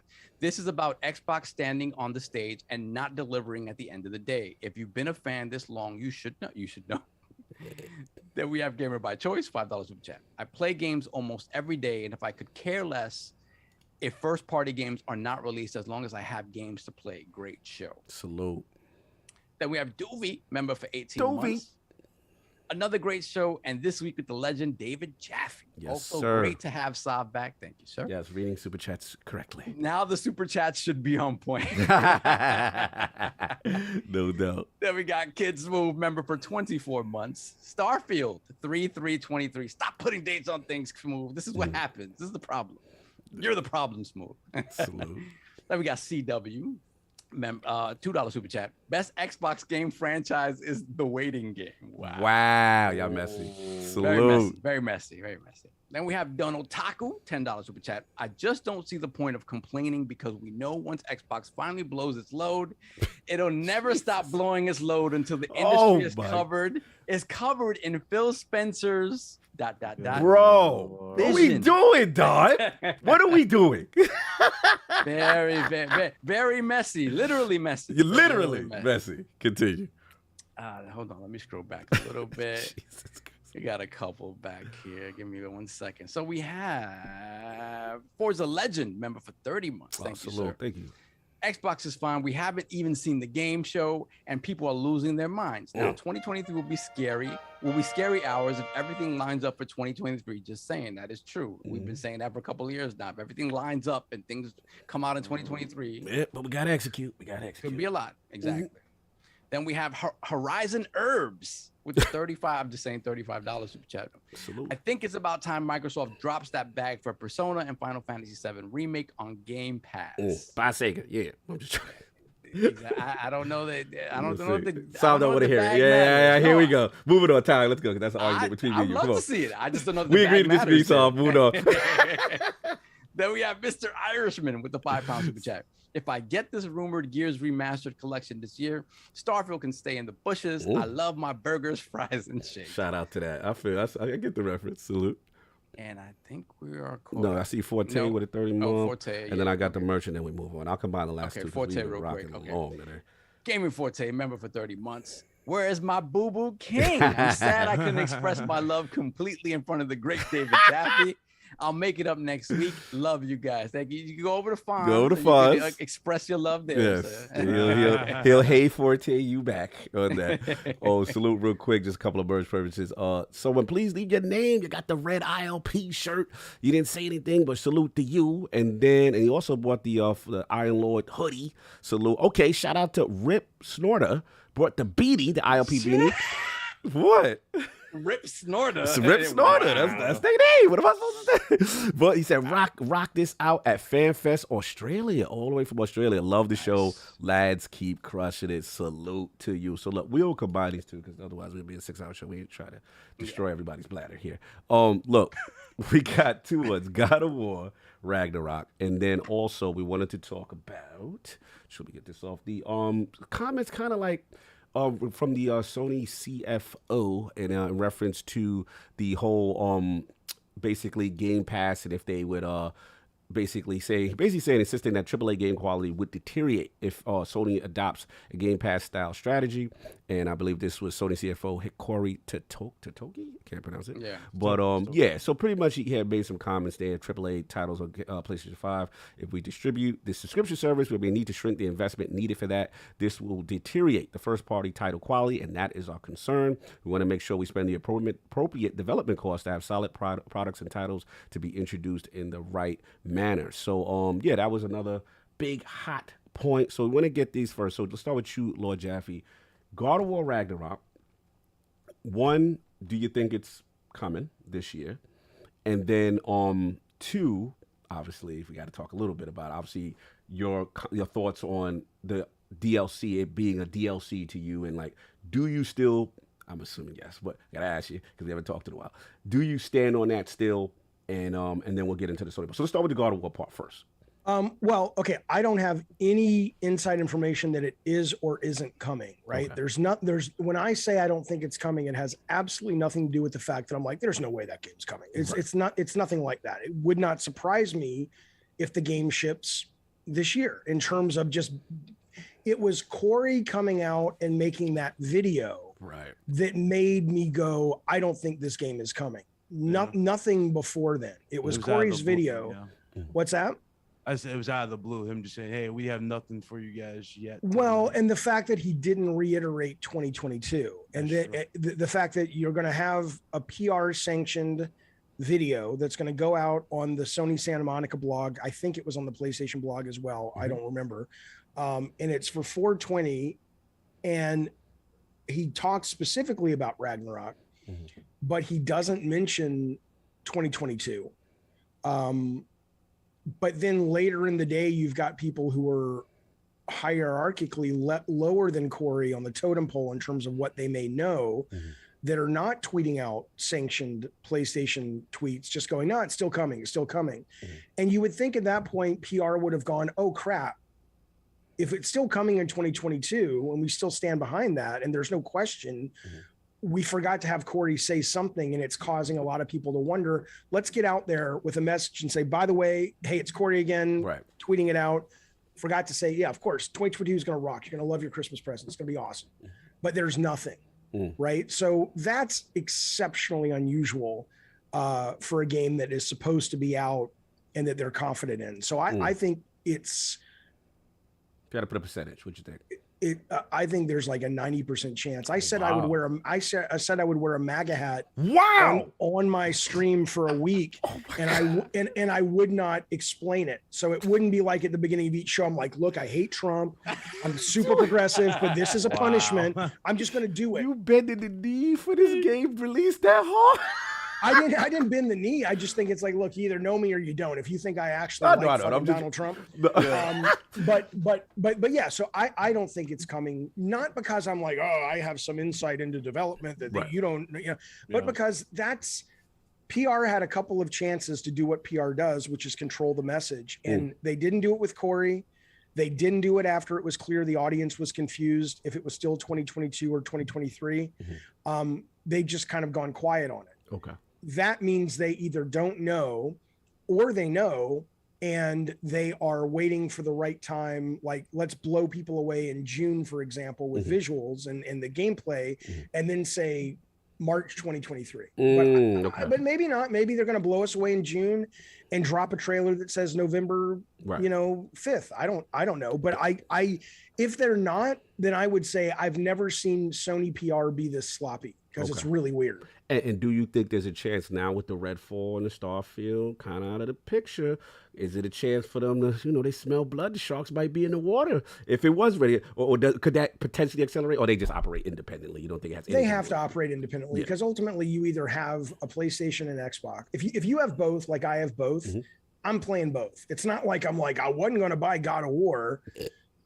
It's like, if you can afford both consoles, you can probably afford their big games of the holidays. No doubt. I think Red, what is it called? Redfall. You love this title. You love it. It's not that. It's so not that. It's just like, if you look at Arcane, and I'm a huge Harvey Smith fan. He was one of the key designers on Deus Ex, which is one of my favorite games.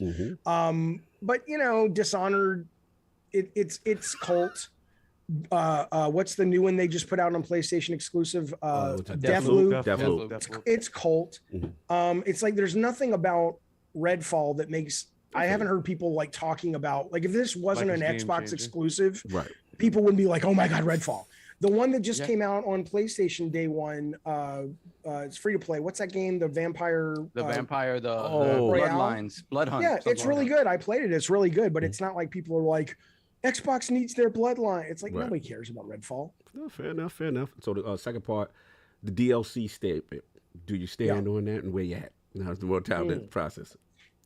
I assume I know the answer, but I want to hear it. I'm going extra messy with that. No, I have to ask him. But the only problem with it is yes, of course, I still stand on it, but what people won't listen to when I say it's like, if you are going by your not yours, I don't know what yours is, but a lot of people have said to me, our definition of DLC is it's like an insult. Right. Just kind of like therapy. I don't think therapy is an insult. I don't. He won't let it go. Continue. but what I'm saying is I'll do that sometimes where people will, and when I come in good faith and say, no, you don't understand. When I say DLC, I'm not giving it a slight. I said God of War 2018 is one of my favorite games of the last 5 years. I loved it. I'm just saying DLC to me means it looks like more of the same. Gotcha. And so, yes, I still stand by that, but I'm sure that will change when they give us a new trailer and they show us a bunch of cool new shit we can do. So based on what you see right now, that's where you're at with it, right? And based on how I use the term DLC, but people don't hear that and go, they misconstrued it and flip it. Yeah. Well, they have their own definition, and when I say your definition is not mine, that part they just don't hear. They don't understand. And they're like, they don't care to hear that part. That's the better way to say it. They don't care to hear that part. They understand it. They're not idiots. They just don't want to hear that part. But I'm like, yeah, but if you're basically saying DLC is lesser and DLC is synonymous with being kind of, not as kind of a shovelware or something lesser than, I would never say that about that game. It looks awesome for what it is. No, fair enough. And final point in reference to the Sony CFO saying, look, if we adopt Game Pass strategy, our AAA, development would deteriorate. Like, what's your thoughts on that? So I think Sony's had a good run. And they are aware, I think, because you hear what's happening with their service games. They're spending a lot of money on Bungie to help them with this. They're spending money to get 10 studios to make this. They know, I think, just like Sean Layden said, the day, forget people saying Game Pass is not sustainable. I think Game Pass is probably quite sustainable. But that said, though, if it works. But I think the frequency of dropping the kind of AAA Sony is dropping in those genres, I think that's coming to an end. Not those games, but the frequency and them. Because if you are a executive and you look at the money being made off of things that don't have to spend as much to make incredible amounts of money. Like there's that game Kronk.io, which is like a browser-based first-person shooter that looks like Roblox and Minecraft that just got acquired the other day. Really?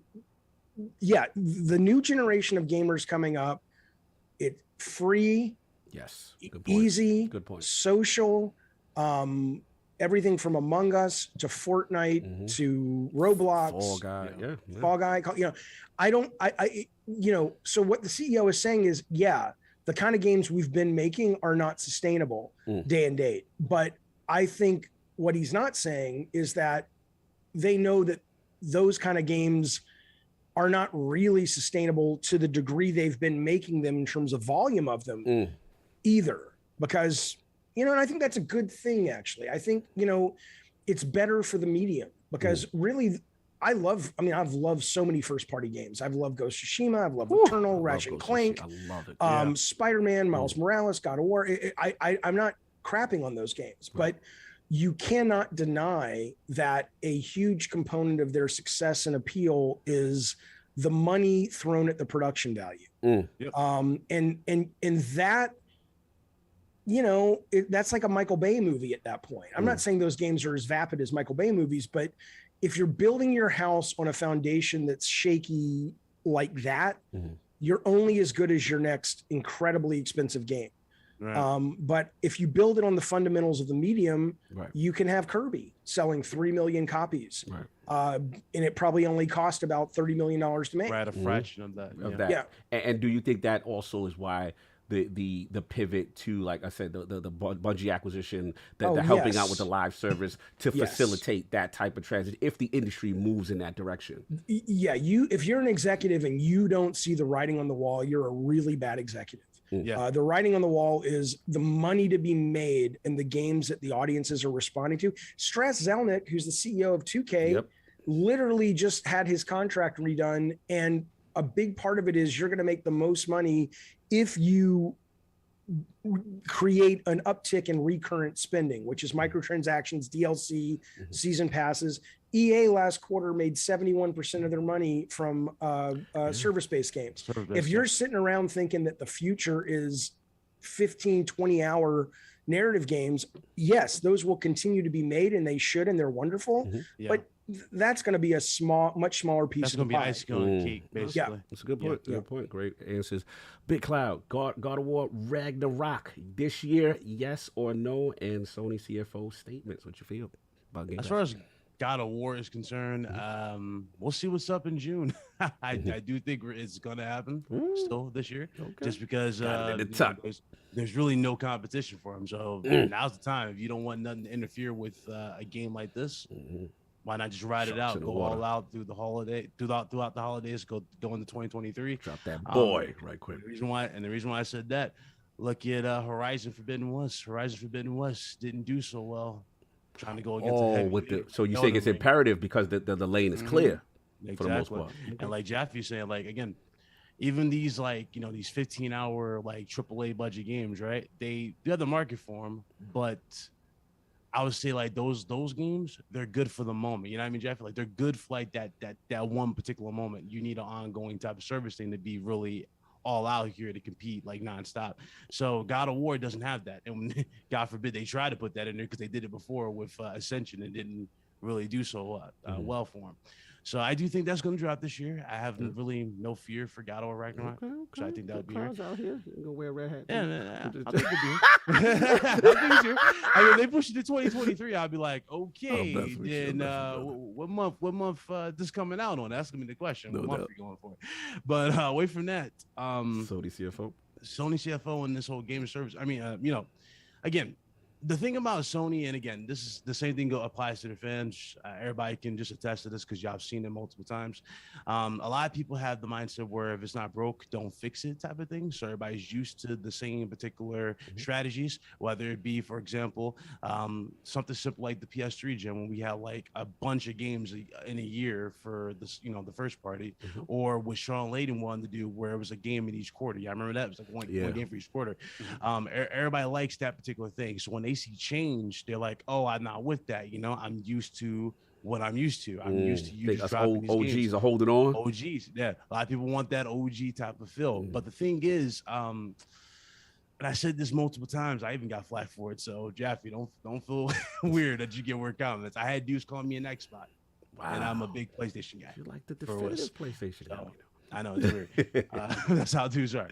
So going back to it again, when you look at the way the industry is going, don't get me wrong, it's cool to have the first party games. That's not ever going to change. But the weird part about it is people just need to understand Sony's in that predicament where they don't really have a game. Like beforehand, Sony kind of masked the problem, right? They had relied heavily on Call of Duty to be their multiplayer shooter. Yeah. Great third party marketing deals in association with even Destiny themselves before they acquired Bungie. It was synonymous with Sony, right? It's like, we can't beat them. Let's just let's ride with them. You know what I mean? Let's get the most out that particular deal. That's basically what they did.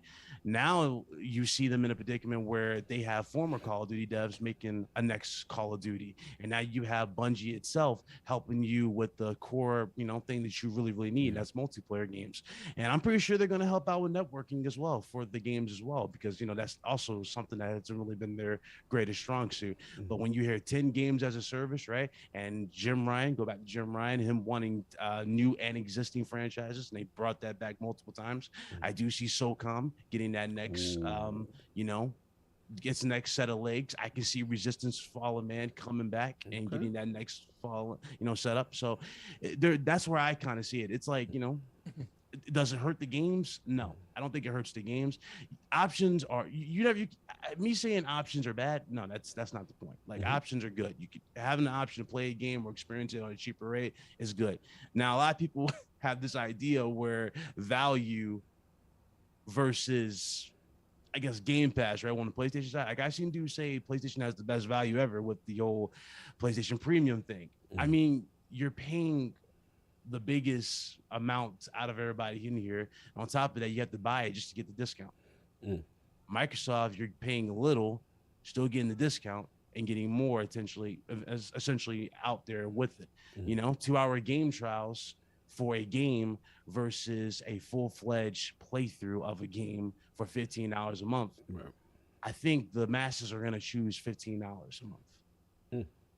Game Pass is the best demo disc in the world. True, no doubt. It's up to them to sustain the cadence, the quality games in it, though. But I definitely understand where you're coming from a pure value perspective. We can't deny what Game Pass is. You know what I'm saying? I mean, it's going to get better over time. When they start dropping the main stuff in here, sure. Like when we start seeing those, those next Dooms, the Elder Scrolls, the Fable stuff, all that stuff, when it eventually drops, sure, no doubt, that is going to get even better. But right now, I would say, and I would agree with everybody, that there needs to be more thrown into Game Pass. And really, what Game Pass is really missing is that next tier, game to go, yo, this is our poster boy, so to speak, for it. And Call of Duty falls right in line with that, where you tag it with it and go, hey, by the way, not only do you not pay $70 for this or $60 for this, for $15 you get the full game, and guess what? Yeah, we also get all the DLC a month early. We know those guys, Call of Duty, Madden, 2K, and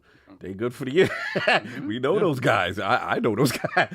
But that's the main thing they buy it for. They buy it for the Call of Duties. They buy it for the Maddens, the NBA, 2Ks. I mean, that's what the main things that sell. And stuff. Yeah, absolutely. Yeah. So if you can get all those in there, you're pretty much set. No doubt. Lord Addict, the two-hitter real quick. God of War Ragnarok, yes or no, coming out in 2022. And Sony CFO talking about Game Pass not really sustainable for them. They think quality would deteriorate. Part of me thinks it's like a 50-50, kind of leaning more towards it doesn't come out, because we're almost June and we still haven't really heard nothing.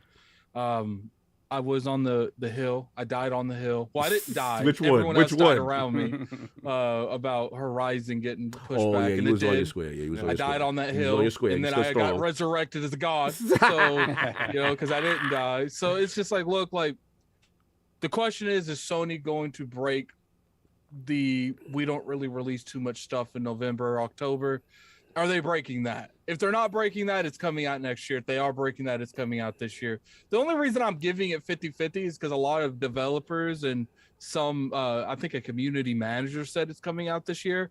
And usually I feel like after that first person said it, if Sony didn't think that game couldn't come out this year, I feel like they would have, PR would have reached out like, shut your mouth.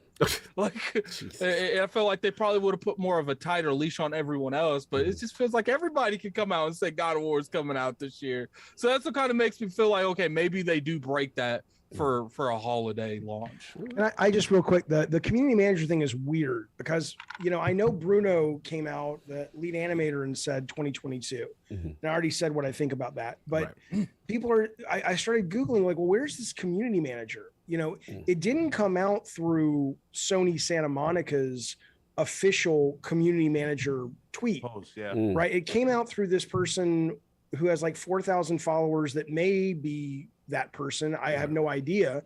And then they said, they retweeted a few days later, the only thing that's official word on God of War comes from the official account.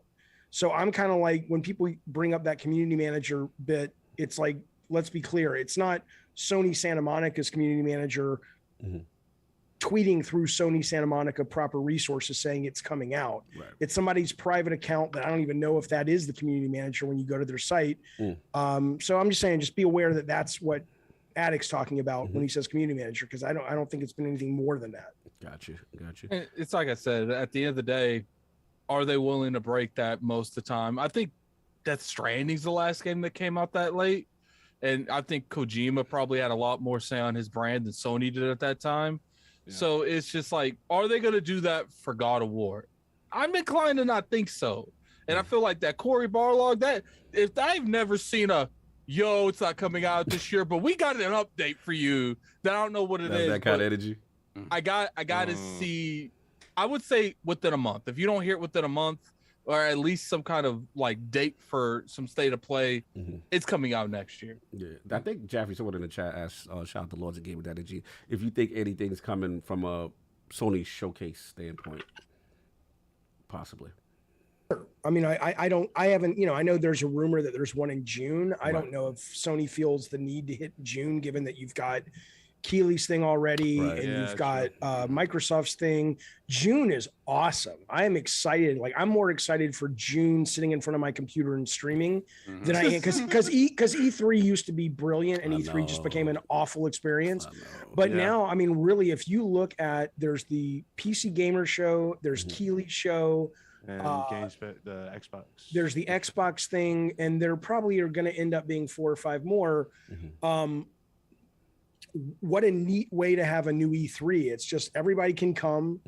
The only thing better, and again, going back to the PC thing, which I think is amazing, is what's cool about a lot of these now is if you have PC, because Xbox and PlayStation don't really have that infrastructure. It's such a walled garden, is that you really, it's like, hey, this is coming next year, and you can play the demo right now on Steam, right? It really does feel like a virtual E3 if you have a computer, which is awesome. So yeah, I'm excited for, but I don't know if I think Sony will drop, but I could see them going, let's wait till July, because why would we get up in all this mess? Right, and it's like, And then plus, let's be real here. Next month's gonna be lit for content creators. So oh, for sure, it's definitely gonna be lit.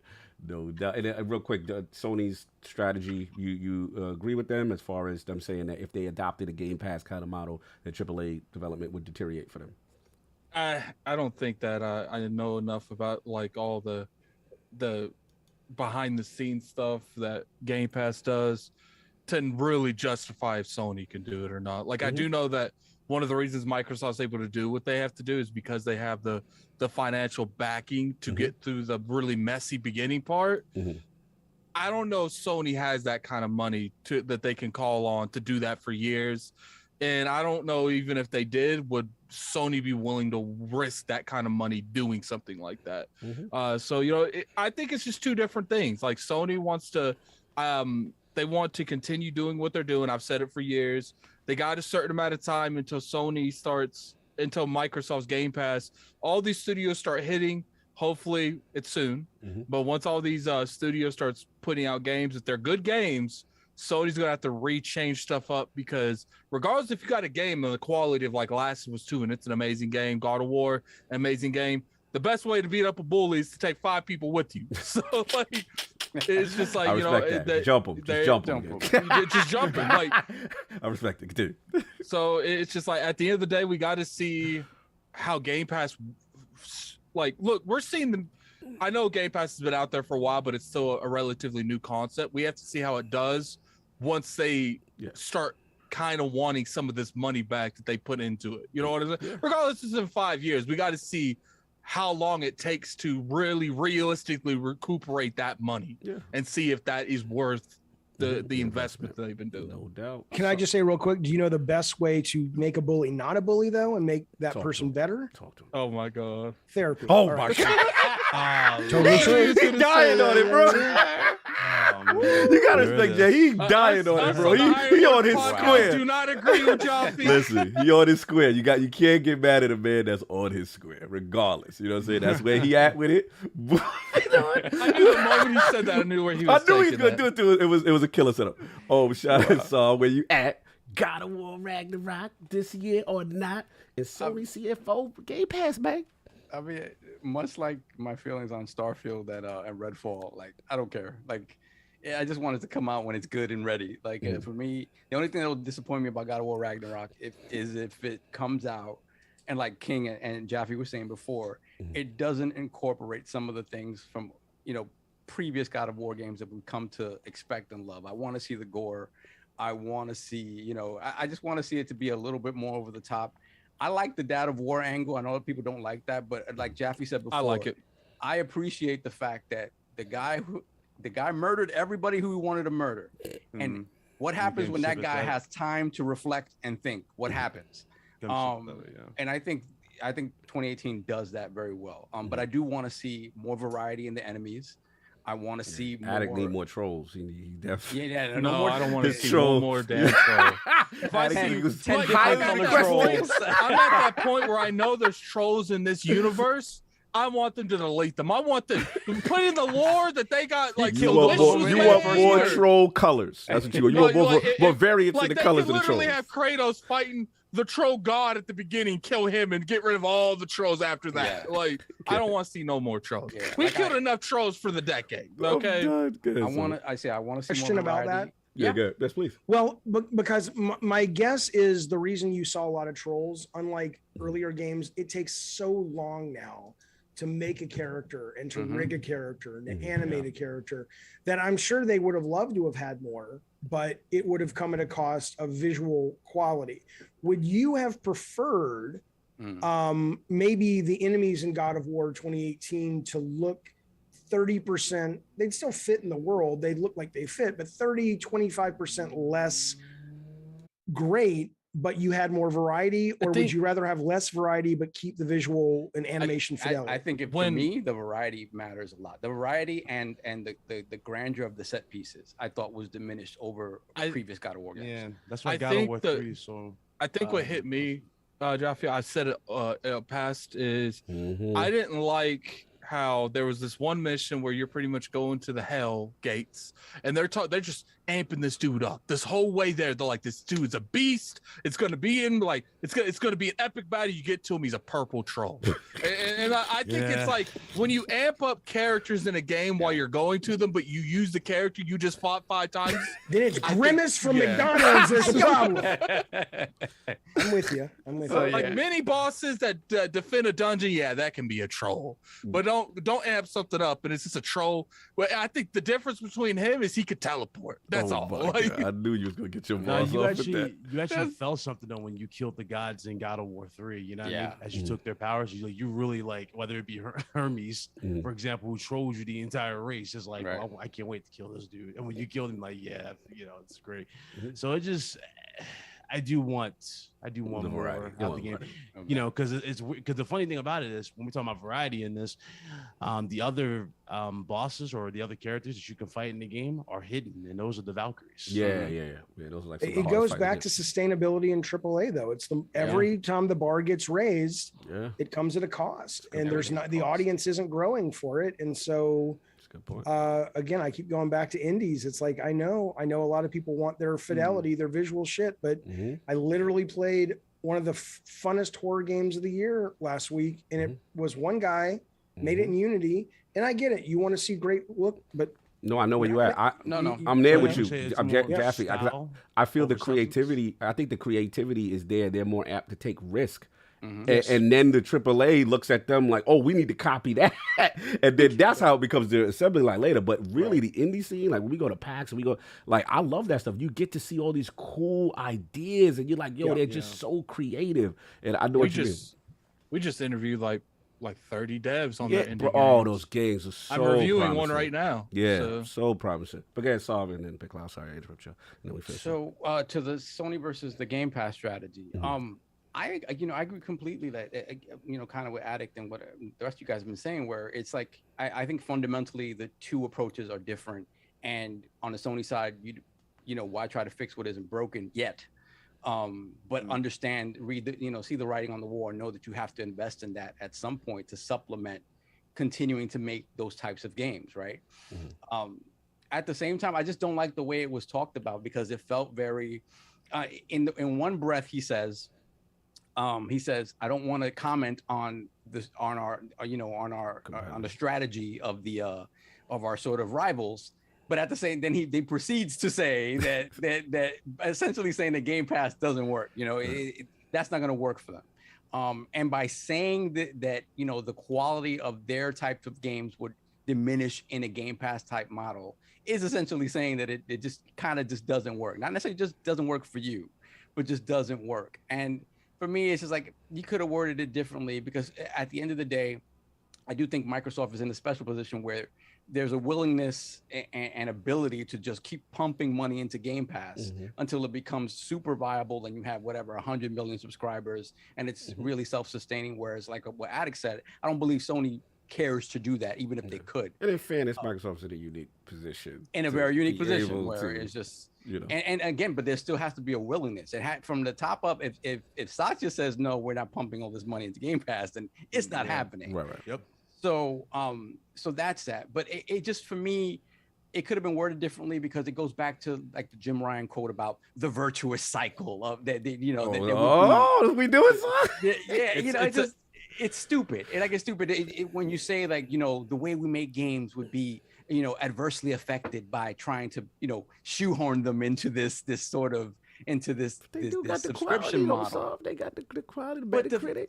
at the end of the day, I understand how financially behind the scenes you say, okay, I'm not going to invest as much money into this because it's not going to come back in the way that a $70, a la carte purchase would. I get that. At the same time, if the quality is diminished, that's on you. You choose to diminish the quality because the returns wouldn't be the same. And I get that. Word it that way. Don't make it seem like it's just, that doesn't work. No, and never say virtuous cycle again, because it sounds like you're talking about your wife's period. Is what it sounds like. It does. When I heard that, I was so disgusted because I'm like, you see, and you wonder why fanboys exist. This is. But I think it's a sign of intelligence. If you know your base loves you talking that way, why that feel? I get it, but it's such BS. It makes them validate they purchase. See, over here, this is how we do it. This cycle that no one knows. Only we make games in this way. I shake my head because I know that I no longer fit in that world because I could not shovel that horse BS. I couldn't. I want to be honest. I'd say exactly what Sovereign just said. You're absolutely right. It's like, sure, you could keep making the games, and you can make the quality go up, but you're taking a big risk that you're going to grow the audience because of that decision to sustain the loss that you would take because the budgets have gone up. But he's not going to say that. He's going to talk about, the virtuous cycles. It's a purity of the way they do it. Purity, You just not seeing it.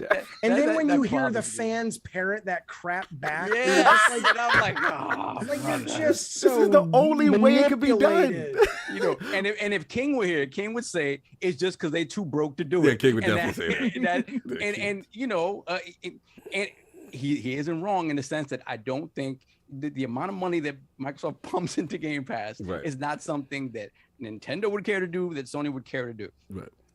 And they're taking a risk in hoping that, in a couple of years, Game Pass does reach 100 million subscribers. And then, then it really is self-sustaining at that point. And I'm back, and the Lord told me to my God. We've been going this long that we got you back. And really podcast ended.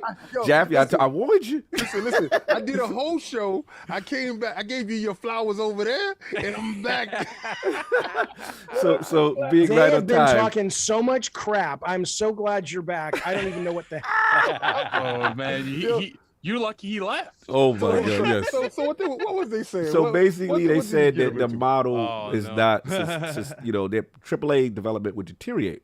I'm muting my mic. Yeah, this is gonna be crazy. You talking about Sony talking that stuff? Yeah, and they said that if they were to adopt the Game Pass strategy and put in first party titles. Yeah, for them. Okay. Yeah, for them right now, that doesn't make any sense right now when they have a fan base that's willing to pay $70, right? Mm-hmm. They're vocal on we want to pay $70 and we want to support the developer, right? Mm-hmm. I'm not going to... Who am I to change their mindset? No, until you tell me, no, we want it here. No, I'm going to keep giving it to you just like how you want it. Pause. But at the same time, they're not in that space to do that.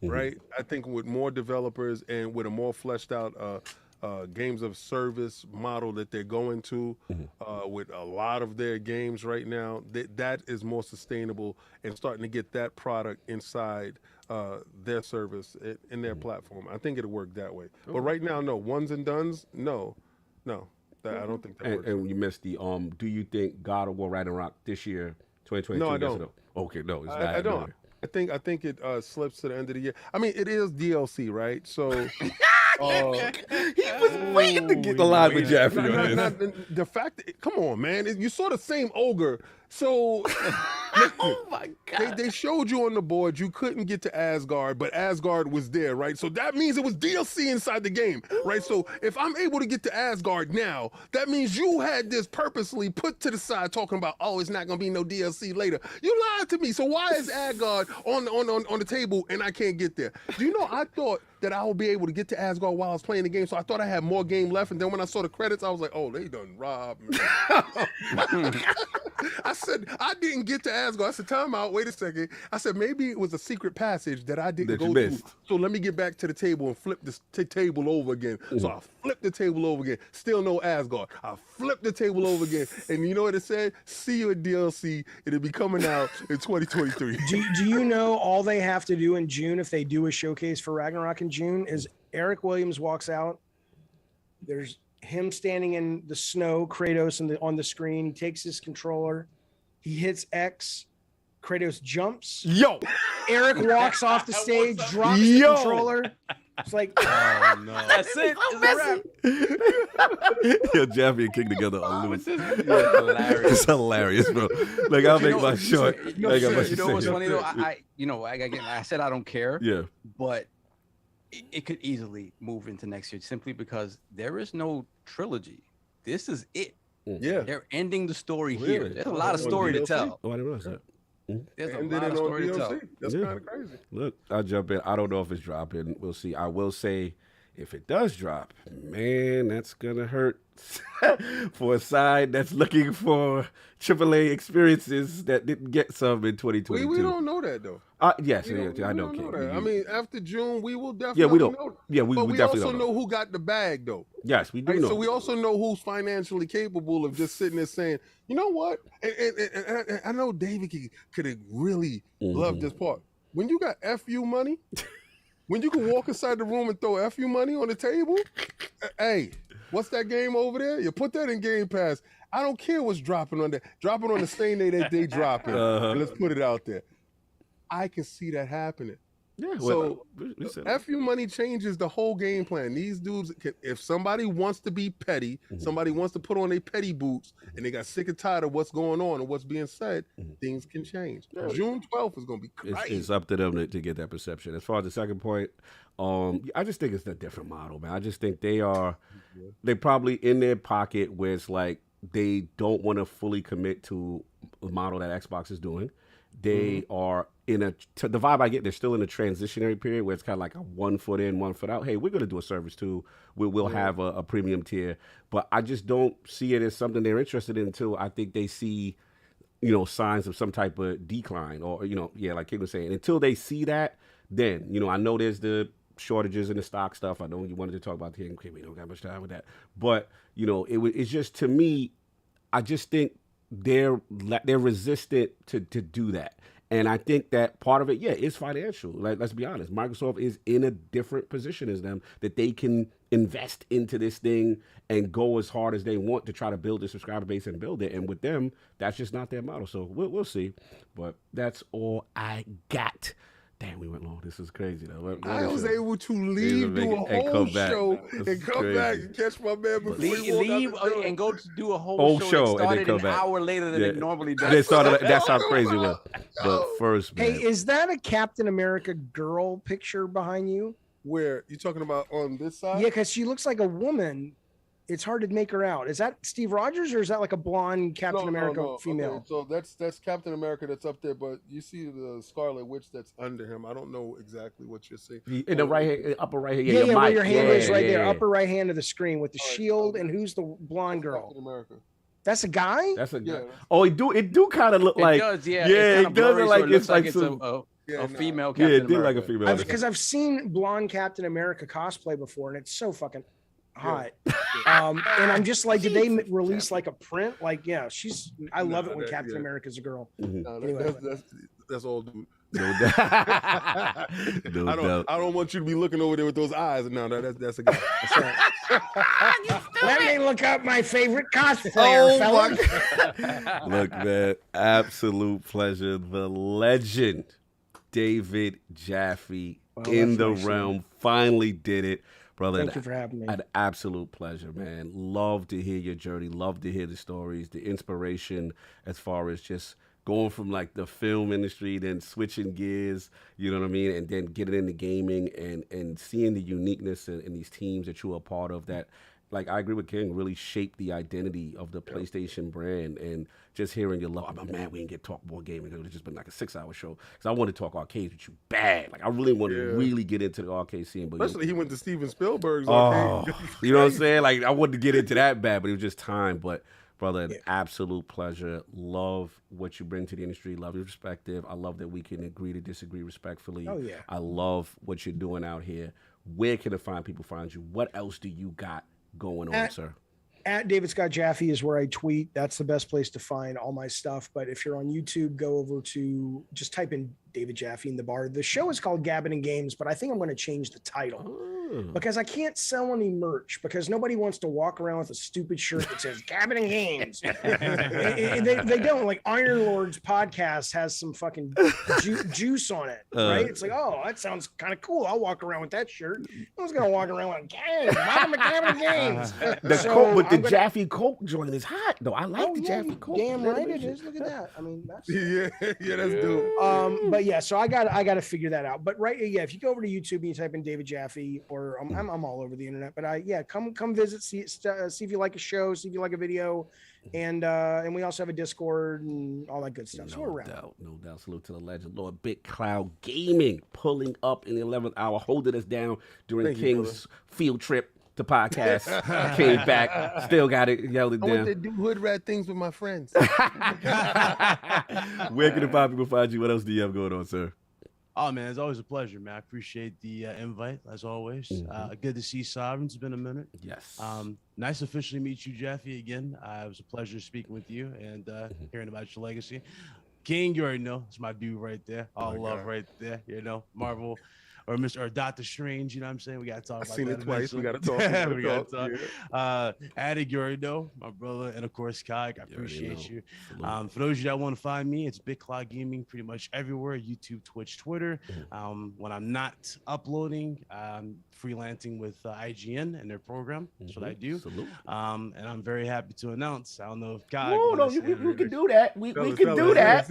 We can do that. Logos on the screen. So, as much as I love these guys and I love talking with them, and I want to be part of the movement with them, so I'm very happy to announce that I'm officially a writer now for LordCognito.net, covering all PlayStation news as well. Looking forward to doing that. You guys want to check it out? Check me out there as well. You'll find all my interviews eventually. Will be up there, and a lot of the connects that I've made within this awesome industry. You're gonna expect a lot of those up there. So it's gonna be an awesome. IGN, I told you we're gonna poach them. I'm coming for all your writers, all your reviewers. I'm coming for everybody. Hey, want that? I'm be careful what you wish for. Listen. I'm trying to be the new 15 cent, not 10 cents, but 15 cents. Shoot a shout out to Big Cloud. Absolute legend, man. Love what you're doing on the PlayStation side. These tremendous interviews. Shout out to you for the opportunity. I appreciate it. Oh, absolutely, man. We're going to work together. Hopefully we get to get you at some of these shows, these events. Absolutely. Love what you're doing out here. Killing the game. Salute. And, of course, Lord Addict, the young wolf. Where can people find you besides sitting in that hard chair with your back hurting? When King showed up, when King showed up, I expected the show to go way longer because King was back. So I went in there. I want the room to just visualize this. I went in there to my brother's room. He's sitting there playing. I think he was playing Minecraft or World of War, just one of those games. And I snatched his chair. Wow. Damn! Not while he's in it. Yo, he saw me show up and he got chair ready. That's what's up. No, okay, because he told me I couldn't use it today, but I went in there. I was like, man, I had to give him $10. You bribed your brother. I couldn't do it no longer, man. I just couldn't do it. But I appreciate receipts. I'm done. Appreciate Jaffe for coming on. You know, might disagree with you on some of your perspectives. But one thing I do enjoy is just like it's hard to balance industry and to balance a personality. And I feel like the people that are they're like, I don't care about the industry. I'm saying what I want to say. And then you get Jaffe. It's just like, look, like, and that doesn't mean that people like are fake or anything. It's just like sometimes, you know, you do have to find selective words for certain things. You can't just go extra, but Jaffe don't care, and I love it. I love it. You know, but you know, obviously, you know, I don't agree with certain things. But it's just like, at least I'm always for passion in the industry, and as well as I do think you could be a little bit better on your words. Oh my god! But you know, to what end? Exactly, we won't go into that. Yes. We've already, I Right, because you probably don't know what you're asking. What you're saying is it makes you a little uncomfortable, but you don't really know why you don't like it, and maybe you wish you could do it too. Oh no, I'm the one that usually speaks the most on this show. So explain to me why you wish I would choose my words better. Here we go. It's not that. It's like, you know, we can go into it for a couple seconds. It's like I come from a family like that does look at stuff like therapy as a negative notation. So I think that's why I was saying, you know, choose better words. And now, obviously, but that sounds like a you problem. No, but I did. I actually, Jaffe, I started my call. Yes, I started that sentence with "I come from a family that sees that as a bad influence," and it's like, you know, and I love that you're able to do that effectively without getting like a man. If I went into therapy, you know how my family would look. I could tell you some people right now would disown me. Oh, I understand now. Disown me. Yes, I understand why you guys don't let a lot of white people on. Oh my god! Oh my god! Lord. How is it that we don't let them on? We got our white guy quota of content creators. Wow. It's not that, Jaffe. It's just like I do understand when it comes to that particular statement how some people would get offended by it. Now, obviously, you have a different perspective because you and your surroundings have completely embraced stuff like that. But in my family, you use therapy when you trying to say someone going crazy. But you know what I like? Do you think your family would benefit from therapy? Oh yeah, most definitely. You goddamn right. That's not the argument. That's not the discussion. So you know what I like? I like that, Ty. Yeah, definitely Ty. What I like is that at the very least, that what we could do is have the discussions, right? Because I think what happens is we either try to silence people, you know what I'm saying, and just not even engage or just, you know, shut them out completely. And it's just like, I don't subscribe to that, you know, and I'm not going to subscribe to, because, you know, we maybe disagree on one thing that we can't talk at all. You know what I'm saying? And I just I just miss, I don't know, just society-wise, that just having those discussions. Conversation. Yeah, and I've had these talks with Colin. It's just like I really respect respectful discourse. Like, just, hey, yo, this where you at? Now I got more clarity, so I hear it. We don't get the tweet and that's it. Like, because we get the context, and then you get why I'm going, and then cool, and we can move on. But go ahead, Addict. I know what you're about to say. I think the problem is just, you know, we're just so much more connected socially, and there's a lot of companies that just don't want that social. No, of course. But all I'm saying is we should you not. say among friends, right? And we should not be like, yo, I'm done with this person. I can't even talk to this person. At least hear the person. I think we don't even get to the point where we have a conversation anymore.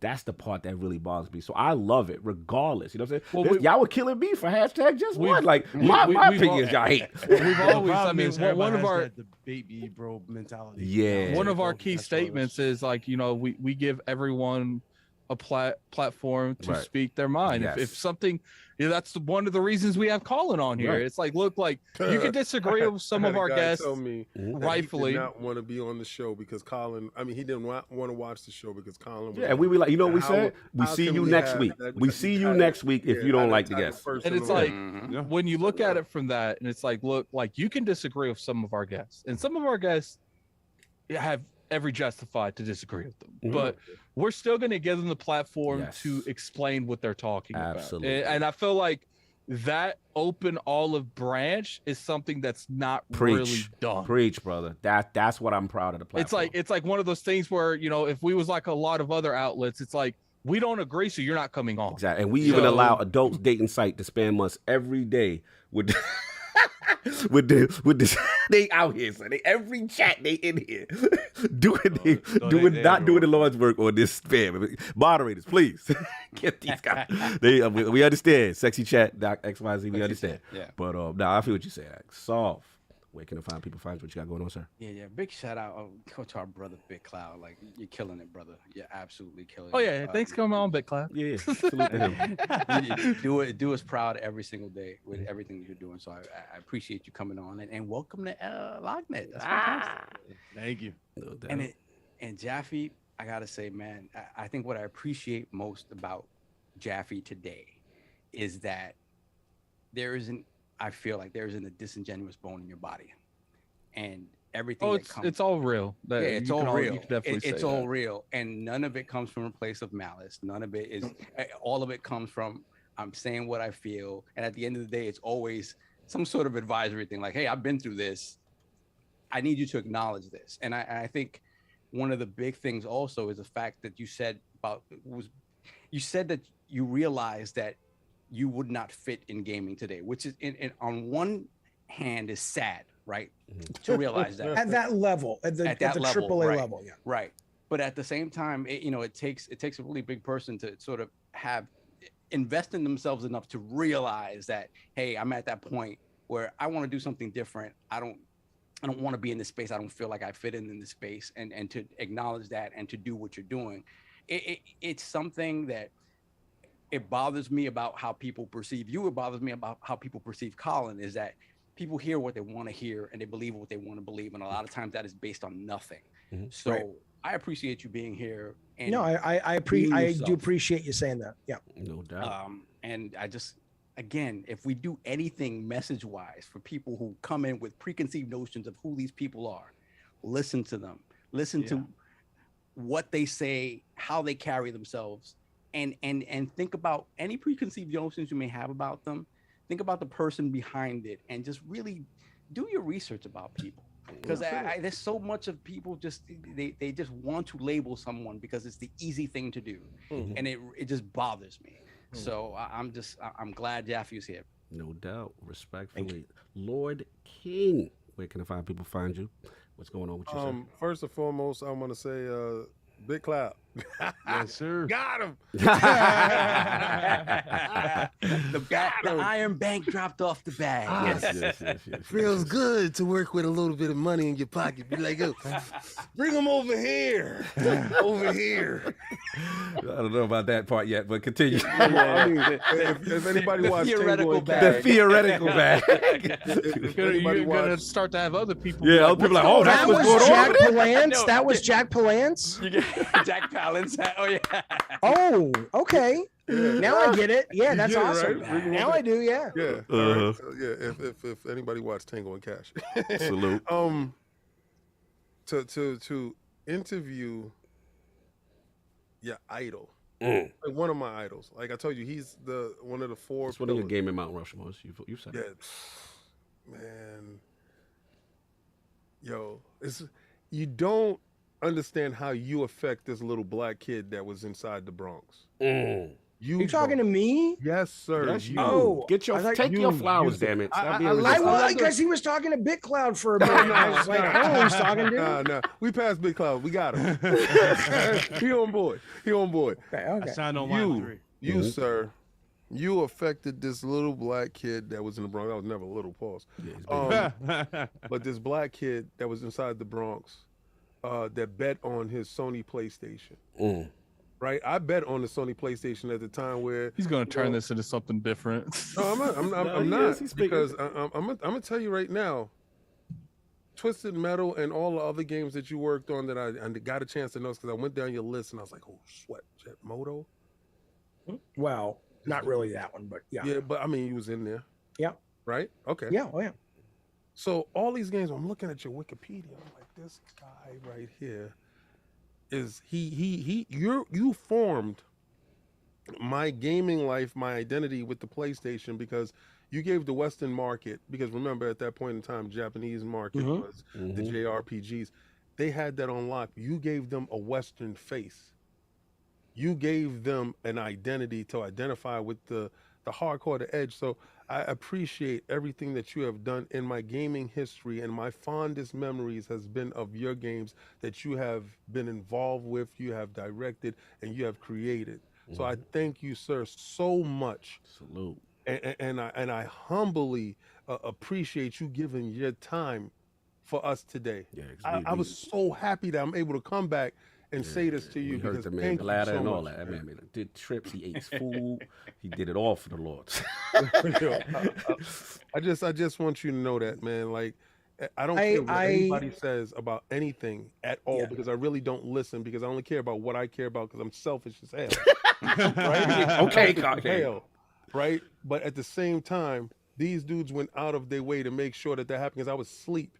And without their due diligence and without us working as a team, this won't ever happen. So I appreciate everybody here, every last person here for helping one of my little dreams come true. So thank you so much.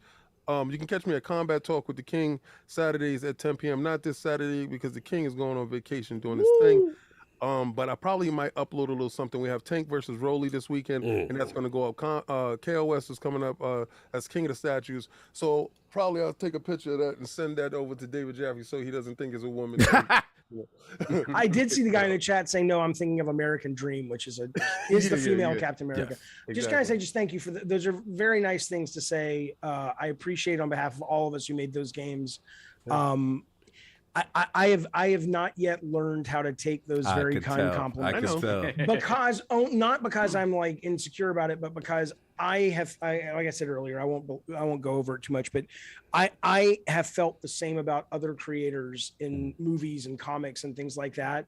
And once I became a guy that heard those same kind of things that me and the teams did, that I used to say to people like Steven Spielberg or Stan Lee or whatever, it's a very strange thing to hear. People never, like you say, people never get the flowers while they're still here to smell them. I don't know if it's possible to smell them. I think the very nature of me working with teams to make something that we love that did connect with that 10-year-old kid or that little kid in Brooklyn. Bronx. Bronx, do correct that quick. Bronx, say that right. South Bronx, hip hop originator. But regardless, it is you can't look at the creation of the work that way. It goes out and it's its own thing, and so it becomes difficult to know how do you take that, because I know exactly what you're saying, because I was that kid. But I don't know how to take it, because I go, that's some very important, meaningful, kind, wonderful, nostalgic memories that you're sharing. And I love that we can be part of them. And at the same time, I want to make it clear to people watching that is almost something that happens subconsciously. And it's not something we, you know what I'm saying? Yeah, of course. It's a moment. It's a moment. I'll jump in. Look, man, absolute pleasure. Shout out to the chat, everybody in here rocking the whole way, for the most part, being respectful, not crazy. And look, again, Jaffe, I know what you mean. It's a moment. We definitely don't want to understate the team aspect, but we believe in giving people their flowers. And you're a contributor in this industry. We can't take that away from you. No one can take that away from you. And it was great to have a discussion with you. And hopefully, great to be here. Thank you, guys. We'll be back, no doubt. Anytime. You already know. Honored to talk to you, Jeff. No doubt. All right, I'm around. Hit me up. We got super chats. chats. I love to have you on RGT. Hell yeah. Yeah, absolutely. Yeah, there you go. How about the board? So technically, I'm not here. I'm going to be jumping out. All right, do your thing. We're really super chat. If anybody has to go, we understand. Right. We had everybody hostage. Saul will read the super chats. And yeah, we got a couple, not too many. Okay. All right, I'm going to head out unless there's any specifically asking me something. Bro, let me see. I mean, there's some people that had, I'll wait if they pay. I'll wait if they pay. If they paid, I don't want to be a dick. So if they want me to respond to something, it's fine. Hey, this one is just somebody commenting on the therapy thing. Commenting, not necessarily asking you a question. What was your comment? Drogba, $10 super chat. If everyone needs therapy, then that makes it an irrelevant professional critique. You can't use stigmatized language to intentionally provoke, then say that same stigma isn't your problem. Great show. Fuck you. Oh my God. All right, so let's let him go. I'm out. Love you, brother. Hi, you guys. Jaffe, have a good one. Be good, brother. Thank you again for pulling up. Appreciate you. All right, continue. Let's get the rest of it. Wow. He was good. He was good to the end, to the full, and it's like, He's ready for the finish line. That's what I do. We got Called Weeb, $5 super chat. Phil is the founding titan. The Xbox lead rumbling is coming for the industry. On a serious note, Jaffe made some good points. Yes, he did. Yeah. Then we have Crisley Seam. Oh, Crisley Keem. I don't know. I don't know what they're trying to say there. $10 super chat. Last name pronounced Seamy. Okay. Crisley Seamy. There you go. okay, there we go. It seems like Microsoft is learning how to manage studios, and this is the growing pain stage. As long as they learn and grow from this, they will be fine. I mean, there's a hell of a lot of studios to manage, so kind of unprecedented. Clutchman, $5 super chat.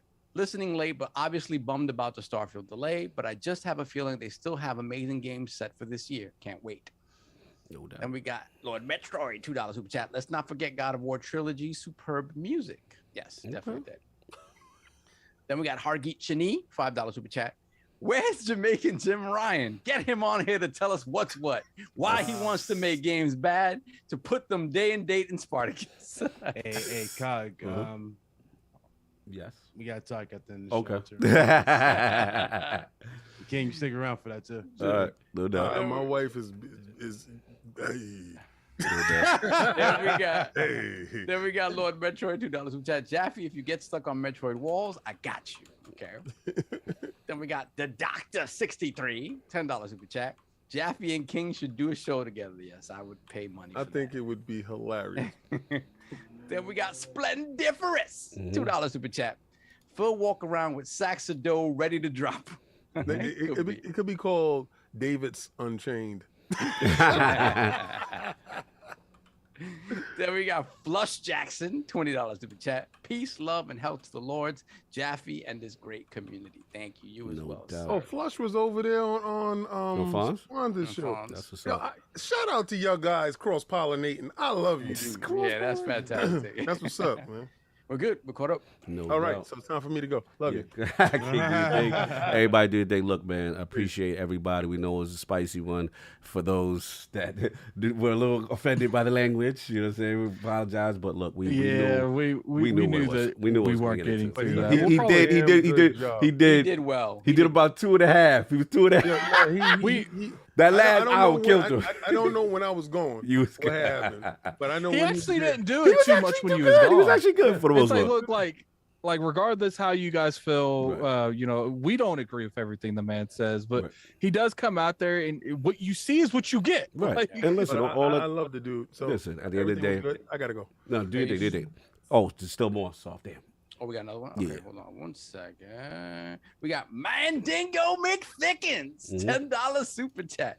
Sucks about SF, though. Let it fully cook. I get it. I understand. No doubt. I think from a date setting expectation, companies need to undercommit and over deliver on release dates. Yes. No Another doubt. great show. And like I said, thank everybody for pulling up. Again, we're gonna have guests on that's gonna have different opinions. I actually got to give the chat credit for the most part. Yeah, super respectful, and no one really said said no one anything went extra. out of pocket. You know what I'm saying? I think people are realizing that, like, just because we have guests on that, you know, what's one controversy? I think I'm butchering that. Controversial, like, doesn't mean that, you know, we don't share their outputs. We just want to give them a platform to respectfully say what they meant, and you know, and that's how we've always been from the call-in, you know. Everything we've had a couple guests on that people just do not like, and when we see your tweets, we see your chat in the comments, it's like, I'm not watching this. And the best thing is we understand that if you don't like a certain guest, we'll see you next week. No, but I give them credit. Like, for the most part, people did show up still. You know what I mean? And there wasn't the super negative vitriol like we used to get it past. So to me, I want to give the realm credit. You know what I'm saying? For at least coming in, listen, and if they still disagree, we understand. And for those who got some extra context, great. You know, that's it. But look, fantastic show. We got to get up out of here. Again, Sunday is going to be lit. We will see y'all. Anything else? We got everything cool. The business is taken care of. Do you want to announce next week's show, or? Oh, you already putting it out there? Like, well, I mean, we might as well. They know they're coming. There's only a certain amount of time we can do it. Sorry, let's go. most likely, so I won't give you guys 100%, but we will be having our PlayStation 2022 predictions next week. Yes. We don't. We have a panel for the most part. We're not going to say that, but we will probably we'll announce it maybe Friday-ish who the panel is going to be, because I got to do a bunch of video editing. No doubt. So stay tuned. We got that. We also got other guests coming. We got a lot of stuff lined up for y'all. Salute to the realm. Enjoy your Sunday. We out. Peace.